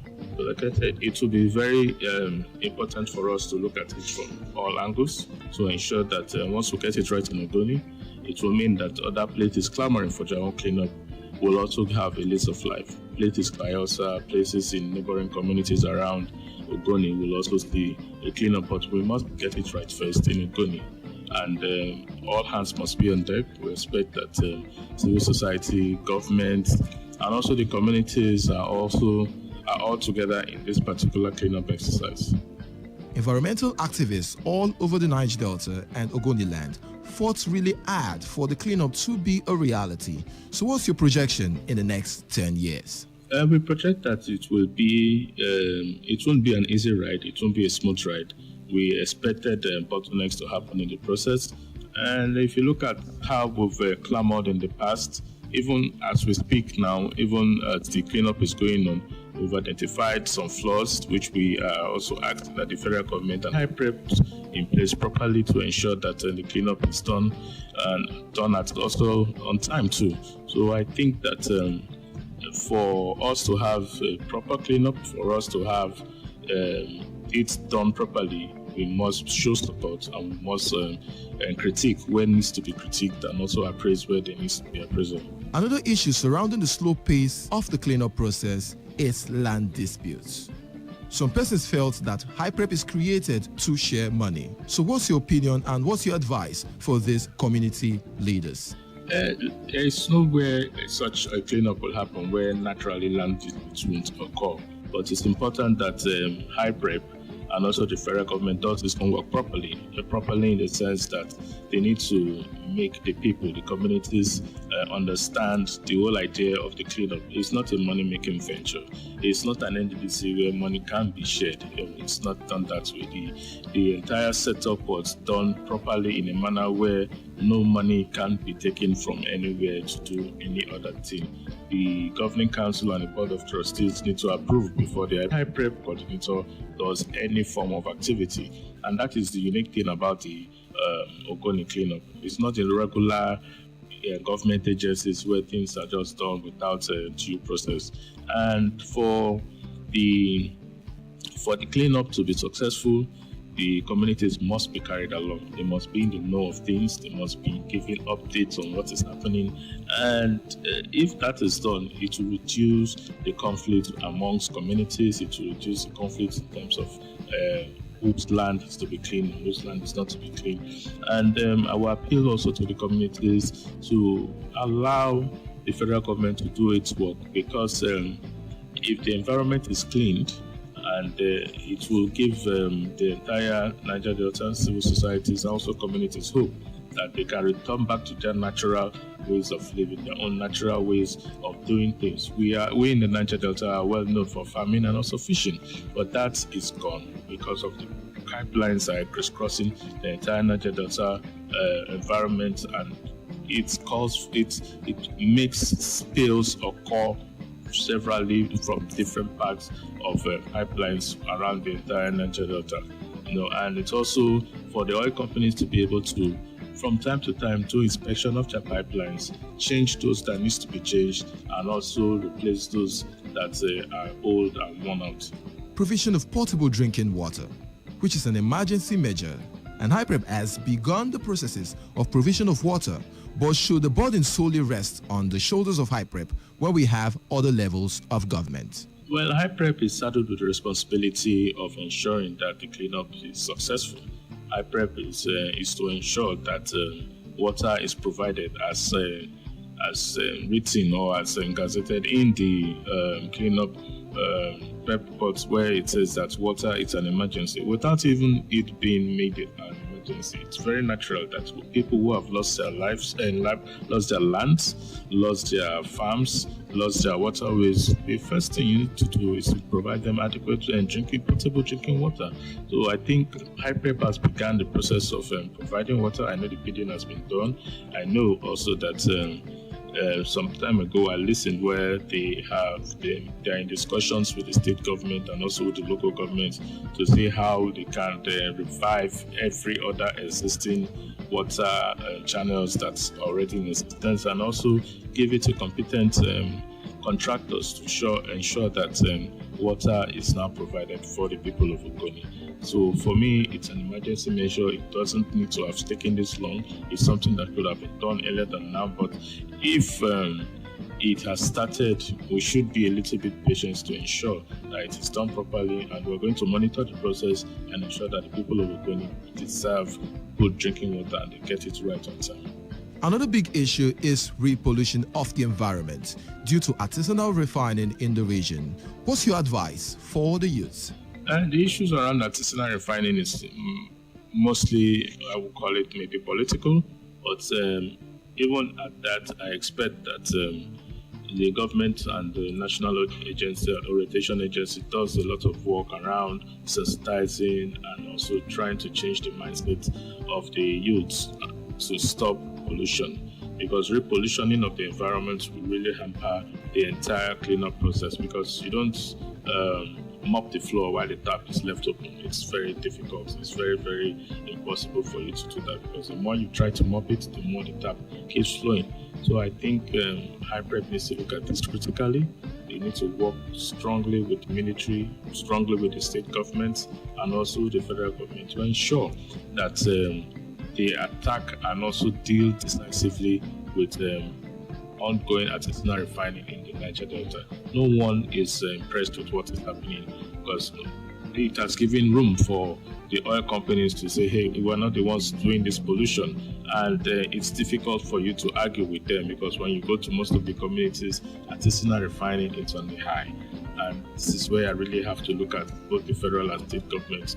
What are they actually doing about these things? What stance are they taking about doing these things? It's not about even HYPREP. HYPREP has its own role to play, but apart from that, when the federal government sets up HYPREP to clean up they should have also understood that the continuous pollution will be a big issue.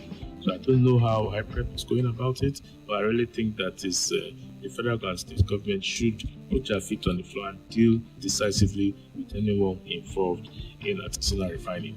Alternatively, if they have other options of reducing pollution, like I hear that they want to introduce modular refineries, well, it may want to look at if it might reduce it, but we clamor for a situation where we have to reduce the impact of fossil fuel on the community and also on the environment. So having more refineries in the Niger Delta will also mean that the pollution will continue. So I think there needs to be a very, very serious, pragmatic approach to addressing these issues. For me, I think that government needs to start thinking at alternative sources of energy, alternative sources of looking for how to deal with fossil fuel extraction, because if you look at the world is moving away fast from fossil fuels and they're moving strongly to renewable energy. So if we try to key along that line, it will mean that we'll have less dependence on fossil fuels and more dependence on renewable energy. And for renewable energy, I expect government to reduce its taxes on the renewable energy gadgets, and then try to make people embrace and engage more in accepting and embracing renewable energy, because this will enhance our dependence on renewable energy and also ensure that the pollution does not continue. With that, I think we have a better way and a faster way of reducing this particular issue of pollution. Okay, there are false information out there. At first, some persons said it was a political scheme by President Muhammadu Buhari to win the 2015 election. And now some persons are saying nothing is happening. What are you going to say about this? Well, when you say there is nothing happening, it depends on how they are looking at it. Are they looking at it from the fact that there is nobody on site? Are they looking at it from the fact that parts of the polluted sites have not been attempted to be cleaned? Are they looking into it from the fact that money has not been shared, so contracts have not been awarded to small groups or to community chiefs or to communities where they need to take part of it? It's beyond that. It's beyond that, really. And I think that it wasn't about... It sounded as if it was politics in the beginning, but civil society mounted pressure because we needed to ensure we saw this done. And with the type of pressure civil society mounted, and we are seeing that at some point something is happening. Is it that the soil is being upturned? Is it the fact that contractors are on site? What manner of business are going on between the contractors and also the communities? These are things that needs to be looked at and also put in place. To try to say that the Muhammadu Buhari not end the process. At least we have a government that has come and has continued the process, and that is what government should be about, continue. Where one government starts a project, another one comes and tries to ensure that that project which is started, because it's for the benefit of the entire people and not for political gains. If it was for political gains, Buhari would have come and stopped it entirely and started its own process. But they looked at it that it's going to be the benefit of the Niger Delta and most especially Ogoni people. And that is where I think we should put our hands on. That is where I think that people should be looking at it from, that we must support the government in ensuring that the cleanup is done and is done on time. We can't wait 30 years, though that's what the report is saying. But if we put our hands together and ensure that all hands are on deck, we can do better and get it faster. Let's talk about livelihood. At first, livelihood component was not included in the UNEP report, but stakeholders clamored for the inclusion. And currently, HYPREP is carrying out some livelihood programs. Well, the honors of livelihoods and most especially creating a better economic standard of living for the people of Ogoni rests solely on the shoulders of the government, both state and federal. But that does not exclude the fact that HyPrep, of course, HyPrep is already doing some things in terms of livelihood. I know that some women have been trained and also some youths have been sent abroad and also brought back.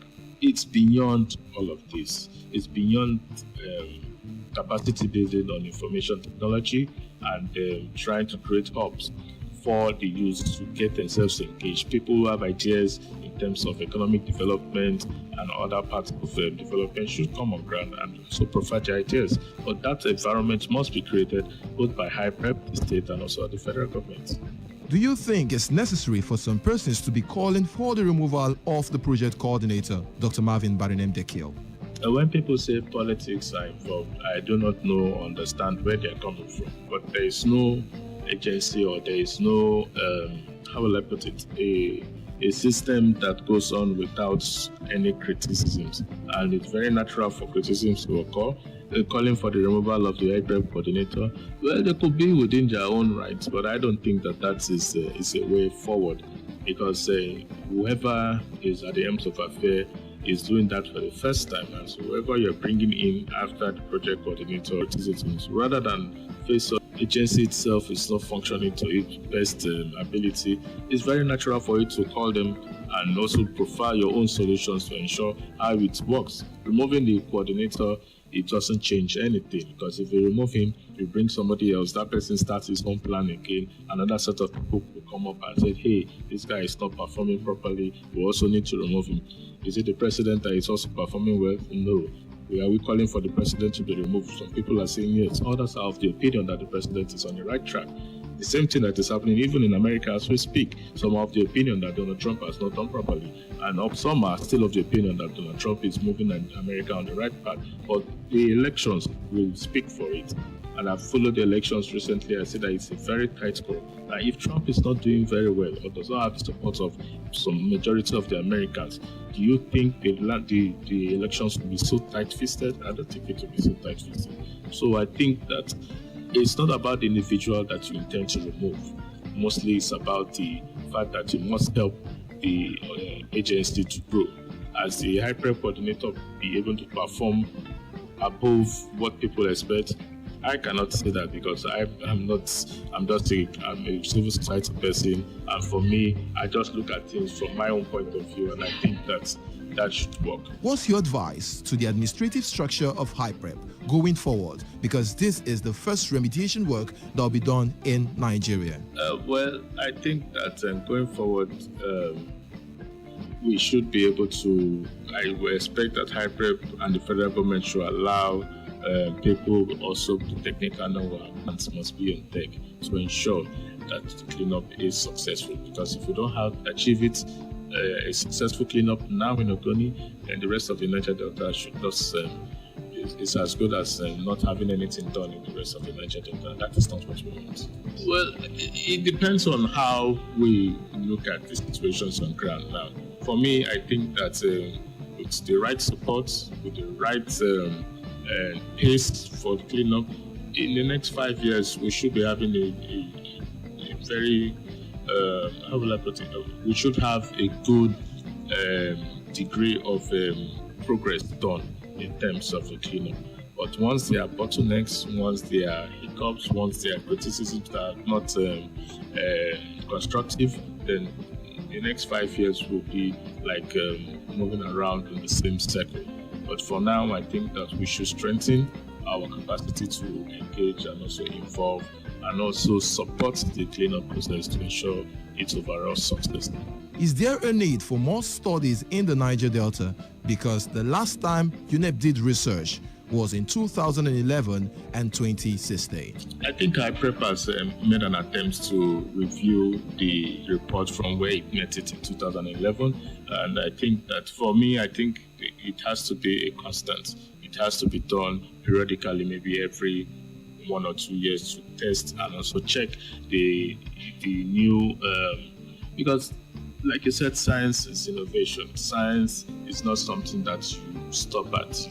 It evolves on a daily basis. So for where HyPrep started and to where they are now, I really think and I assume that a group of scientists or a group of engineers are on ground, looking at the new emergence that may occur because of the cleanup that is going on. And I think that if this is done, we should have a better way or better response in terms of the cleanup. Because there's another angle what Hyprep is actually using, the bioremediation method, the biological method, and that's quite new with the innovation. So I think studies needs to be done constantly in the environment. And that's what I mean. That I want to believe that a group of scientists are on ground, or a group of civil society groups are also looking at the situation and looking at best ways to improve and enhance what is already going on in the cleanup as we speak. Let's go for a quick break. When we return, major stakeholders in the Niger Delta advise youth against the activities of artisanal refining in the region. Stay tuned.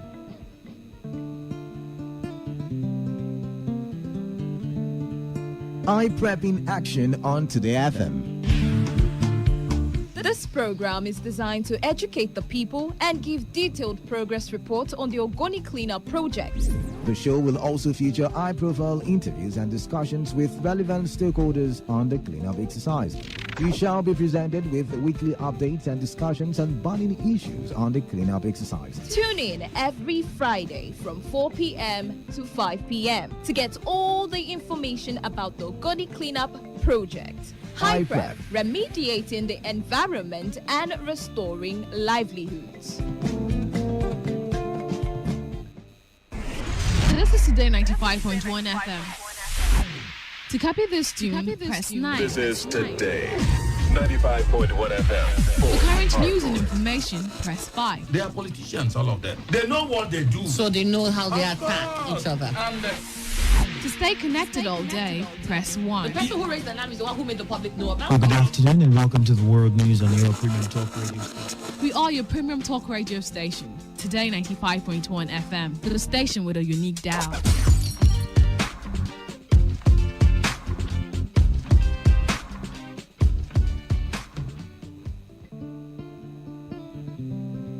This is Hyprep in action.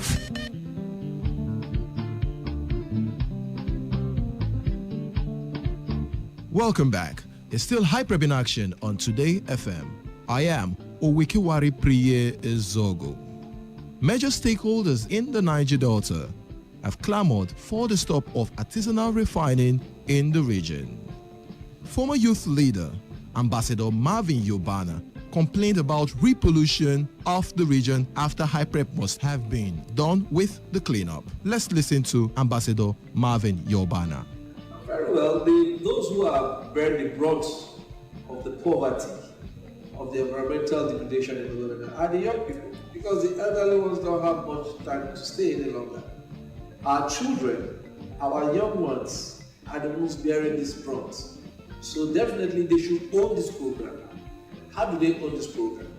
They should engage constructively with the office of the Hyprep to understand whatever they don't understand. And if there are areas they feel that they can contribute in terms of enlightening our people, in terms of training, in terms of being trained, in terms of engagement. Because what I don't want to see in Ogoniland and bringing foreigners to come to Ogoniland to do jobs, I don't want to see that as an Ogoni person. I want our people to be engaged in such a way that if a contractor is coming to site today, there must be a criteria set by the governing board or the board of trustees that any contractor coming to Ogoniland, 80% of your workforce must be Ogonis. I want to see that happening. And those are some of the engagement, and those are the kind of agitation I expect the young people to agitate.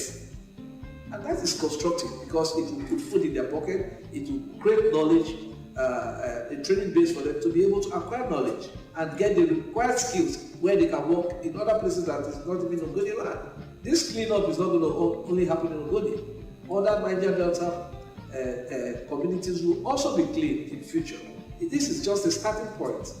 So we should not spoil it for the rest because the whole country have decided that let us use Ogoni as a case study. If we destroy it, who will help us? So I beg our people to cooperate, work together and be united to ensure that this program succeeds. Another human rights activist, Mr. Celestine Akpobari, complained on the issue of free pollution and advised youth that the land belongs to them, so they don't have to sabotage the works of HyPrep. Let's listen to Mr. Celestine Akpobare. Well, I will like to inform the youths that when you pollute the environment, you are destroying your own very life. Because whether you are doing it in Bonny or Anthony, you think that the water will take it away. What comes around goes around. It's like air. When there is poison in the air, there is no boundary. So where it travels to. That's why coronavirus is not sparing anybody. Otherwise, it will not get to the big men. So they should better think of something to do, because I've always said that everything about a man is tied to his environment. If you want to destroy the man, destroy his environment. God is so wise. After he created everything, he created man, he said, dress the garden. That was the only assignment he gave to man, dress the garden. That make the environment beautiful. Because your life is there. What you breathe out goes into the tree. What tree release is what we take in to stay alive. That alone, that your life revolves around the trees and the environment. Not to talk of, there's nothing in this world. The shirt we put on is from the ground. The plane that flies is from, there's nothing, the car you drive is from the ground. Everything that man is using is from the soil. You must dig it. The yam we plant, the food, rice, everything is from the ground. So common sense tells us that you must take care of the things that give you what to eat. You go to the bank to take the money, but the money is not from the bank. So we have to be very careful what we do with the environment. At the end of the day, that is where we will rest. When you are late and you are dead, it's the same inside the ground that will bury you. You like yourself to be buried in crude oil, pot of crude oil at you. So we need to, demand for our economic rights. While Mina was here, I used to ask her, I said, Madam, what do we do about this artisanal refinery? These guys that are doing this coal fire thing and this. She said, Celestine, I've been thinking about it too. My problem has always been, we are going to remain clean the morning after the cleanup. Because Ogoni is not an island. Even if they are not polluting, we're going to use our withdrawal from the creeks. What of the surrounding community of Andoni, Okrika, Bonny? The activities that are going there will come back here.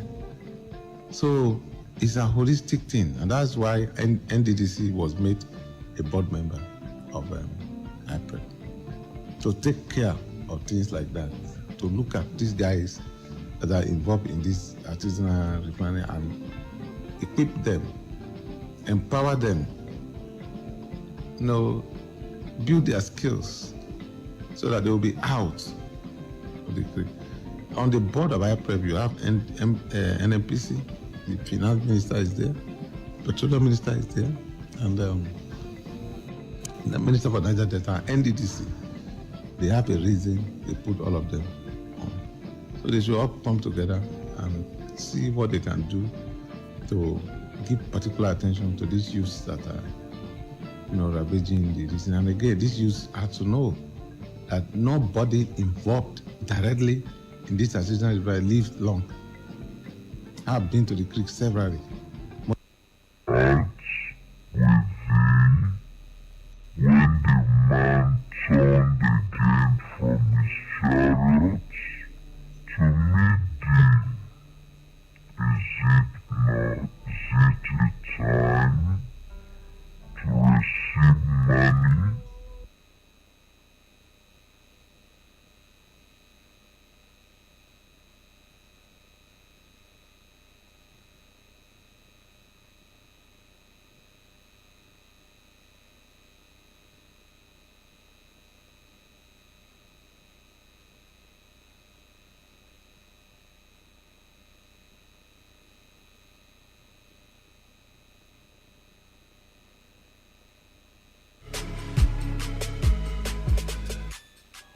Every day on Today 95.1 FM, there's always an opportunity to comment and air your views on our various programs. It's not just about us, it's about you, your opinion, and your voice. President, don't you think that it's time to step down, sir?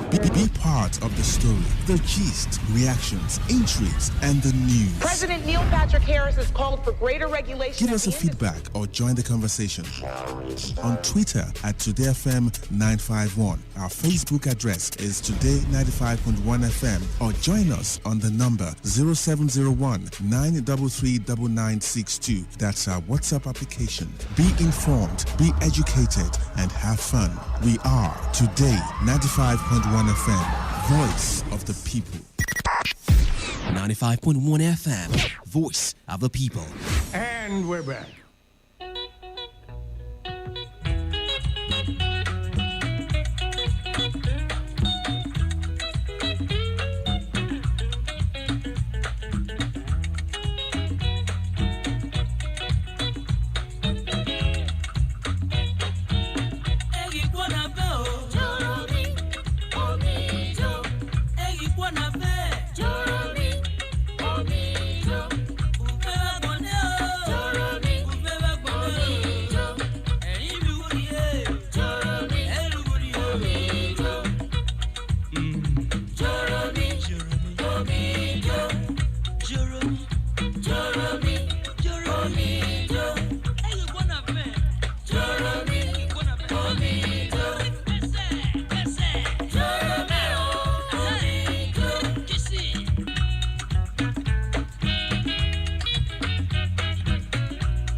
Never run away, Victor.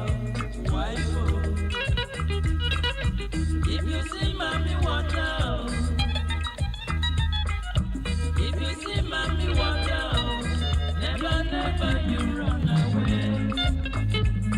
Hey, hey. Sing a song of love, sweet melody.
It's TMB Nation. Who go sing one mama? Oh, yeah. There's a sharp sound. Yeah. You know what is the matter? Because say I run, you feel say the party don't scatter. Like, you see for my hood, your leg now your bail out to you. So baby don't blame me, rah, you right, oh she oh. Cause if we don't say, me I get the power, I for fight like a soldier, defend your love like a keeper. And if we don't say, me I get the power, strictly from my heart, emotions no go fall, and we go move together to the top. So baby don't judge me, my baby don't judge me. Say last you supposed to judge me, my baby don't judge me. See, you breaking up, you look into my eyes and say it's over. I'm a hard what they come off for this matter. You go back say you know they were the hammer. Cause baby you're one of a kind, and deep down I know you are mine. And I can't let you out of my mind, cause you know go make sense so. And if we don't say, me I get the power, I for fight like a soldier, defend your love like a keeper. And if we don't say, me I get the power, strictly from my heart, emotions no go fall, and we go move together to the top. So baby don't judge me, baby don't judge me, my baby don't judge me. Say last you supposed to judge me, my baby don't judge me. Say my baby don't judge me, my baby don't judge me, my baby don't judge me, baby don't judge me. Say last you supposed to judge me, say you not supposed to judge me. My baby don't judge me. Cause if we don't say, me I get the power, I for fight like a soldier, I'm more for defend like a kid, and if we don't say, yeah, baby, It's TMB Nation. I am my baby.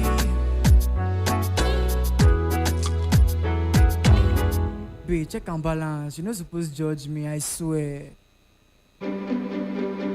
It's Young John, the wicked producer. Beauty mama, you know I like you so. See, yeah, cherish you. I stand for you. I wouldn't lie to you, but I feel like for you. In the night, girl, I'm down for you. Oh, you talk to me, oh mama, free oh, balance for me that you're with you, baby. Oh, I think I find it in you. I choose you. If I'm to lose, girl, I want to lose with you. They say that taboo, but girl, I see truth in you. She walk on it for me. Do you really care? Show me what I know. All right, anyhow. Okay, anyway, when you did the difference, make a caravan, make it stand point for the year. Thank God it's Friday. All right, like I don't tell you, if you wear that slippers, come out. Make you sit down, put for the make you no go anywhere because we don't sit down, we don't sit down. And remember, say after this show, your life will not go remain the same. Man! Either you pack, go back your village, or you go build house for town. I tell you. Now you go choose the one where you want to do. Or whether you want to pay house rent. You want continue to pay house rent. Now you know. Even if you never get land from Esiokpo to you reach Owerri, na bush na food here. Go collect one plot. But after never development. Who tell you say development no dey there? You developer now.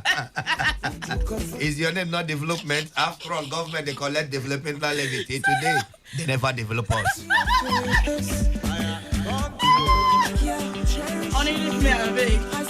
I know who you. Now you hold yourself. Only but not this song where they play. Now just they remembrance me of me now. When I play your song, I will let you know. You know Victor Mafo, guitar boy. Your own go be guitar. They know the two people. They know that, honey, it's very simple. If you are just hearing us for the first time, we too are just speaking to you for the very first time. So make the balance out like that. So quickly and one, very simple. You call us, we'll give you an animal, you give us the sound. Remember, say on Monday, we don't do politics. Tuesday, we do family issue. Wednesday, we don't do health. Thursday, that woman talk to her. Friday, my sister, we will kill ourselves. We will not joke with can't kill ourselves, baby. Honey, which mic for this? Which one want they carry talk? Now you know. This no this is no you. I can yes you now. They walk. Thankful.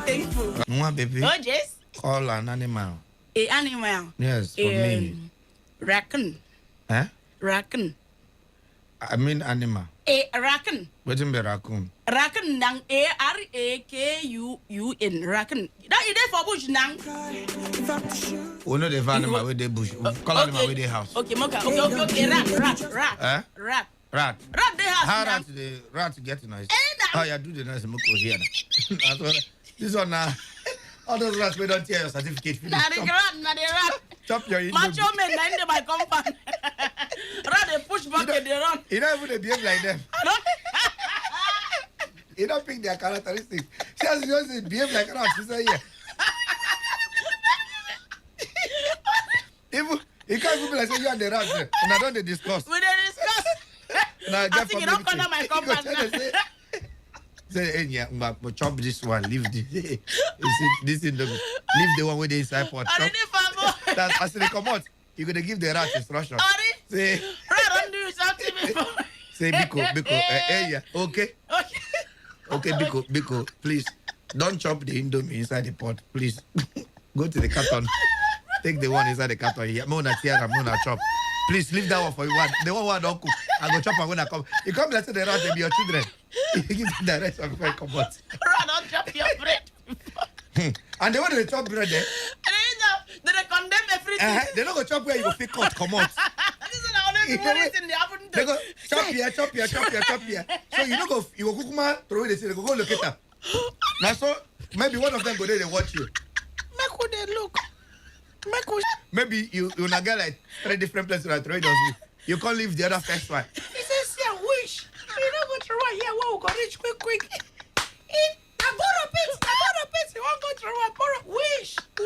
Oh, we'll go look at him. We'll go look at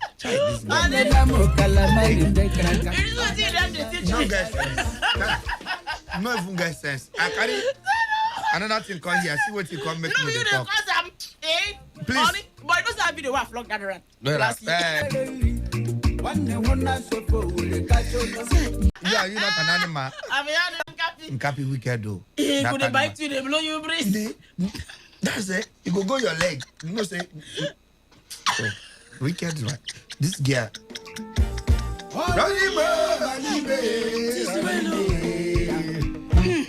Okay, so if you want to join live on top of Instagram, but make it join us inside Instagram, just go type Pastor Talking Drum, PastorTalkingDrum, PastorTalkingDrum, Pastor Talking Drum. Type everything together. You go see we are white together. Then hold microphone for hand. This laugh way the laugh. I go for you come up from this show. I go. We go. Oh yeah, wait. You waiting at remember. Wait. I come up from here. If I finish the show, you go come do your own. I don't go. Go this thing. Arasis, undo your own show. Go pursue wisdom. Then read the news. You don't say wisdom. No, can what wait. did happen this thing? What did happen first? Mama press that boy neck. So you mean you can kill wisdom? I can kill him. I say even though in now wisdom. You know cases.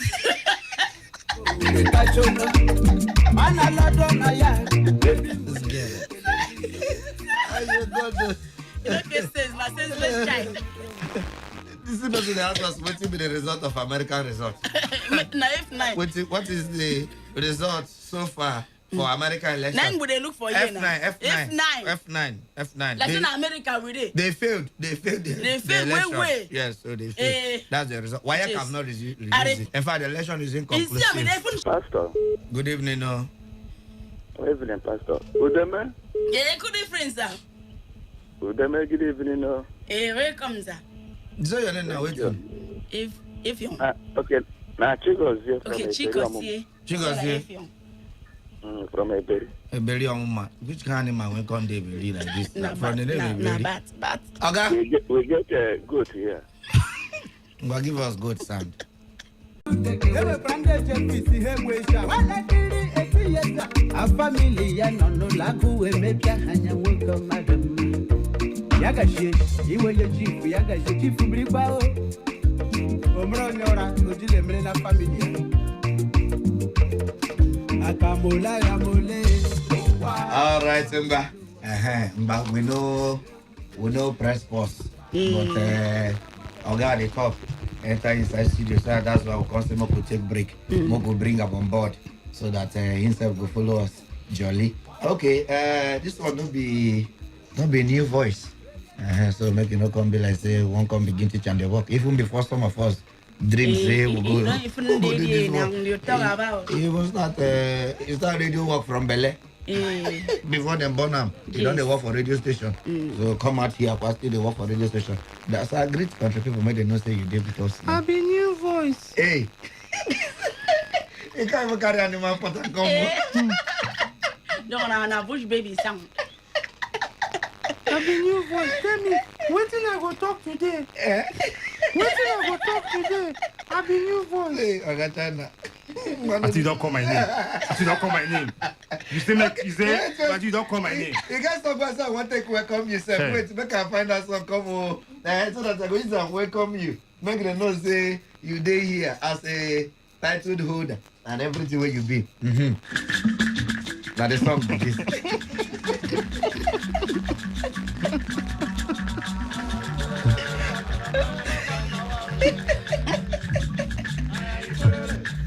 You negotiate. So make it be 5:30. You say lie. We got to agree on 5:15. And thank God I enter here exactly 5:16. So instead of to buy goats, now 1 fowl leg I will bring. No problem. For that 1 minute when I cross. No problem. All right. The animal, they don't train them how to shoot. Not true. You see, the thing be say, only they get them wrong, right? Okay. Now, Obakri as it be now, it did peaceful passport accord. But people they use it. You get local kidnappers, no see. No, they never see me. Okay, but tell us what's in the book. People know me say I they watch ball well, and I they write about ball. I talk about ball. So, 2018, you've been there aware of that event where I do when I don't count all the matches I don't watch for stadium. I count reach 1,000. I go celebrate and what I call the Queryman 1,000 that time. Yeah.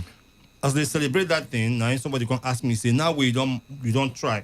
You don't go stadium 1,000 times to watch ball. What are you like to do 2,000? Or even how many thousand would you like to do? Or 1.5. Yes, or 1.5. I tell them say it go hard because we know they travel like before again. So it go hard for me to say I won't watch extra 1,000 matches or even extra 500 matches. It go hard. But I know say if I go stadium 1,000 times, I suppose get like 1,000 stories to tell. Because anytime where you go, just the day. Either the orange where you buy, where you know if you pay, or the one where you beat referee, your ticket money lost, but that story must lost. Pick one. Make I pick one. Pick one. Tell us where you know where any interesting one where you know say they very very interesting where because me I know say get one time where we go watch ball for this Teslim Balogu Stadium where they opposite National Stadium. Yes. So fight can start inside the stadium. We will be say we pass gate enter. We no pass gate come out. My backyard now one of us jump come out. That one on my own experience. So just tell us one way you don't get. You they watch ball. I they watch now. My body. He want you one in distant. Get He waiting. Only one young woman and in distant. And who? Forget about a phone for and One forget about. Forget about. Even the club we should call, eh? No, there's this again. No, the people waiting for that club, they don't go know that they talk about. They don't go See know. what I tell you, I know waiting at the talk about. He one young and Obakri Sharks football club. Obakri Sharks football club. I did tell you something. Kukuri is going to suffer yourself. I should Google it. Kukul. No worry, I'm coming. Excuse me. I know you're where you specialize. Tap fast food, what chop one meat pie. Yeah. Do things for people. So if they travel, people they follow us go. So again, one time we will go Ghana. You get some women we follow us go. They like they don't even know. Oh God. Okay. Like a features woman. Yes, of the law. You understand? I will be there. I just like get big problem. No person will want to explain, give you a probably did. Sir, this book now, how much?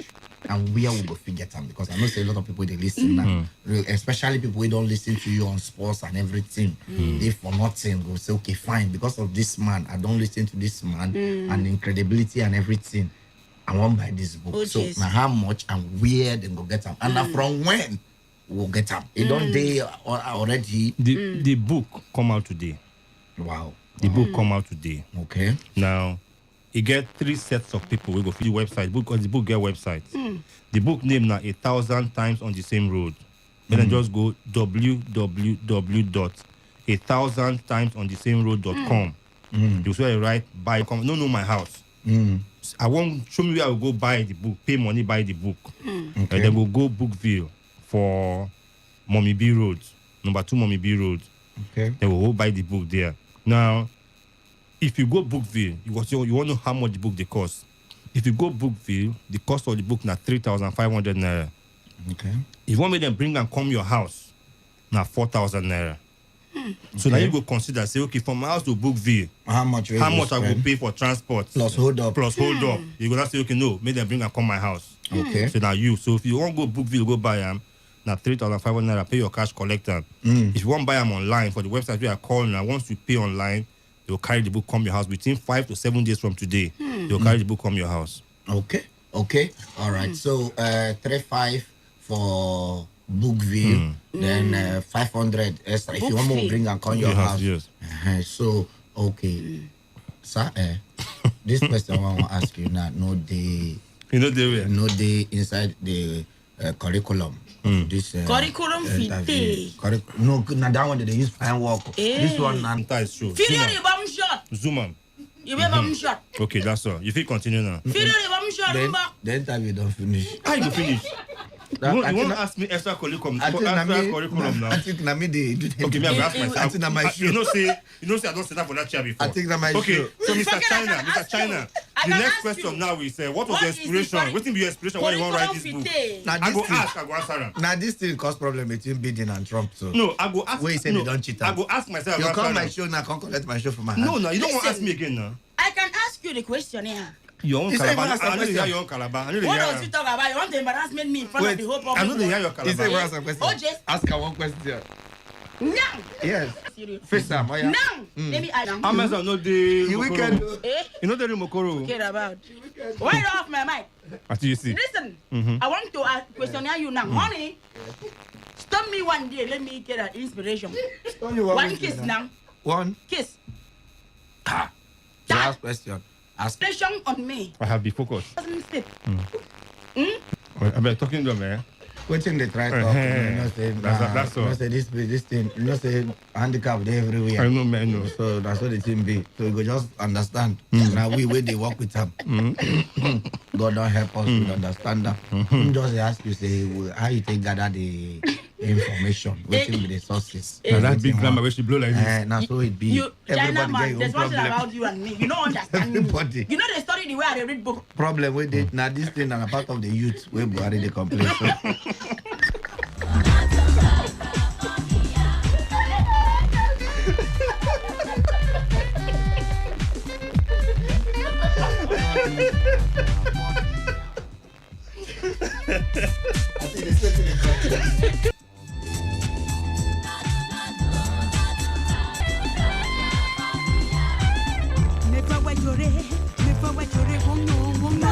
it's for the so sir. You know, say, you don't say way. I like to keep records, right? Some people even ask me, say, that time I say I don't watch 1,000. I don't deny watch 1,000 games. Some people ask me, say, this still way to how you take no, say you know just wake up from sleep, saying 1,000. Okay. How you take no? I take answer, yeah. Even one guy called me from Lagos saying they work with BBC that time. Say in Ogaden where they London, they say I don't distribute and I write on top Twitter. Say make I prove I'm say true. I don't watch that number of games. Say if I feel prove say BBC go send somebody to come cover the event of my 1,000 games. So I say okay. You know Port Harcourt, I come Port Harcourt, I will show you what I don't secure as my documentation. True income, in look everything where I show in build. Okay. Right. So and now based on records where I keep, where I just convert and I just write them like that into a book, and now waiting we don't come out from today. Okay. All right. I don't know. Waiting. Call this technical people for me. Okay. Sir. Your final advice. Anybody will visit, because you know the easy to put this book together and everything. So what will be your final advice? Advice number one, if ever you become radio station OEP, know where soccer pants can't do show.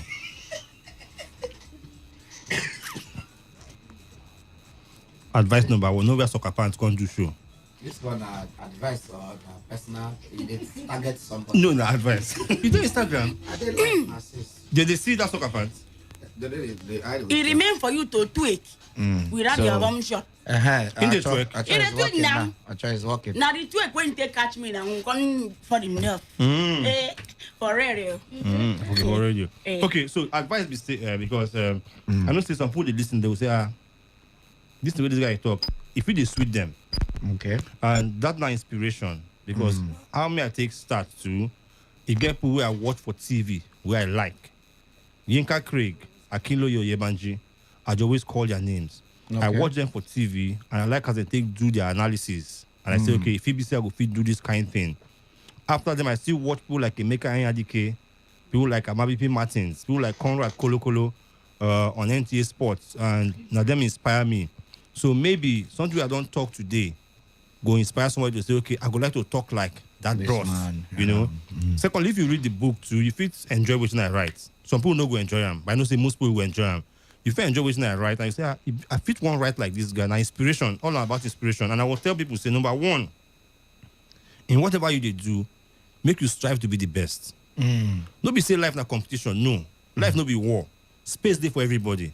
But when people say they know you for one thing, they know you for one thing. Most people know me, they know me say, if the Nigerian league, I cover them well.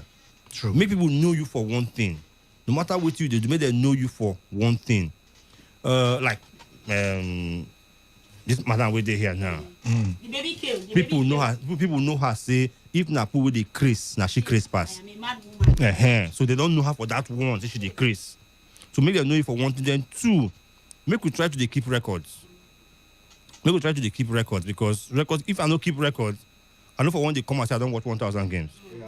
And I know for write this book. So it's important to keep records. And like I said the first time, make we try to be best for what we do. We try to be the best. Yes.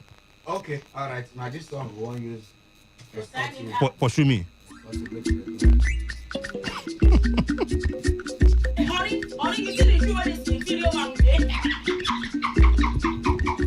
Even like that, we make you like that's his carrier. We have to go with drinking.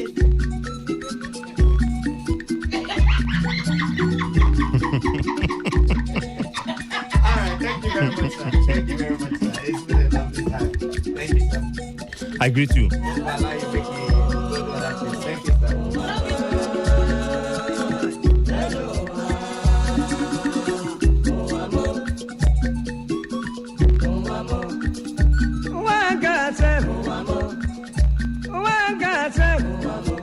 This is my wicked word. This is not confusion word. Listen to Palibran. I will tell you a story about one lady girl. Polly they go to work. Polly they work for bank. Then I enter for motor. The driver they go. driver they go. Opposite Udi. But the right hand the side.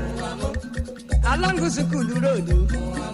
I see people run. I see people run. Then I ask the driver. The driver waiting they happen. The driver waiting they happen. You better you take your eye and see. Then I call the driver. The driver wait you. The driver wait. Driver break. Then I jump down. Pali waiting I see. Brand waiting I see.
Sunday Maritain was so. They know they get them, but I shower burn. This is not wicked word. This is not a steady word. Our me.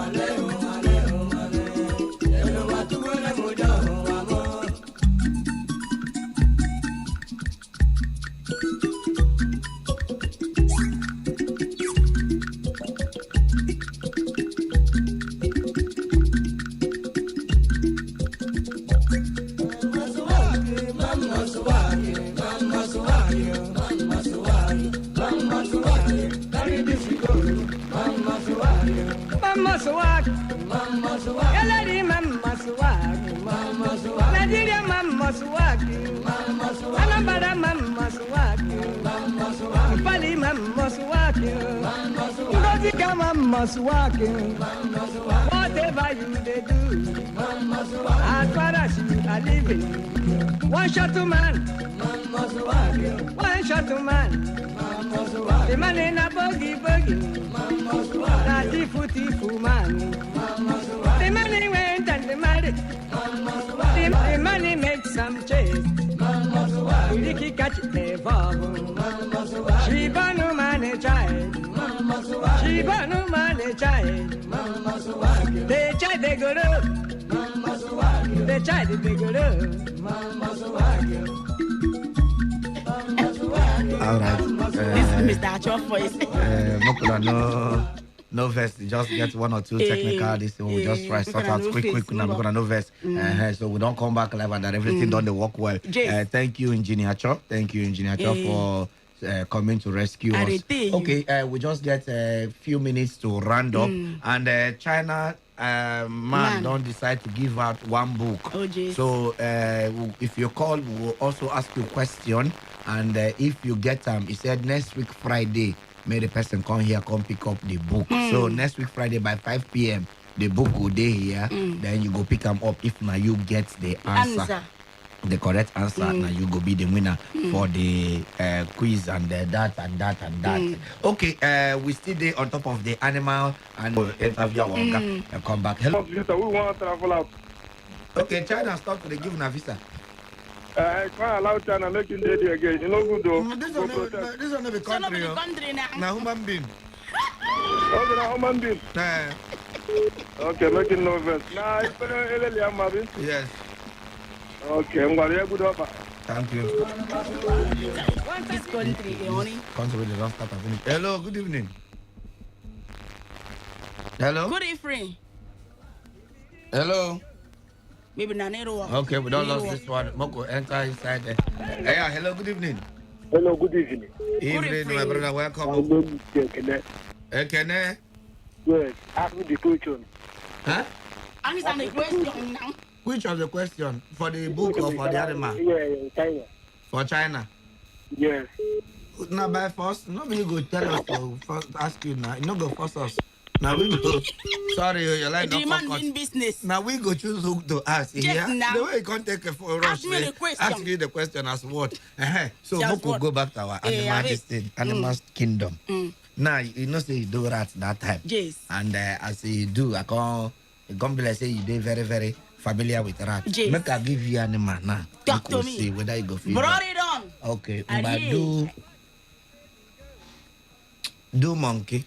Moko here. How monkey? Monkey? How the nigga how sharp? the monkey the sound? Okay, now let me tell you. Monkey now they sharp.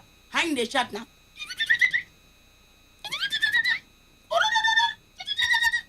So I say the goat.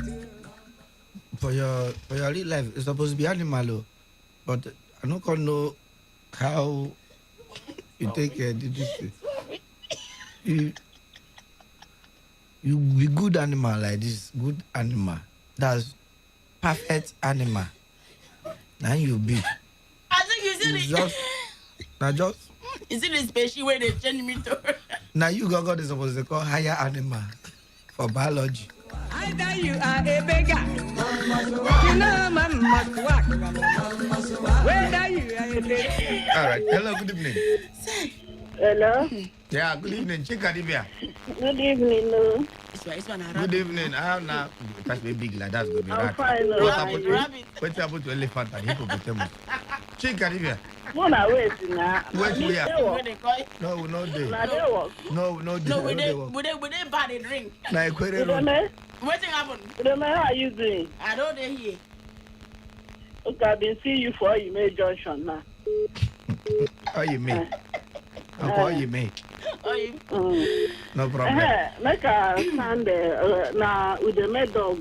I want dog with the man. Okay, with the mad dog. Give us. A cookie. A cookie. Yeah, give us.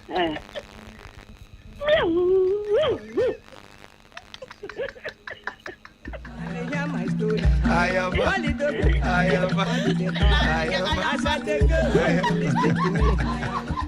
Mr. Pali, they hear you. Hello, good evening. Hello, good evening. Evening, sir. Welcome. Good evening. Yeah, this is Chief Crown from Opako. Chief Crown? From Opako. Nah, this one with Chief. Chief, can you be an animal? Yes, give us the... Chief. This life no balance at all. Chief. Yeah. Which type of animal there around the Opako there? We'll get goat, we'll get dog, we'll get cat. Oh, yeah, give us cat.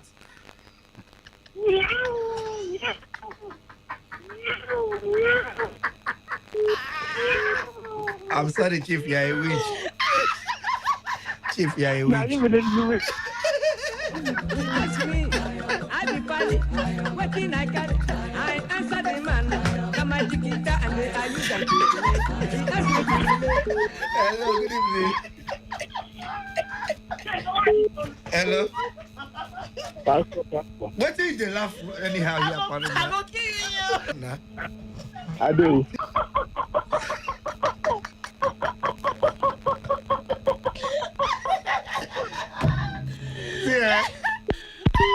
See, Christmas they come. Or how your family no buy fowl like that to kill you, chop.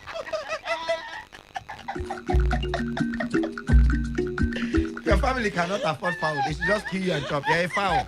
You're a fowl. No, I'm not gonna laugh anyhow for this place. So I'm not gonna laugh anyhow here. I'm gonna pick up. Why you gonna finish? You got the 1 minute. Yeah, guys, you welcome. I got you. Welcome. Quick, eh? Now, where you come from? I come from Port Harcourt. Port Harcourt. Which side from Port Harcourt? We are for Port Harcourt. Animal plenty for Port Harcourt. Which part? Helele. Hey. Helele. Hey. Native animal. Which animal na get helele there? Just let us know. Okay. Which animals there for Lele, dear? Nchi grass cutter. But give us the sound, Nchi. The native animal. Give us the sound of Nchina. The sound of Nchi. The sound. How Nchi? Which sound Nchi they make? I mean, not they follow the show since. The sound of. This is the useless Nchi. Very useless Nchi like this. Useless and hungry. One big man. Okay. Okay. Quickly, the last caller. You go just say, okay, Moko take this one. Moko, quick, ask her the question. Hello, good evening. Hello. Good evening. Too much dollar. Yes, I want to greet Chikasi. Tell her, say, I'm greeting her. The Lord is her strength. Now you hold the strength of the Lord. Hello, good evening, Jarema. The king. You say me who? The king. King? Yes. And King, we know your kingdom. Welcome. I see you for Obibo today. You see who for Obibo? Yes. I cover my sin with the blood of Jesus. I see you with the thread. Obibo. For Obibo. Me. I demand to come that side. Hello?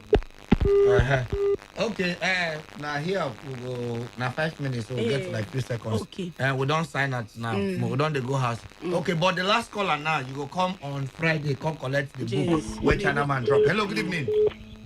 Hello, my pastor. Good evening. What's your name? Where they call us from?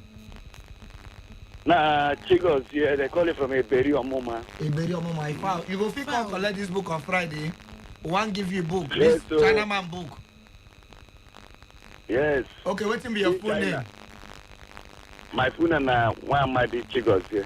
Come with your ID card on Friday, 5 p.m. Come collect your book, which China man drop here for you. The last caller.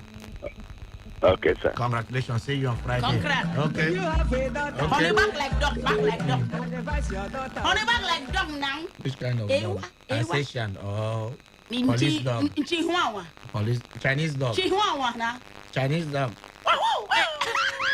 The 7 dog. Now I'm very hungry.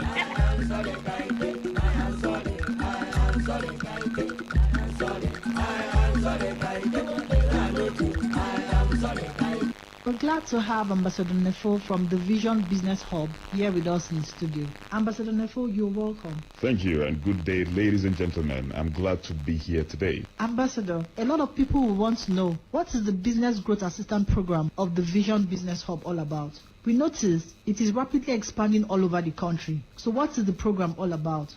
Thank you. The Business Growth Assistance Program is an international partnership program of the Vision Business Hub. We help partners to raise capital for their businesses or projects without collateral or loans. And when they get the capital, they don't have to pay it back. You see, the key word is raise. Raise the funds you need for your businesses or projects over a period of time without borrowing money from anybody. Since 2016, the Business Growth Assistance Program have helped over 2,000 partners raise business capital without collecting loans, and they did not have to pay back. Here is the fact that you have capital to start a business does not mean your business or investment will be successful. Therefore, the Business Growth Assistance Program will also provide you with a 6-month mentorship program where a team of mastermind mentors and business experts will work with you, advise you, mentor you for a full 6 months to ensure your business is successful. But listen, this mentorship will be rendered to you completely free of charge. I believe this is a good program for such a time as this in Nigeria. But how does the Vision Business Hub make money? Good question. We have international affiliate partners that support our program and make sure that those who need the mentorship will get it for free. We have been diligent for the past 4 years and our results are speaking. So what are the categories of people that can benefit and how can they contact the Vision Business Hub? You will be contacted if you meet up with the categories I will mention as follows. Do you need to raise money to start a business? Do you need to expand an existing business? Do you want to start another investment to support your current income? Do you have the project or a project that requires money to execute? If your answer is yes to any of these categories, then send yes to the number I will call shortly. The Vision Business Hub has a functional working plan to teach partners how to raise the funds they need in a period of 3 to 6 months without collecting loans or dropping collateral. And once you raise the capital, you don't have to pay it back. To top it up, because we understand that the secret to any business success is mentorship, we have committed to providing free mentorship to the first 30 people that send yes to us from this program. So if you are not among the first 30 people to send yes to us, you have to pay a consultation fee of 50,000 naira. Yes, 50,000 naira. But if you are amongst the first 30 people to text yes, our consultants will talk to you completely free of charge right at our summit. Now, for every awareness we make, we select only 30 people. That means the first 30 people from this program that send yes to the number I will call will be selected. Remember, the great Pablo Picasso said that action is the foundational key to all success. Do not hope for change. Create the change you want through action. So if you want to take action and you need help to raise funds for your business or project, then pick up your phone now and send yes to this number.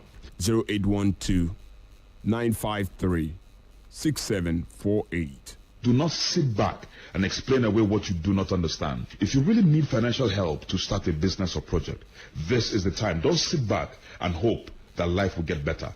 Dr. Steve Marboley once said, life will not give you what you want. It will only give you what you demand with action. The time for action, I believe, is now. So pick up your phone and send yes to this number. 0812-953-6748.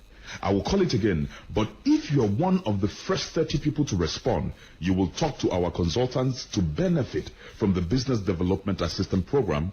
So if you'd like to understand how we can help you to raise these funds that you need for your business or project, quickly send yes, Y-E-S, to this number. 0812-953-6748. Again, 0812-953-6748. Our representatives will give you a call and schedule a meeting for you with one of our consultants who will guide you on how you can create the capital you desire without loans or collateral. And when you get the capital, you won't have to pay it back. And then you will also get free 12 months mentorship to make sure you succeed in your venture. Make sure you get mentorship this year. So ladies and gentlemen, thank you once again and God bless you. Thank you, Ambassador Nefo, for sharing this business opportunity with us.